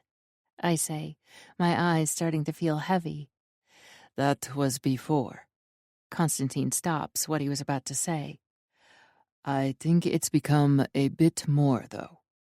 Like... I start to snuggle closer to his warmth, and his other arm wraps around me, holding me, and I don't hear his answer as I drift off to sleep. I wake to his phone vibrating. The early rays of the morning sun are pushing in through the heavy drapes. He slips from the bed to take the call. A few minutes later, he returns, eyes dark. You have to go. His voice has an urgency to it. What? I've booked a car for you, and I've arranged for my jet to take you back to Vegas. Why? What's happening? I sit up and blink in confusion. Ruslan Dragunov is coming. He'll be in L.A. soon. My breath catches. He helps me dress and packs my bag with steady hands. I know you were sent to watch me, I say. He looks at me, then nods. It stopped being about that a while ago. I care about you, more than I should. Constantine repeats what he said the night before. Why is he coming? I ask. Is he after my baby now because Irina hasn't produced an heir? I see his eyes widen in surprise, and I tell him, yes, I know about that. He does want Gavril's baby, Constantine confirms. But he wants more than that. His voice is tight as his eyes meet mine. You have to disappear for a few days while he's in town. When he doesn't find you here, he's going to go to Vegas. What more does he want? My brow furrows while my brain is still stuck on that part of the conversation. Constantine's jaw clamps, and the muscle on the side ticks. He wants you, Tara. My heart drops. Why me? I've never met the man. Yes, you have. Constantine's voice lowers. Now, please, Tara, do you have someone you can go to and lay low until I can get him back to Russia? I nod. I know someone. Good. I'll need your phone. I don't even ask why. I just give it to him, as my brain is trying to work out when I met Ruslan Dragunov and why he wants me as well as the baby. Constantine hides the phone under the pillow and then ushers me to the elevator. At the elevator, he kisses me like it's goodbye. You were an assignment, but you became something else. So much, much more. That's the truth, no matter what happens next. I nod, stunned by his words, and my head is spinning. As the doors close, Constantine turns and pulls off his shirt. My heart stops. A dragon coils around his torso. I've seen a dragon like that before. It's the same as Damien's. What am I missing? I feel like the answer is right in front of my eyes, but my brain is refusing to acknowledge it. As soon as I'm in the lobby, I'm ushered to an SUV waiting outside. As I slide into the back seat, the door closes. The SUV starts to pull off, and another pulls up. The SUV turns to head down the drive, and a man steps out of the newly arrived vehicle. Tall, dark-haired, dangerous, gorgeous. My breathing becomes shallow. My eyes widen. Damien. My mind whirls. What is he doing here? Was it even Damien? My mind feels like it's been stuffed too full of information. Information it doesn't want to process. I know there is something I'm forgetting. My mind whirls back to that night at the bar. I see Damien introduce himself. I'm Damien Romanov. Romanov. My eyes fly open. The tattoos. Later, on the jet, as the pilot hands me my shiny new burner phone, I ask him, "Does Constantine have a brother named Damien?" No, but his cousin uses that alias. My blood runs cold. Alias? The pilot nods. I stare out the window as the plane takes off. Apple juice, Miss Kraft? The air stewardess makes me jump. Sorry, I didn't mean to frighten you. No, I was miles away, I tell her, taking the glass of apple juice. I'm getting some breakfast ready for you. She hands me a rolled-up magazine. I thought you might like to do some light reading while you wait for breakfast. There is something in her eyes, like they say, "Take the magazine." I smile and take it. Thank you. She smiles warmly and walks away. For a while, I also thought Constantine wasn't a bad person. Now, I'm conflicted. Yes, I know I was an assignment. Yes, I know I instigated the texting. Yes, I know what I was walking into. Well, part of it. My brow furrows. But at least I know he really is Constantine Romanov. What I want to know is who the fuck Damien Romanov really is. I had a one-night stand with a man who didn't even give me his real name. I drop the magazine as I'm so deep in thought, wondering who the fuck Damien Romanov is, that I forget it's in my hand. I bend to scoop it up and freeze. It's a Russian magazine, with the headline, Moscow #1 law firm, Dragunov Law. The rest of the headline fades away as my eyes fall on the picture of Ruslan Dragunov, and my breath catches in my throat. My fingers feel stiff, and my body goes cold, and the blood roars in my ears as I find the answer to my question. Damien is Ruslan Dragunov.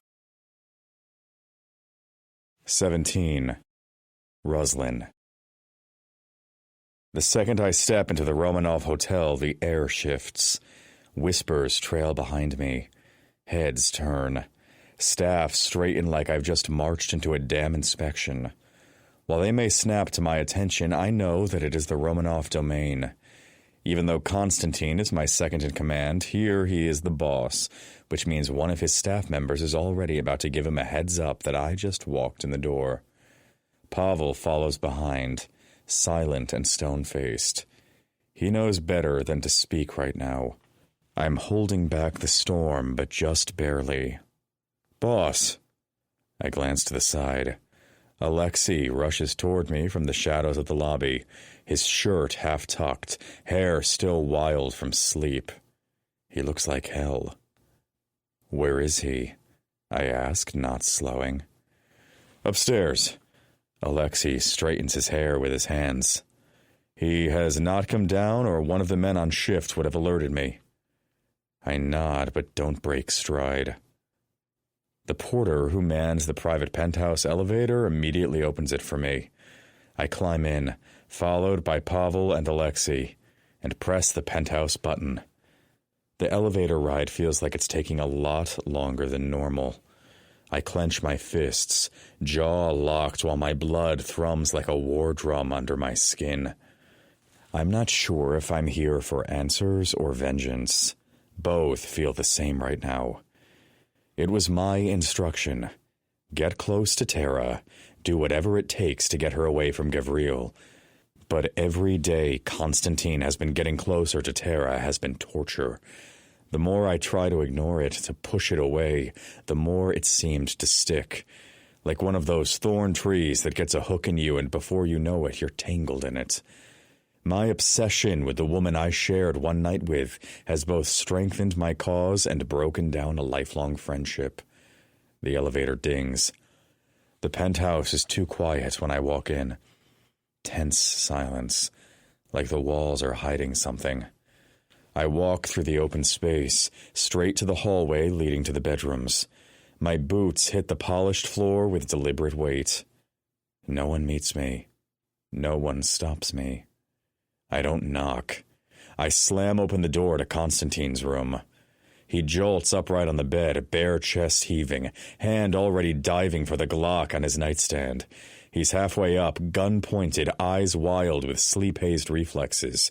"Jesus," he hisses. "Roslyn, you were expecting someone else?" My voice snaps like a whip. "I wasn't expecting anyone." He groans and lowers the weapon, dragging a hand through his hair. "I could have shot you." "Where is she?" My voice is low and level. He frowns, confused for a moment. "Who?" I give him a look that could melt steel. Realization hits. I see it in the twitch of his jaw, the way his eyes flick toward the door. He's out of bed in a second, wearing nothing but loose pajama pants. He crosses the hall and knocks gently on the bedroom door facing his. "Tara?" His voice is soft. Too soft. He hesitates, then opens the door. The bed's rumpled, but it's empty. I walk in and open the closet. It's empty. There's nothing on the dresser or in the drawers. She's gone. Constantine finds a folded note sitting on the nightstand. He reads it, jaw ticking, then passes it to me. "Constantine, thank you for..." Even the most gripping tales need a moment of rest. Let this pause refresh your senses.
helping me. I have to get back to Vegas. Let me know when you're back and we'll get a burger, my treat.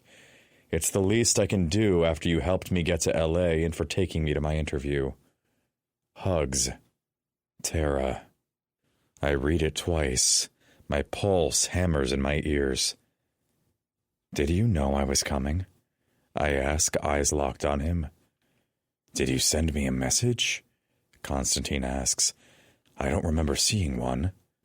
No, I answer. I thought I'd surprise you. That explains you barging into my room. His eyes flash with something for a second. Why are you back in the States? Get dressed, I order. I've got breakfast on the way and we'll talk then. 20 minutes later, I sit at the penthouse dining table, steam rising from a fresh pot of coffee. I pour myself a cup, forcing calm into every motion. Across from me, Constantine appears, showered, dressed, and collected. He serves himself like this is any normal debrief. It isn't. Any developments? I ask. Nothing new, he says. Did you find anything on Lydia Zoran's mother? No. I shake my head, tapping my fingers against the mug. The Morozovs have their records sealed up tighter than the Kremlin vaults. Constantine nods slowly. You think we're veering too far from the mission? Tara's not with Gavril anymore. She's got her UCLA job. She's moving here. Maybe we should focus on rebuilding Draco Kremlin, and the plans to reclaim Dragonov territory are on track. Are you fucking kidding me? I glare at him. She's pregnant with a Mirachin heir, you said it yourself. And you're comfortable using that? His eyes search mine. Leveraging a baby? His words are ice. I stare at him, and something cracks behind my ribs. I blink, and the past flashes in red. A child's cry, a tiny hand limp and bloody in mine. That feeling of utter helplessness, panic, and fear coursing through my veins. I swallow hard.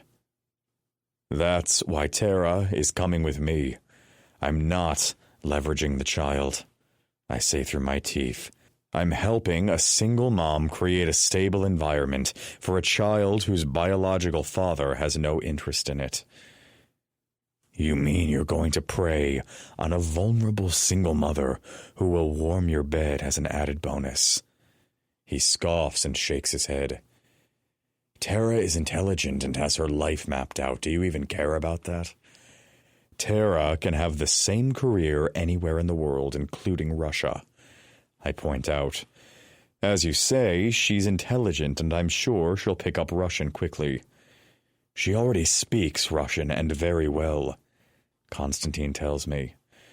Then she will have no problems pursuing a career in Russia.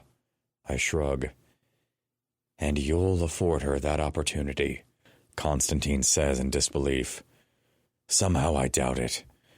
Tara planned to raise the baby alone. I go on, ignoring his scathing remarks. I'm giving her something better. A stable life and a father for her child. Gavril doesn't want it.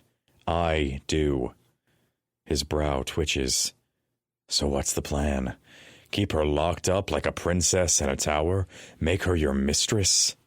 No, I say. My wife. His coffee cup freezes midway to his lips. He sets it down slowly. Excuse me? You heard me. You can't be serious. I am. All she and the child she is carrying mean to you is power and control, Constantine says, and I can see he is holding onto the threads of anger. What will General Morozov think of your plans for his granddaughter?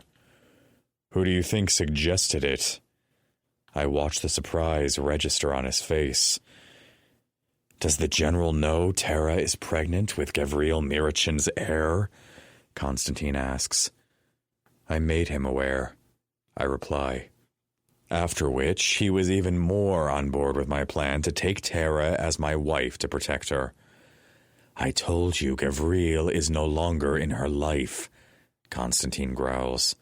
I will make sure it stays that way. How gallant of you to offer to be her watchdog, I mock. But it's not just the Mirachins she needs protection from. I lean back in the chair. Tara and Gavriel's search for information on Lydia Zorin has alerted the RMSAD, and they have hired someone far more dangerous than the Mirachins, I inform him. Fuck, even I shuddered upon hearing the news. There's a bigger monster than you, my friend. Constantine looks at me challengingly. I would say you, I hit back. But the mere fact that this person has never been seen and has proven time and time again they can get to anyone, anywhere, at any time. Fuck no. Constantine pieces it together. What did Leonid Zorin do to warrant the RMSAD to send the Black Widow after Tara? I see the fear makes him turn pale. He took something from them, and they want it back. Does it have to do with why you asked me what was in the puzzle box? Constantine asks me. No. It has to do with the RMSAD's Jewel Initiative project. What the fuck did Leonid Zorin take from there? Constantine's brow is knit. Subject number 11. The new jewel of Russia. I tell him, and his eyes widen. We know her as Tara Kraft. His body stills. He blanches. No fucking way. I nod. She's the jewel. Constantine leans back like I've slapped him. He runs a hand through his hair, exhaling slowly. And now she's pregnant.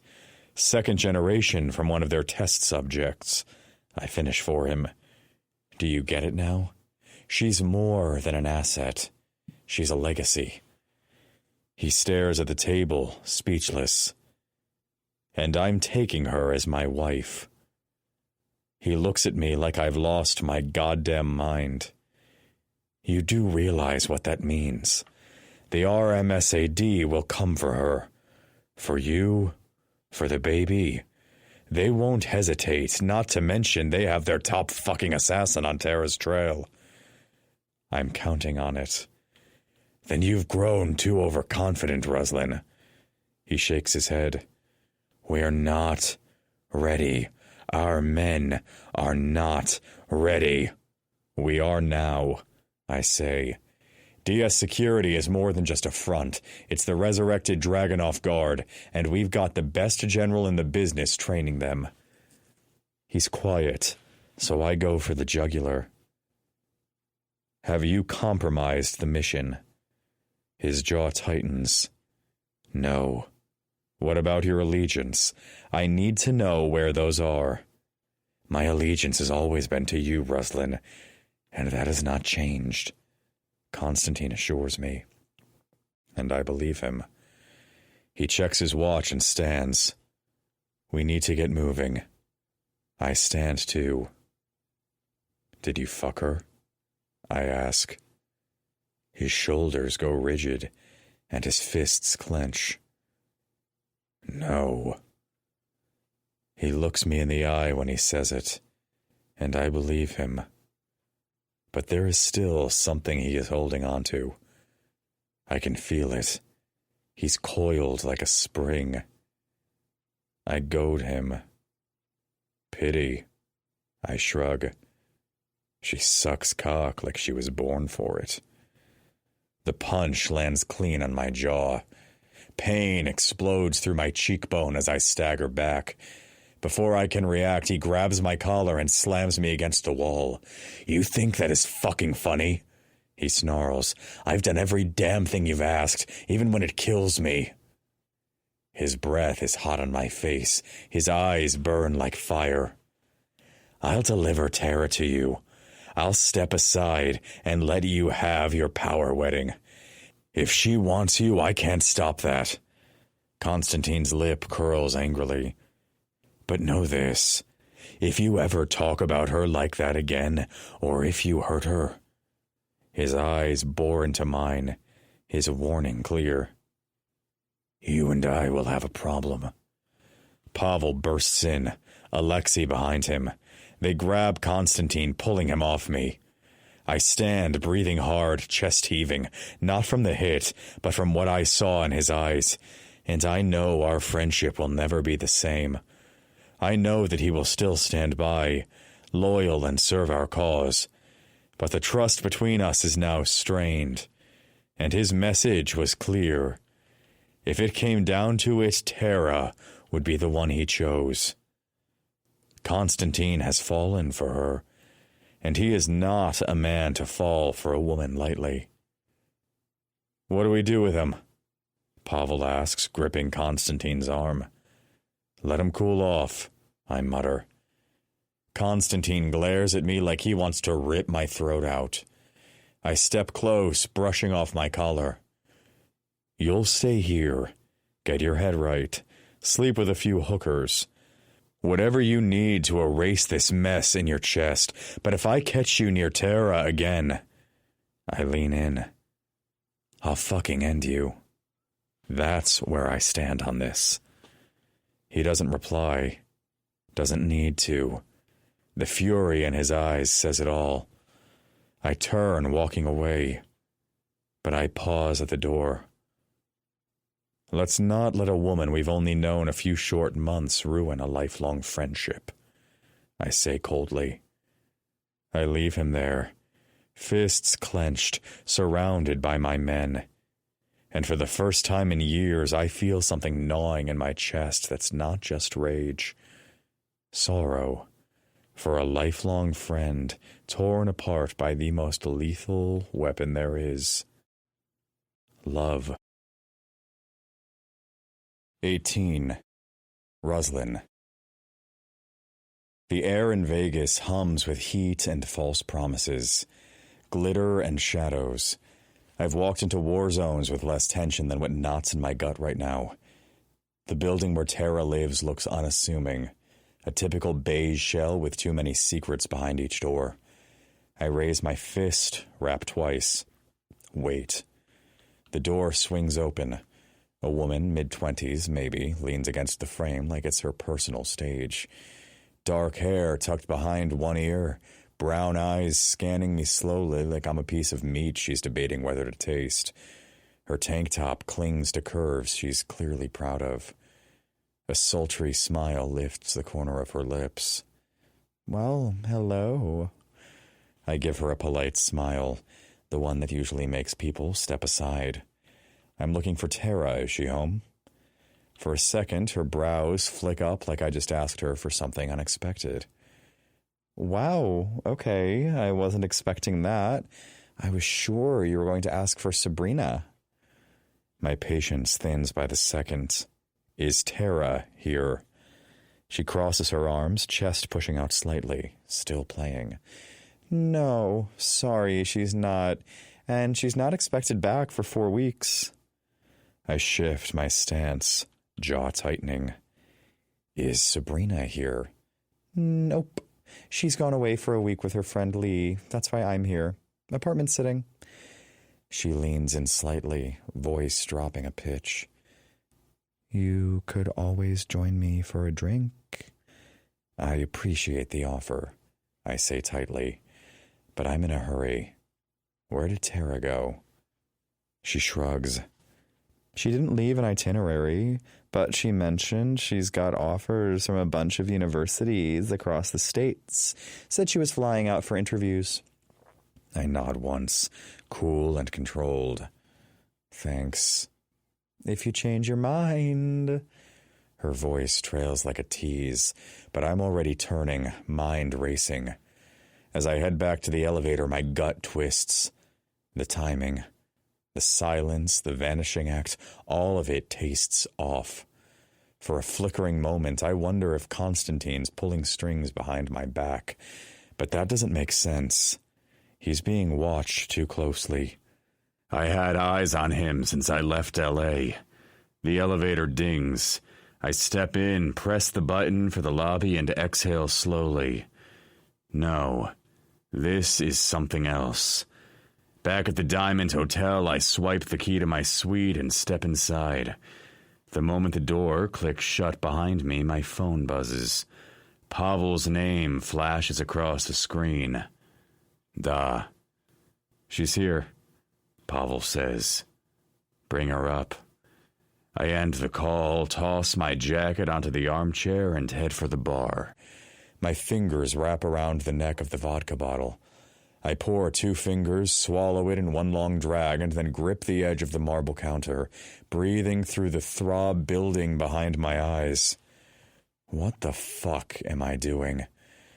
Ever since the night I spent with Tara Craft, my life's been peeling apart like the skin from a wound. One fucking night, and she embedded herself under my skin like a splinter I can't rip out. I'd touched her once and couldn't stop wanting more. She left before sunrise, and it took everything in me not to stop her, not to chase her. Since then, everything I was supposed to focus on, rebuilding the Dragunov name, reclaiming what's ours, got drowned under her. She wasn't just a siren in silk sheets. She was part of the fucking puzzle. She went from a seduction to a liability to the burning obsession that won't leave me the fuck alone. A knock. I drain the second glass and call out. Enter. Pavel steps in, one hand guiding my sister into the room. Irina walks with her chin up, eyes sharp. "Where's your usual henchman?" she snaps. Pavel looks at me for instructions. I nod. "That's all, Pavel. Close the door behind you." Irina stands like a statue near the edge of the rug. She won't sit. Not yet. My phone rings again. Constantine. I consider ignoring it, but Pavel opens the door again, just his head poking through. "Ruslan, take the call. Trust me, you're going to want to hear what he has to say." "I have to take this," I tell Irina. "Sit." I step into the bedroom and shut the door behind me, hitting the answer button. "You better not fucking tell me you're in Vegas," I growl. "I'm in lockdown, in my penthouse, at my hotel in Los Angeles. How the fuck would I get to Vegas?" Constantine's voice comes through the receiver, cool and calm. I asked my contact at Dr. Pollock's office to let me know if there were any updates to Irina's medical records. "Dr. Pollock?" I frown. "Which one was he?" "Fertility specialist," Constantine reminds me. "You might want to visit Dr. Pollock while you're there and have a word with him." "Why?" "There were records missing the first time I checked. They just surfaced, and you're going to want to see them." "Send them to me." "I can't. My contact didn't have time to download them. That's why I told you to go see the fucker," Constantine tells me. "What was in the records?" A pause. "Irina and Gavril have opted for surrogacy." "What?" The floor tilts beneath me. "Who is the surrogate?" His voice cracks. "Tara Craft." I grip the dresser edge, my nails biting into wood. "What else is in there that you want me to pay a visit to her doctor?" My contact, who is also a nurse, said there were odd notes marked on Tara's file, Constantine tells me. "They were written on the chart the day she went for the physical and scans." "Is she okay?" A spark of alarm zaps through him. "Under the transvaginal ultrasound. That's, I know what that is," I tell him. "Of course." There is relief in his voice. "Plus 14 days to pregnancy." That could mean anything. My brow furrows. "What does your nurse contact say?" "She wasn't sure as she's never seen it on any of Dr. Pollock's charts before," Constantine tells me. "Oh, And another thing. After the ultrasound, the doctor wanted to see Irina and Tara in his office. Tara went to the bathroom and was locked in there. Okay. I'm not sure why that's significant. Your sister locked her in there, and she went to speak to Dr. Pollock on her own, Constantine adds. After that, all of Tara's tests came to Dr. Pollock, so that she only saw him for all her follow-up appointments during her pregnancy. A pause. Tara never got to talk to the doctor that day, and on their chart it has a note that Tara must be accompanied by either Gavril or Irina for all her pregnancy checkups. I guess if it's their baby, they want to be there through it all. I'm wondering where Constantine is going with this. Nothing strange in that. They hadn't had the egg implantation, but Irina had already booked all Tara's checkups. Constantine says, Now I know you have to book these doctors in advance, but they hadn't even had the egg implantation yet. Just planning ahead, I suggest. Maybe, Constantine says. Or maybe Tara isn't pregnant at all. What are you saying? It just sounds a little suspicious, Constantine says. Or you're just bored and looking for something to do, I point out. But check into it. I will, Constantine says, and I'm guessing he's already started. My brow knits a little tighter. When was the egg implantation? He gives me the date, and I know that date well, and before he reminds me what night it was. The night I saw Tara and Gavril together at the Diamond Hotel. Fuck. I knew that night didn't add up. Photos looked off, too perfect, like staged snapshots. But I told myself it was jealousy. She was with him 2 weeks after being with me, and it made me want to burn the world down. What are you saying? I'm saying it's possible that Irina and Gavril set the whole thing up. They knew I was watching. They needed you to think Tara was with Gavril. To ensure I thought the baby was Gavril's and Tara's, so the baby would be meaningless. My voice turned steel. It has to be a firstborn blood heir. Exactly, Constantine agrees. They were sure I would show you the pictures of Gavril and Tara. You'd have her discreetly leave town, and with Tara gone and out of sight. My sister is a fucking sneaky little bitch. She gives birth. Gavril and Irina adopt the baby. I finish for him. My jaw clenches until pain shoots up my temple. Irina carries on stalling or hiding another pregnancy, ensuring she and Gavril never have the firstborn Mirichin Dragonov heir.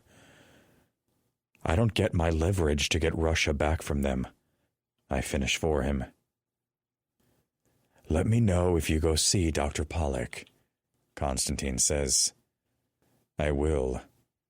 Constantine, where is Tara now? In Vegas? Worry explodes in his voice.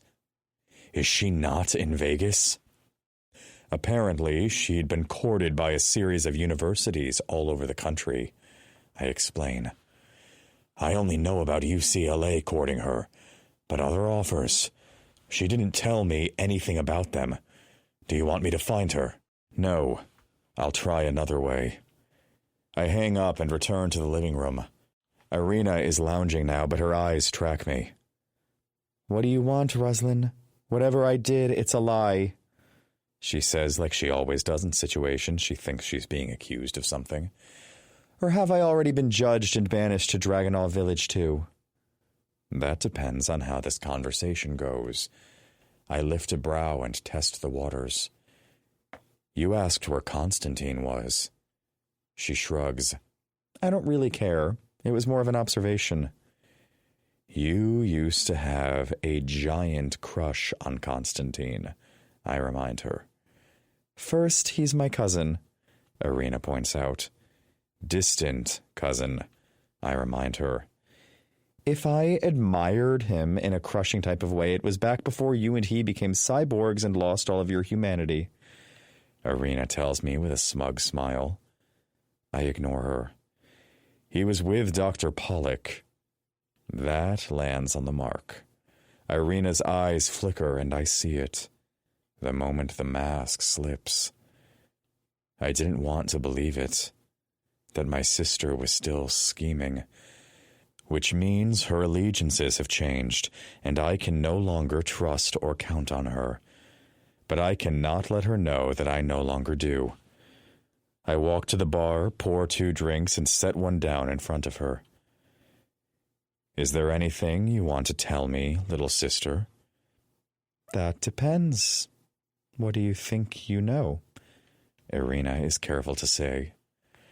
We stare at each other across the room like loaded guns. I lift my glass. Let's start with that sobbing phone call you made. The one where you hinted Gavril was cheating. Then Nadia accidentally talks about you and Gavril wanting to adopt. You wanted me here, and you knew that would make me come here. Calling my brother when I'm upset is a crime now? Irina says, looking hurt. It's clever, I admit, holding the crystal glass in front of me as I lean against the bar. Fuck, I even fell for it.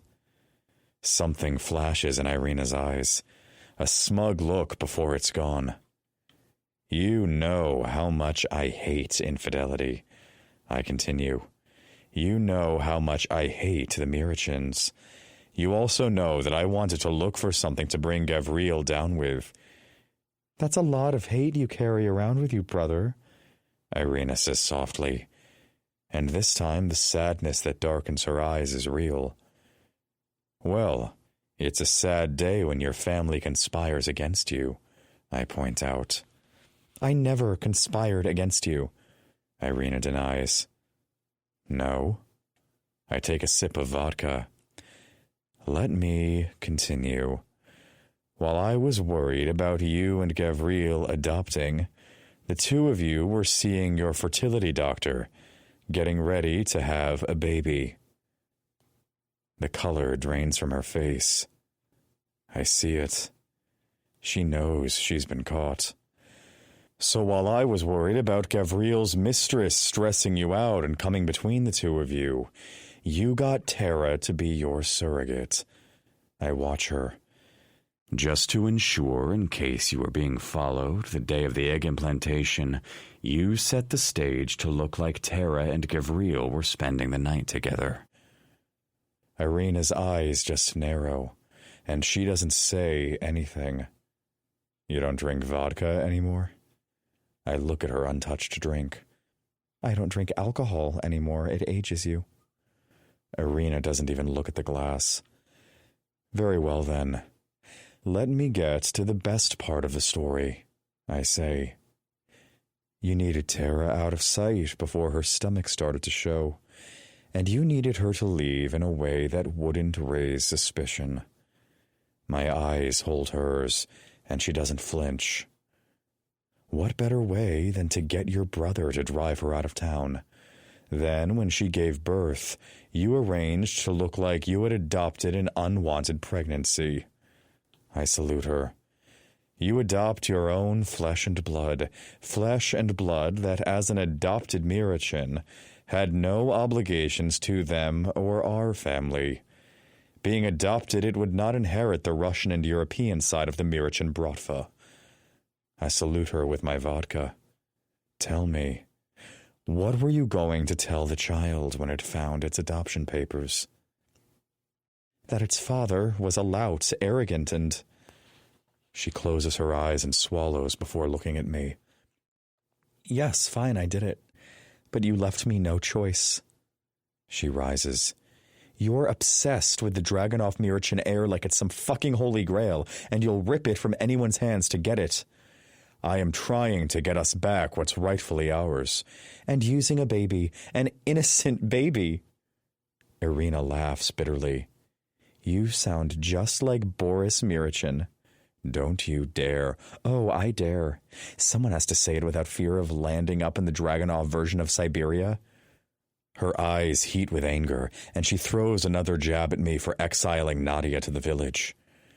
You're becoming the very man you loathed. I'm nothing like that evil man. I seethe. No, you're worse, Irina throws at me. At least Boris Mirichin owned who he was. You wrap it up in the guise of this big, noble cause to raise the Dragunov legacy from the ashes. Her lips curl in disgust. But it's nothing more than a cover for your hatred and revenge against the Mirichins. It's retribution, I hiss. Always the attorney, Irina accuses. Cloak the truth with a noble bow and ride it all the way to justice on your high horse. Her fists clench. One man's truth is another man's lies. Isn't that what Grandfather always said? Grandfather was weak. He thought things could be done in peace and with a handshake. I sneer. The Mirichins don't know the meaning of peace. That's not true. Irina's voice drops. You want revenge so badly, you're willing to destroy lives. Even if you get your heir, then what? Moscow, Europe, what do you do with them? I rebuild what they stole. Dragunov territory, and rebuild the legacy so our people can once again prosper without the constant threat of Mirichin retaliation. We're getting caught up in another brutal Mirichin family feud. That generation of Mirichins is gone, Irina points out. It was not Alexei or Gavril that killed our father, or... She swallows. Her voice lowers. Or Elisa and Ava. The names slice through me, even after nearly 13 years. There are better ways, she says, but blood is all you know. My eyes bore into her. She stands looking at me like she has all the answers, but she doesn't, and I think it's time for some hard, cold truths. Irina wants to play this game. I've shielded her from the truth for too long now.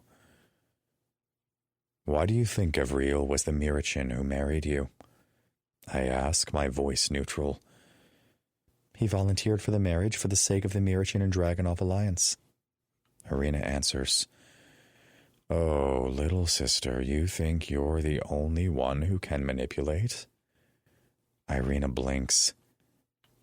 Gavril volunteered, she insists. No, I chose him. I feel the lick of the searing burn flicker as I unlock the door to one of the most painful days of my life. Because he was the one who killed Elisa and Ava. She staggers like I slapped her. You're lying. Do you know why I wasn't there when the raid happened in the early hours of the morning? Elisa said you had gone out early on business. Irina answers. No. I wasn't there because the night before, I discovered who Elisa really was. I don't understand. Irina looks at me confused. The night before our daughter's first birthday, my wife of 2 years told me she was sent by Boris to get close to me, our family, the villagers, and manipulate me any way he wanted her to. I give a harsh, mocking laugh. But she claimed to have fallen in love with me. She wouldn't say, but she begged me to take her and Ava and leave that night. Just run away, she said. Away from the pressure of the village. My job as an attorney and the Mirichins. Elisa was a spy?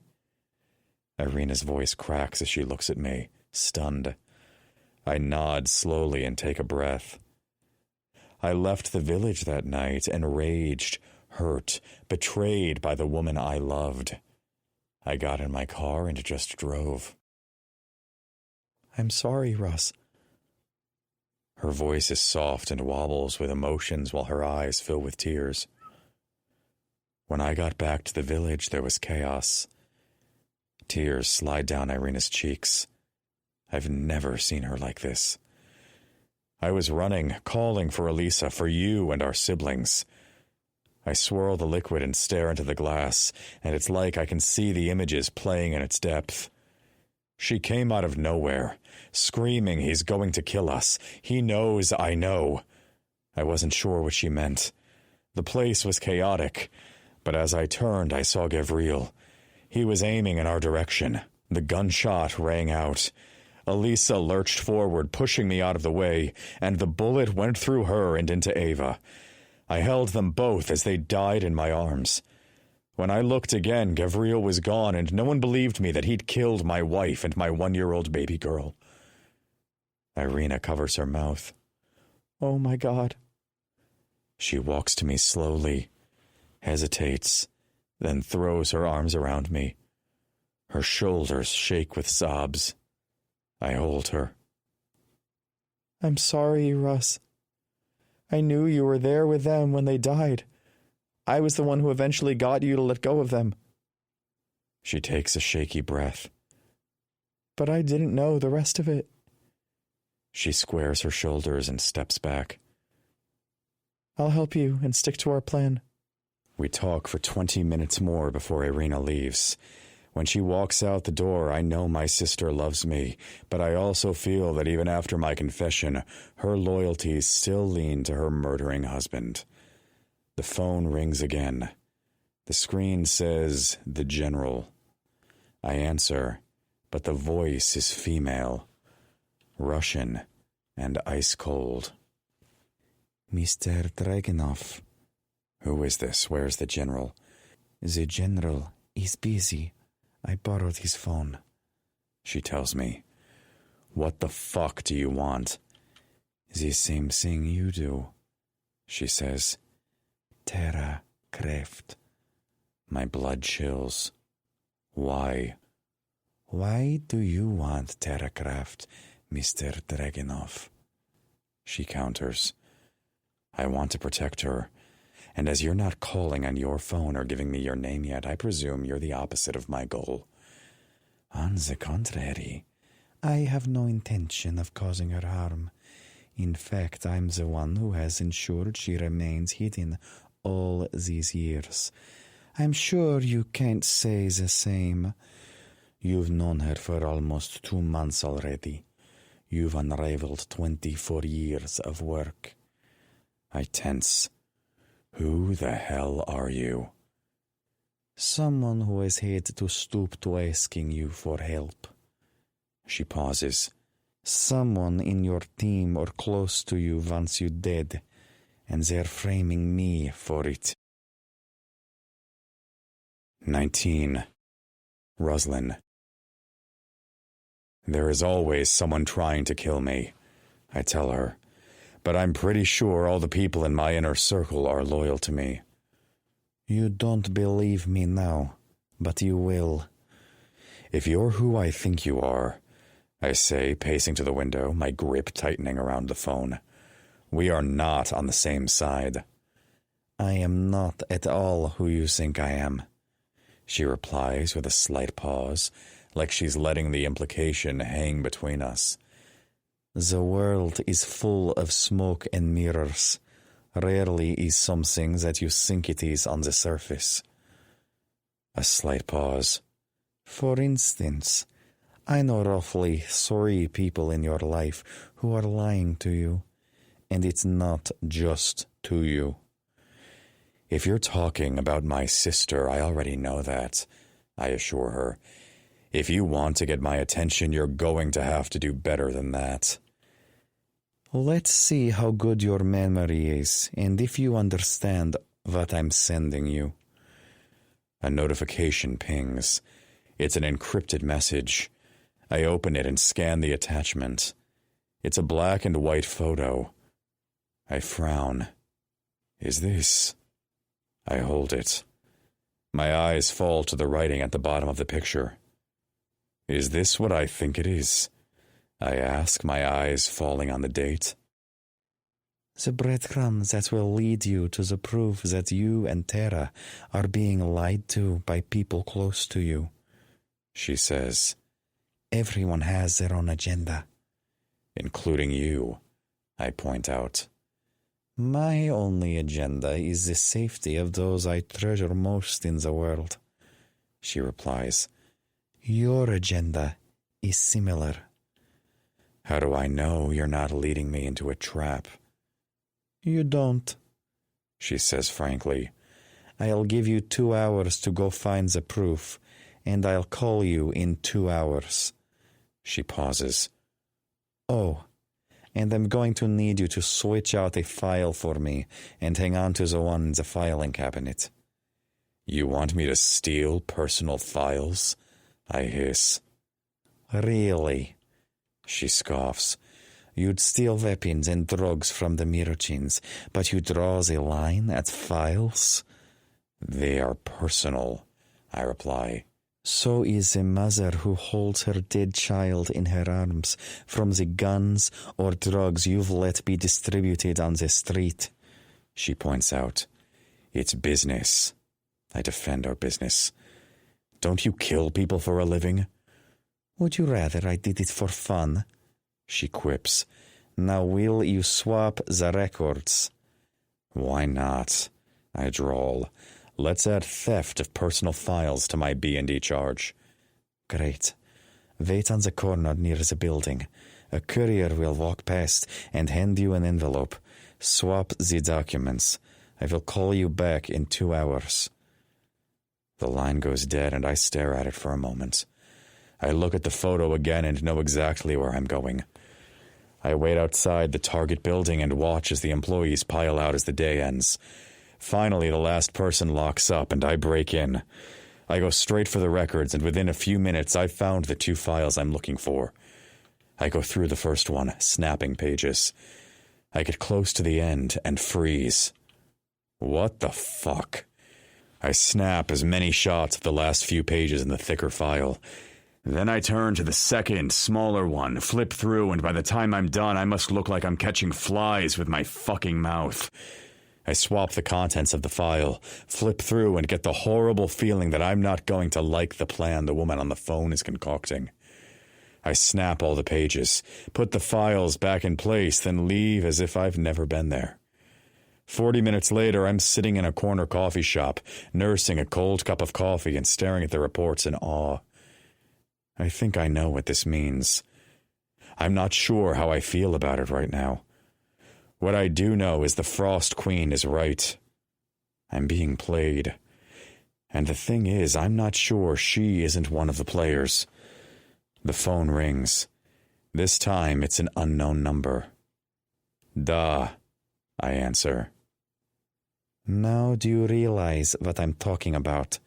You've been manipulated and lied to, she tells me. All this cloak and dagger for what? I hiss. The oldest 3 motives in the book are power, greed, and love. If I help you, how do I know you won't cross me? You don't, the woman says. That's what trust is about. Right now, you don't seem to have a lot of people you trust. What do you want from me? I asked. Do what you do best, she says. You're going to be the biggest dick on the planet. It's time to scare out the cockroaches. The first thing you're going to do is warn Terra, she says. I listen to her plan, wondering if I'm mad to do this. But the more I listen to her, the more I realize she's right. When this is over, she promises, we'll get the Dragonov territory back.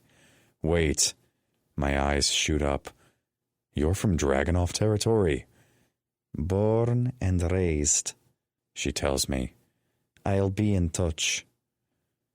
The line goes dead, and I sit looking at the phone as it goes to magically conjure her name. But obviously it doesn't. I take a deep breath. Time to go be a dick. Tara. The burner phone stares up at me from the kitchen counter like it's taunting me. 1 week. That's how long it's been since Constantine gave it to me. And it's also how long I've gone without hearing from him. I keep telling myself I don't care. That I'm mad. That I want nothing to do with him or the mess he pulled me into. But my hand still twitches every time it buzzes. Nothing. Again. I wrap my fingers around a dotty ceramic mug and flick the kettle on. Tea. That's what I need. Something warm, something soothing, something that isn't this swirl of confusion and fury and longing. God, I hate that I miss him. I knew what I was getting into. He never pretended to be a nice guy. But still, he had this way of making me feel like I wasn't just a means to an end, even though we both knew I was. Steam curls up from the spout, fogging the window. I pull the tea bag through the water and stare out at the tree line behind the cabin. The late afternoon sun makes everything look a little too golden, a little too peaceful, like nature's mocking me for how fucked up everything's become. I press the mug to my lips, just as a blur of motion flashes past the window. My heart drops into my stomach. I jump back from the sink and grip the counter, breath frozen in my chest. Then I see him. Stocky, blonde, square-jawed. Clyde. I press a hand to my chest and try to calm the thundering in my ribs. He raps twice on the back door. I unlock it and swing it open. "Clyde," I breathe. "What are you doing here?" He gives me that easy, good old boy smile. "Just came to check in. Thought you might want to go for a walk. Clear your head." I glance out. The wind's picking up and the air smells like a storm is building. "Not right now," I tell him. "I was just making tea. Want to come in for a cup?" He shakes his head. "I'm in a walking mood. Another time." I nod slowly, trying to keep the tension out of my voice. "Sure, another time." He gives me a nod and strolls off down the path. I close the door and bolt it, leaning against the frame for a beat. What the hell am I doing out here? How did I go from finishing my PhD to hiding out in some no-name town with burner phones and secret watchmen? I grab my tea and head into the living room, still dunking the tea bag out of habit. I have a destination in mind, the comfortable, warm couch. I walk, head down, staring into the swirling liquid like it holds answers I can't find anywhere else. "Don't freak out." The voice punches through the silence like a gunshot. I scream and launch my mug in the direction of the sound. Hot liquid splashes through the air, and the cup clatters against something solid. "Fuck, Terra," he groans. "Constantine?" My eyes go wide. I stand, still trembling. My knees feel like jelly. "What the hell? Are you insane?" "I caught it," he says, holding the still dripping mug. "Mostly." I blink at him. He's standing in the middle of my living room like he didn't just break every unspoken rule of cabin exile. How the fuck did he find me? Why are you here? He shrugs. "I have my connections." "Clearly." My voice sharpens. "What do you want?" His expression tightens. "We need to talk." I cross my arms and scan the space behind him. "Where's your boss? Damien Romanoff? Or should I say Ruslan Dragunov?" Constantine winces. "You know." "Of course I fucking know. That's part of why I'm hiding out here, remember? Your Bratva boss had a one-night stand with me, and then sent you to be my shadow and ensure I don't go near his brother-in-law." "That's not... Terra, please. Can I get a towel?" "No," I snap. "You can get out." He lets out a slow breath, chest rising and falling under the damp shirt. "I know you're angry. You have every right. But you can be mad at me later. Right now, you and your baby are in danger." I laugh, sharp and bitter. "Isn't that why I'm here in paradise? To avoid being dragged back into your boss's twisted chess game?" Constantine steps closer. "This isn't about Ruslan anymore. When you and Gavril started digging into Lydia Zorin, you caught the attention of the RMSAD. They've dispatched someone, Someone dangerous. I narrow my eyes. I'm not Lydia Zorin. There's no proof. There is, he says quietly, pulling a packet from his jacket and handing it to me. The pages rustle in my hands. It's mostly redacted, but what I can see, it's some kind of genetic program. Then my eyes land on a page titled Test Subject Number 11. I see the photo. My photo. Except it's not. I've never seen this photo before. The child in it has the same face, same eyes, same scar above the brow. My heart slams against my ribs. There's a blue mark under her arm. That's not me, I whisper. Why not? I lift my shirt sleeve. No diamond mark. He reaches out and brushes his fingers across a red spot on my skin. What's this? I had a mole removed. I remember. Even at 3, I remember it hurting like fucking hell. It could have been a tattoo, he says, voice low. A third voice cuts in. It was. I spin around. Sam? My eyes lock on him. What do you mean? Who tattoos a toddler and then removes it? It had to be done, sweetheart. My stomach twists. Great. So I'm not just a walking incubator. I'm a genetically modified tomato that got tattooed long before I could walk, let alone drink alcohol or smoke. Constantine actually chokes on a laugh, but catches himself. You're not a lab rat or a tomato, but we don't have time to unpack this here. You need to come with me, now. Sam nods. Clyde's going to. You'll be okay. My voice comes out flat. Sure, just your average Tuesday.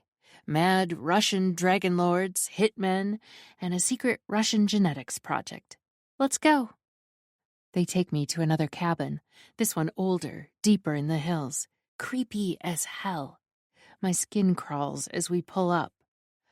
I've seen this movie, I mutter. It ends with me screaming and running barefoot through the woods, with an axe murderer chasing me, and his face is covered with a distorted mask. Clyde stays in the car. Constantine leans over me to open the door and places a hand on my back. I yank away. Touch me again, and I'll bite you. He raises both hands. Fair. He opens the door. I step in and freeze. Hello, Tara. It's good to finally see you again. 20. Tara. Damien. No, it's Ruslan. My body reacts before my brain catches up. Rage, hurt, lust. Everything flares to life at once, and it's almost too much. I whirl. Nope.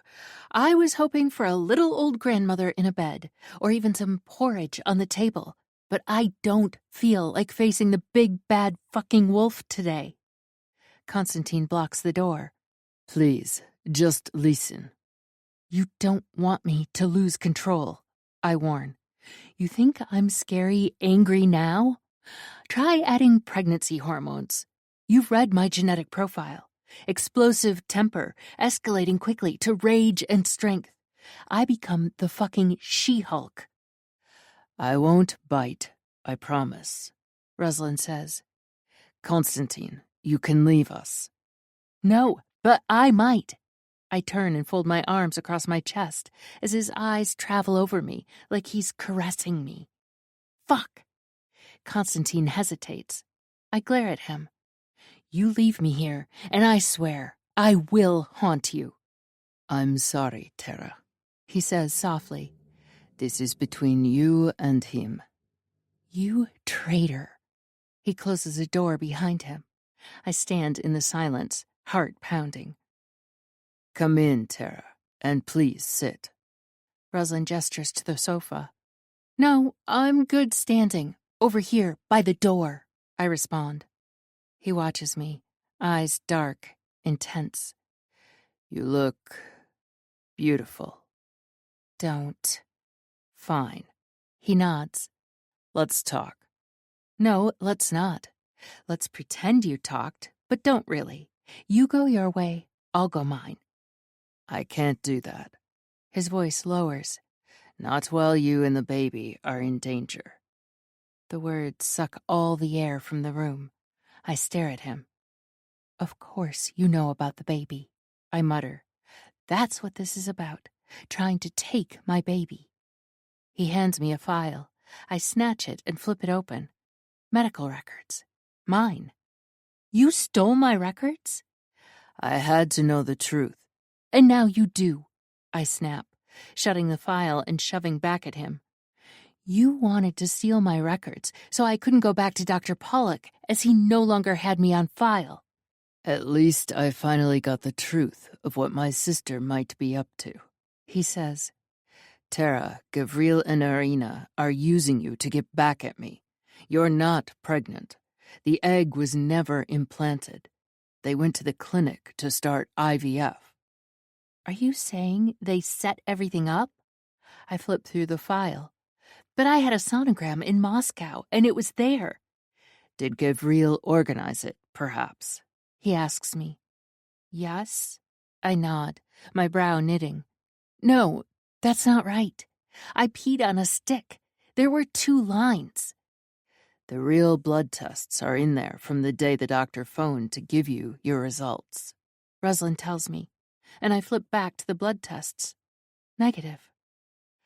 I feel like I've been punched in the chest. My fingers shake as I flip through the file. Everything is there. Egg implantation, follow-up notes, Irina's additional IVF cycle. My stomach turns. None of it is mine. It's all the procedures Irina's had around the same time I was supposed to be having egg implantation. They were using me as a decoy to throw you off what they were really doing? My eyes search his. He nods. The tears come fast, hot, uncontrollable. I trusted them. Ruslan drops to his knees in front of me. His hands cradle mine. I didn't know, he says. But now that I do, I'll protect you. Always. My breath hitches. I don't need protection if I'm not pregnant, I sniff. Tara, you still do, Ruslan says to me. The RMSAD and the Black Widow are after you, regardless of whether you're pregnant or not. He pinches the bridge of his nose. That is on me. How could it possibly be on you? My brow furrows. I'm the one who went rushing off to Moscow and dug around. I'm the one who alerted you. He's quiet. His eyes search mine. Whose idea was it to go to Moscow? His voice is low.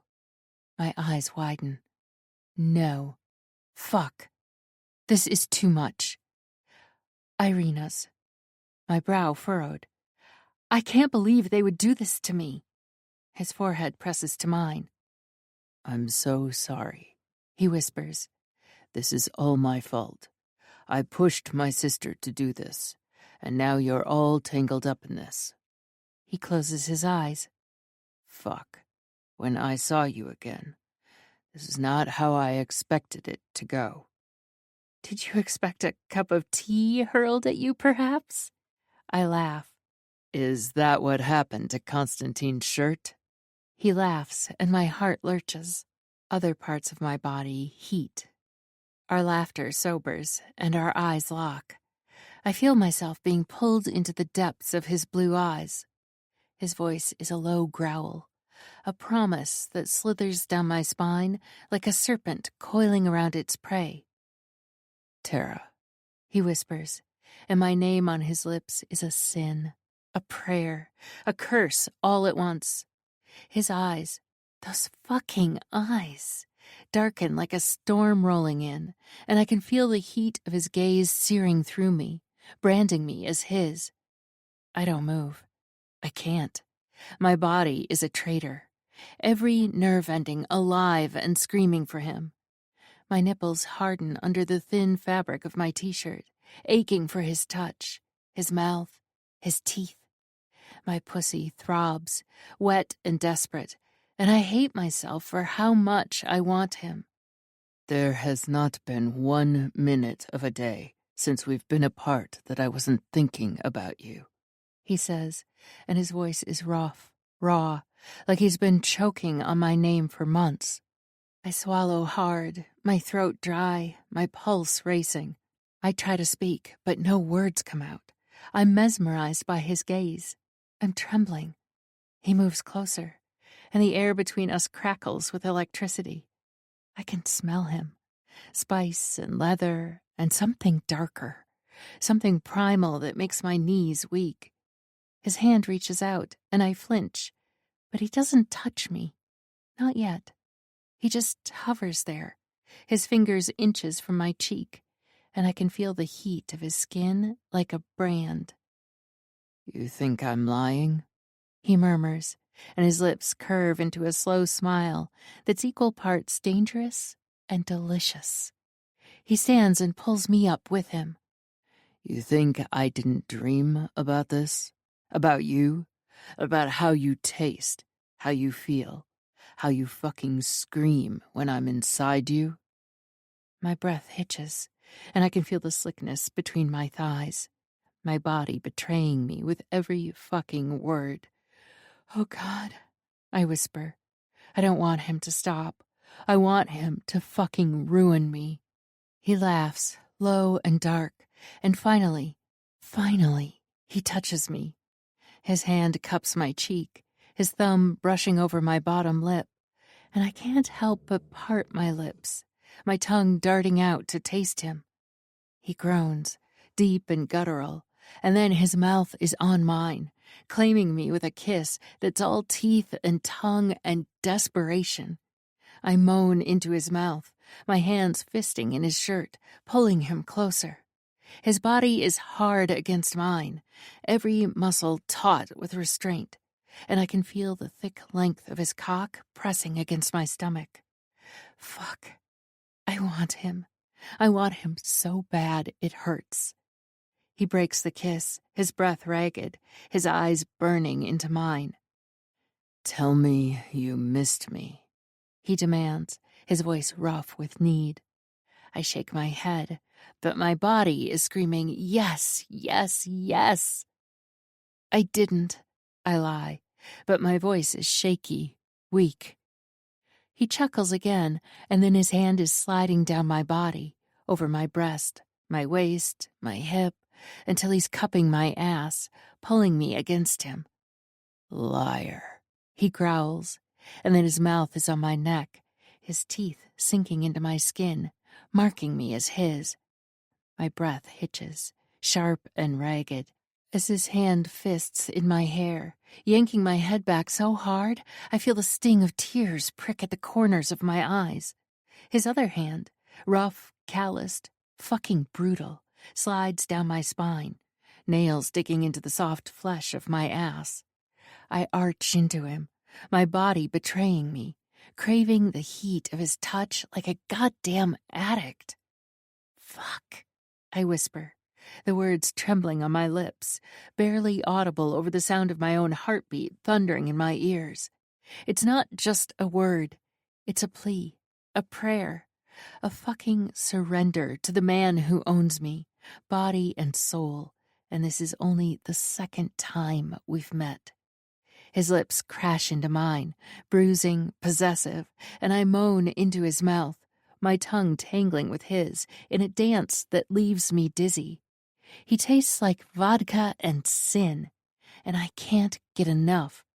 His cock presses against me, hard and unyielding, and I grind against him shamelessly, desperate for the friction, for the way he makes me feel alive and ruined all at once.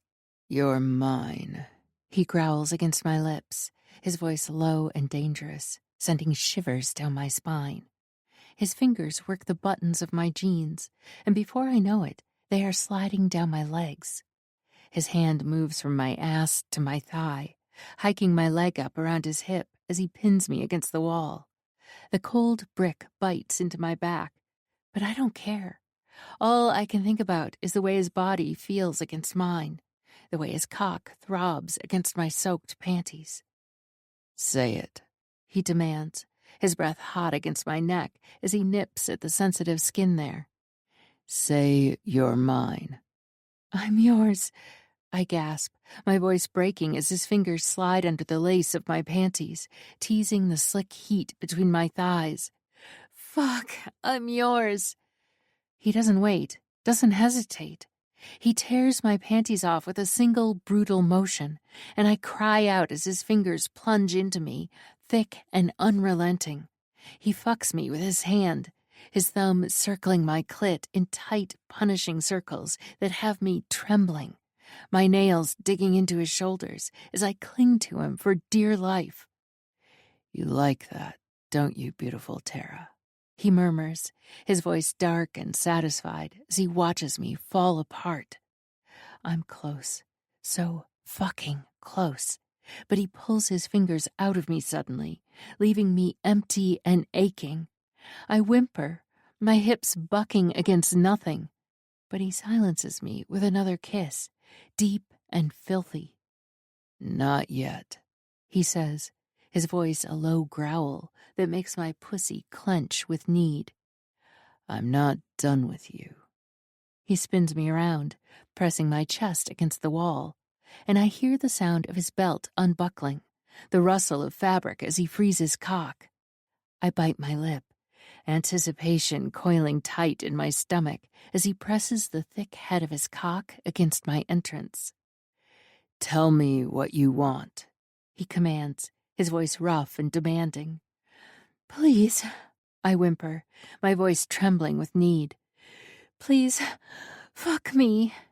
He slams into me in one brutal thrust, and I scream, the sound echoing off the walls as he fills me completely.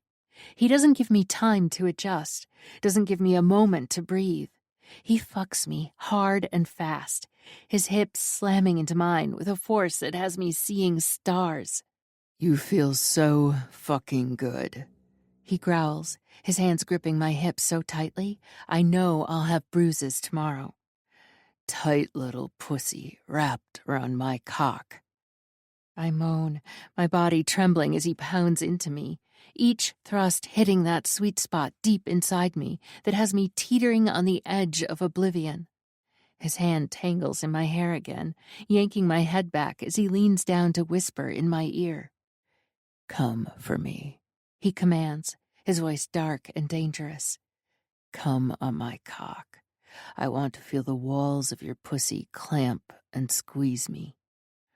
I shatter, my body convulsing around him as I scream his name, my orgasm crashing over me like a fucking tidal wave. He fucks me through it, his cock pounding into me relentlessly until he finally spills inside me with a low groan, his hips jerking as he fills me with his cum. He collapses against me, his chest heaving as he presses a kiss to the back of my neck. "God, you have no idea how much I've wanted to be buried deep inside you again," he murmurs, his voice possessive and final. His cock is still buried inside as his hands reach around and fondle my breasts. He leans into my ear and whispers, "Playtime is over, Tara. You're mine now, and I'll kill anyone who tries to touch you or take you away from me again." His voice dips and sends a shiver down my spine. "Including Constantine." He pulls out of me, spins me around, and I drag breath into my lungs. Gone is the charming Damien persona, and in its place is the dangerous Ruslan Dragunov. And now I see why his sisters are so scared of him, that the one even faked me being pregnant to distract him. His hand twists in my hair, and he pulls it back. "Say it, Tara." His eyes burn into mine. "Say you're mine, and you understand what that means." I swallow as my eyes dance with his, and I'm teetering between a state of fear and arousal. While I admit to being slightly petrified at seeing who he really is, I know it's true. I'm his, body and soul, and there's no going back. 21. Roslyn. She's still shaking as I press her back against the cool wall, her chest heaving, lips swollen from my kiss, pupils blown wide with the high I just gave her. Her skin is flushed, damp with sweat, slick where our bodies met, and I want her again already. But I don't move. Not yet. I want this image of her to be burned into my mind. Tara, wild and wrecked and mine. I trail my fingers down her side, then cup her face and kiss her slowly, tasting the echo of her moan still lingering in her throat. Her fingers curl against my shoulder, soft now, like she's too tired to resist. But she's watching me, and she sees it now. The mask is gone. No Damien, no smiles, no charming flirtation. Just me, Rosalind Dragunov. She doesn't flinch. She doesn't pull away. I hook an arm under her thighs and lift her, carrying her into the bedroom. Her head drops against my shoulder.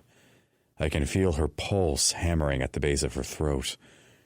I lay her down gently on the bed. Her hair fans out across the pillow. For a moment, I just look at her, naked, still trembling, her legs falling open as I kneel between them. She reaches for me, but I catch her wrists and press them down. You don't come until I say. Her eyes widen, breath hitching, but she nods. I grip her thighs, pull her to the edge of the bed, and spread her wider. Her pussy glistens, dripping from how hard I just fucked her. She's flushed and swollen, twitching every time I breathe on her. I take my time. I drag my tongue over her inner thigh, slow and deliberate, and watch her writhe. I don't let her come. Not yet. I pull away just before she shatters again and again. Her moans turn to whimpers, her fists clenching, her voice breaking. I make her beg. I make her burn. I make her feel every fucking second of this. Because she needs to understand. She belongs to me now. And I will ruin her for anyone else. When she's sobbing with need, pleading with her eyes, I finally give in. I pull her up, flip her over, and sink into her again from behind. She cries out, her voice raw, desperate. I pin her arms behind her back, angle her hips just right, and drive into her until the bed rattles. She comes so hard she screams, and this time it's my name, Roslyn, that rips from her throat. This time, I don't pull out. I hold her in place, spill inside her, and stay there. Her body collapses under mine, and I wrap my arms around her, drag her into the mess of blankets, and hold her against my chest.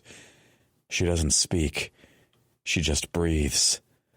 I run my fingers through her hair until her breath evens out and she drifts off, finally, in the circle of my arms.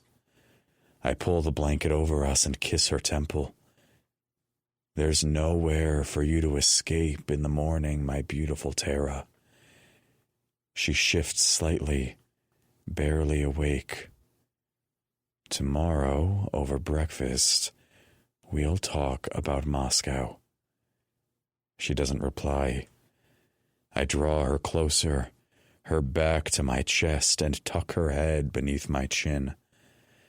I press my lips to her hair and whisper just for her, Ya lublu tebya. And I mean every word. Tara. I stretch, limbs heavy and loose. The muscles in my thighs sore in the best way. My hand slides across the sheet, reaching for warmth. But the bed is empty. My eyes crack open. The room is dark. Not my cabin. The realization hits me like a slap. I didn't dream last night. I really did just fuck Rosalind Dragunov. I sit up, Hair a mess, body aching. My bladder makes its demand known, so I tiptoe to the bathroom, bare-ass naked, and do what I need to. After washing my hands, I head to the kitchen, thirst clawing at my throat. The house is quiet. Too quiet. I frown. Where the hell is he? As I pass through the lounge, a sliver of light seeps out from a slightly open door. Then I hear his voice. Low, steady, Russian. I creep closer, drawn like a moth to the flame, heart thudding with some primal warning. My name. He says my name. Yes, she fell for it, Ruslan says, cool and casual. I told you. I always get what the fuck I want. Now that she doesn't believe she's pregnant, I don't pose a threat. The RMSAD won't be a problem. Their jewel belongs to me now.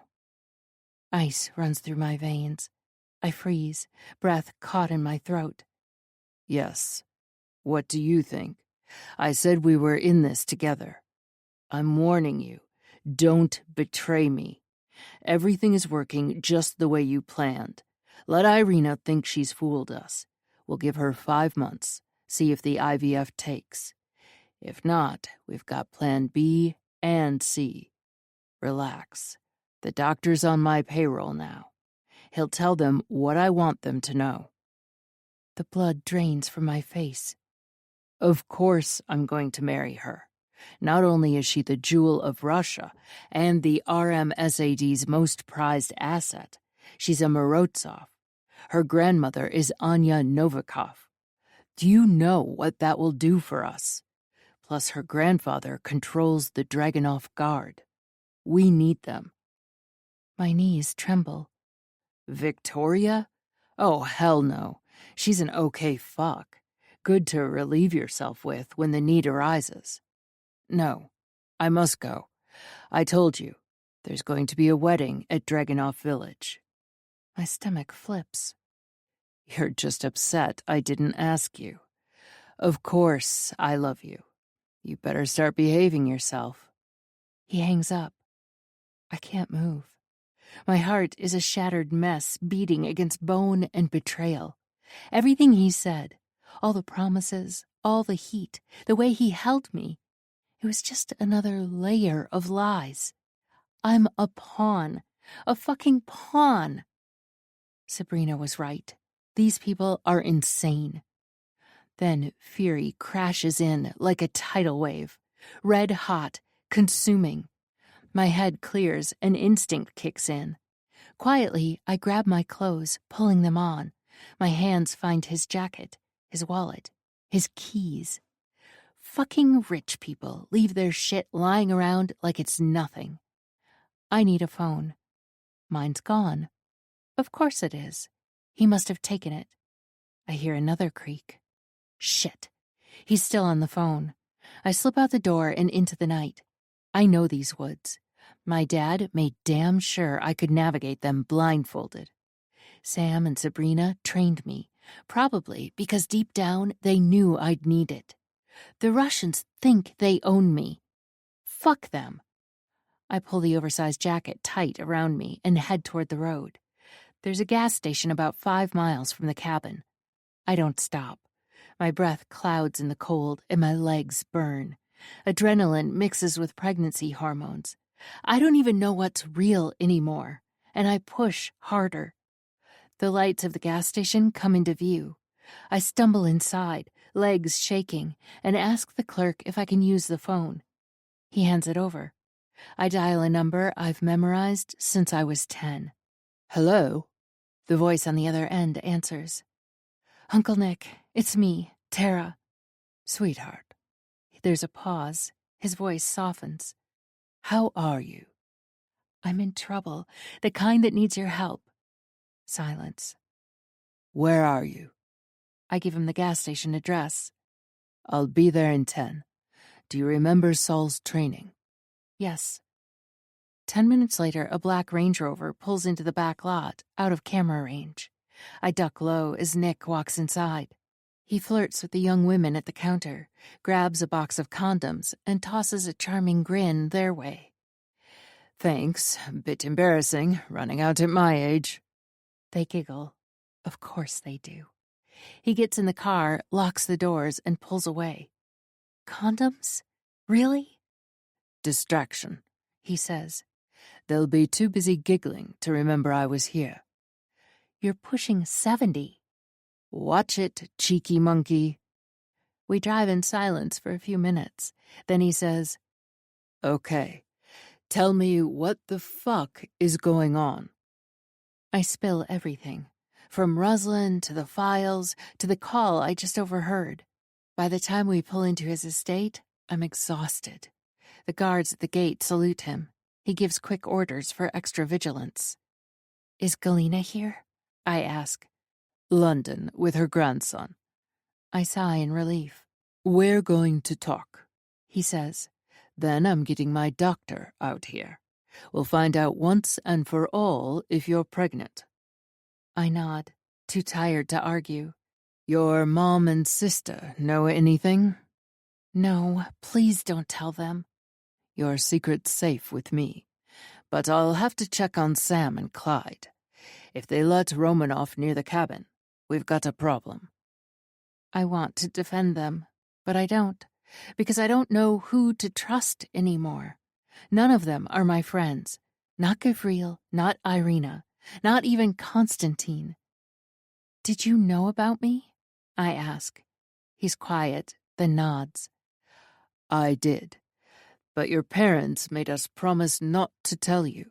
It wasn't my place. I get it, I whisper. Can you tell me now? He studies me. Tomorrow, after you rest. I hug him. Thank you. At least I still have you. Always. As I walk to the guest room, he calls out, Remember the protocol. I do. In the shower, I let the water wash away the tears, but it can't wash away the betrayal.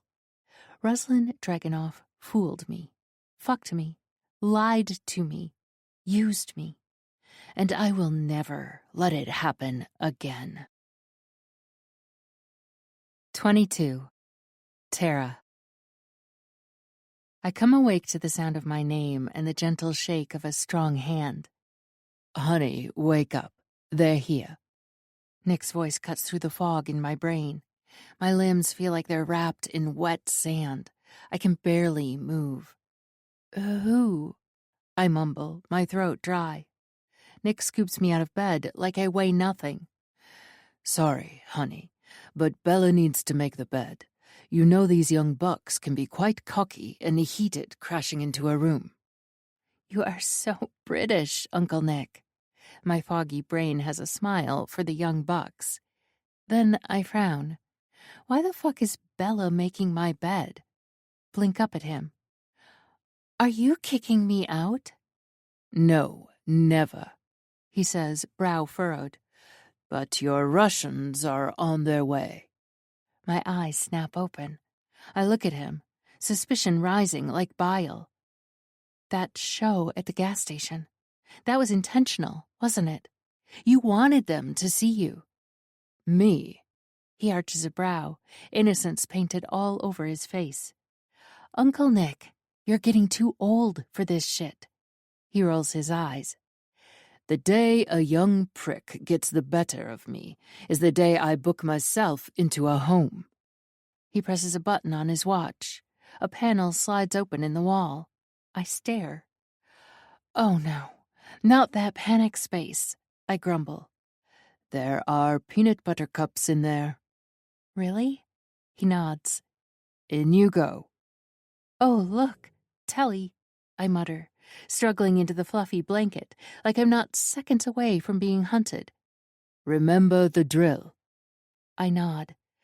I'm too damn tired to smile, let alone respond. I curl into the corner and fall asleep before I hear the panel click shut. Ruslan. My cabin is cold and quiet. I grab my phone and dial. Constantine, I just got off the phone with Nadia. She's going to need your help back at Dragonov Village. What about Tara? I'm here now, I say stiffly. A spark of jealousy flares in my chest. The eagerness in his voice grates. I hang up and immediately call Nadia. Constantine flies out tomorrow, I say. Keep an eye on him. Of course, brother. Did you get the camera to Valeska after the break-in at Site 17? I did. Everything's in place. Good. I have to go. Yeah, you've got a hot woman in your bed. Nadia teases. You're just jealous you don't have someone as hot in your bed. I smile. Unbeknownst to my other siblings, Nadia and I appear to disagree on everything. She is a headstrong rebel and my favorite sibling. No, we've got her locked up at the facility. All for the cause, sweet sister. I'll call you soon. Love you, big brother. Ya tebia toze lublu. I hang up, a smile curling on my lips. It's all falling into place. Tara, God, she was supposed to be a distraction. Now she's a complete obsession and, as it turns out, an invaluable treasure and a bonus addition to our plans. But fuck, she drives me insane. I can't keep my hands off her, and that's a fucking problem. Tonight, I gave her a taste of the real me, and instead of balking, she was more turned on than ever. Shit, just thinking about her and my cock is rock hard, wanting to sink into her hot, tight warmth. The moment she walked through that door, she was not leaving me again, ever. I tossed back a splash of vodka and pad toward the bedroom. Sure, she's going to be livid when she finds out she's still pregnant. And my sister Irina is going to be even more furious when she finds out her plan to deceive has failed. I'm about to walk past the sofa, but something feels off. I turn and look at the long side table beside the front door. My eyes widen when I see that my wallet is open. I pick it up and go through the bills. Only $10 is missing. I frown. That's strange. Did I use $10? I rack my brains, but I can't remember spending any money earlier. The front door creaks, and I walk toward it before freezing. It's open. Fuck, did someone come inside and stole $10 when there was a whole stack of much larger bills? That doesn't make any fucking sense. I scan the table. My keys are gone. My head turns toward the coat rack. My jacket is gone. My heart jolts and a bad feeling creeps up my spine. I glance outside. My car is still there. As I walk toward the bedroom, I notice Tara's clothes are no longer scattered on the floor. They're gone. Fuck. I run to the bedroom. Empty. Bathroom. Empty. Fuck! I grab my phone. Constantine, get here now. Tara's gone. We meet and search everywhere. It's Constantine who says it. If I were her, I'd head for the gas station. That pisses me off more than it should. We hit the station. Yeah, a woman came through about 90 minutes ago. Didn't buy a ride, just made a call. Anyone else stop by? Some old guy. The woman snorts. He bought condoms. My blood boils as I slap cash down. Show me the footage. We review the tapes. A Range Rover sits just out of camera range. She must have snuck into that Range Rover, Constantine observes. Who is that man? I ask. That's Nikolaos Vasilikis. A young man comes in from the back. He lives in a mansion on the outskirts of town. The trip to the estate takes too fucking long, and by the time I get there, I'm already far too impatient. We get the estate's location. The security is very tight. Anyone would think the fucking king lived here as guards with lethal weapons stop us. I need to see Nikolaos Vasilikis, I snap. He has something of mine, and I'd like it back.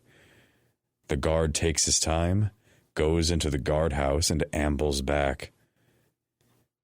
Mr. Vasilikis isn't thrilled, the guard says, but lets us through. The butler meets us at the door, weapon at his hip. Mr. Vasilikis will see you in his study. Fuck the study. I want to search this house. She's here. You search my house without my permission. You leave in a body bag. Nicholas's voice cuts in like a blade. He appears out of nowhere. Still. Dangerous. Calm. Where the fuck is she? I snap. Who? He replies. Tara Kraft. I think she's in Boston for an interview. Don't play dumb. I grab his collar and slam him into the wall. Alexei Mirichin walks in and sees the scene. Dragunov, I wouldn't. Shut the fuck up, Mirichin. One more word and someone gets shot. Nick moves like lightning. My own gun is in his hand, aimed at my men, and before I can blink, he's changed our positions and has me pinned against a wall. I see Alexei fake flinch. I tried to warn you. He yawns as he strolls past us. If you don't need me, Nick, I'm going to bed. He walks off as if one older man isn't holding 3 big hulking Russians hostage. You're in my house, Nicholas hisses. Pavel moves. Nick adjusts the angle. He can still shoot them all. You touch 1 inch of this house again, and I'll bury you in the desert, he says. Todd, his man, strolls over. Take our guests to check the house, Nicholas says, cold and clear. He lets me go and unloads my weapon. They're under the illusion my goddaughter is here. The word slams into me. Goddaughter. I blink. You and I, Nicholas growls, keeping my gun and walking into his study, are going to talk. I know when to show respect. The man could have killed us all. I wonder if he wants a job. I glance around. I'm guessing he's not hurting for money. Fuck. I wonder if he owns Matriarch Corporation Vasilikis. I know you picked her up at the gas station. Which one? He asks. The one you bought condoms at? Those were for my guard's kid. He narrows his eyes. Now tell me where Tara is. I lie. Say we're in a long-distance thing. Say we fought and she ran. Nick doesn't blink. In all the years I've known her, I've never seen Tara have hysterics. I want to rip the walls down. He shows us every room. She's not there. As we leave, Nicholas's voice cuts through the night. Next time bring a warrant, or don't come at all. While you might be the Dragunov, I'm the Monarch. The name hits like a gut punch. He is that Nicholas Vasilikis. We drive off, defeated. On the way out, I see 2 teens sneaking out of the guest suite. So the condom story was true. Fuck. She's not here. But she's out there. And I will find her. Especially as I also know she's carrying my child. This concludes Vengeful Embers by Cat Steele. Narrated by Leanne Woodward and Eric Blomquist. Copyright 2025 by Cat Steele. This unabridged audiobook is published by arrangement with Cat Steele and was produced in the year 2026 by Tantor Media Incorporated, a division of Recorded Books which holds the copyright thereto. Please visit tantor.com for more information on our growing library of unabridged audiobooks.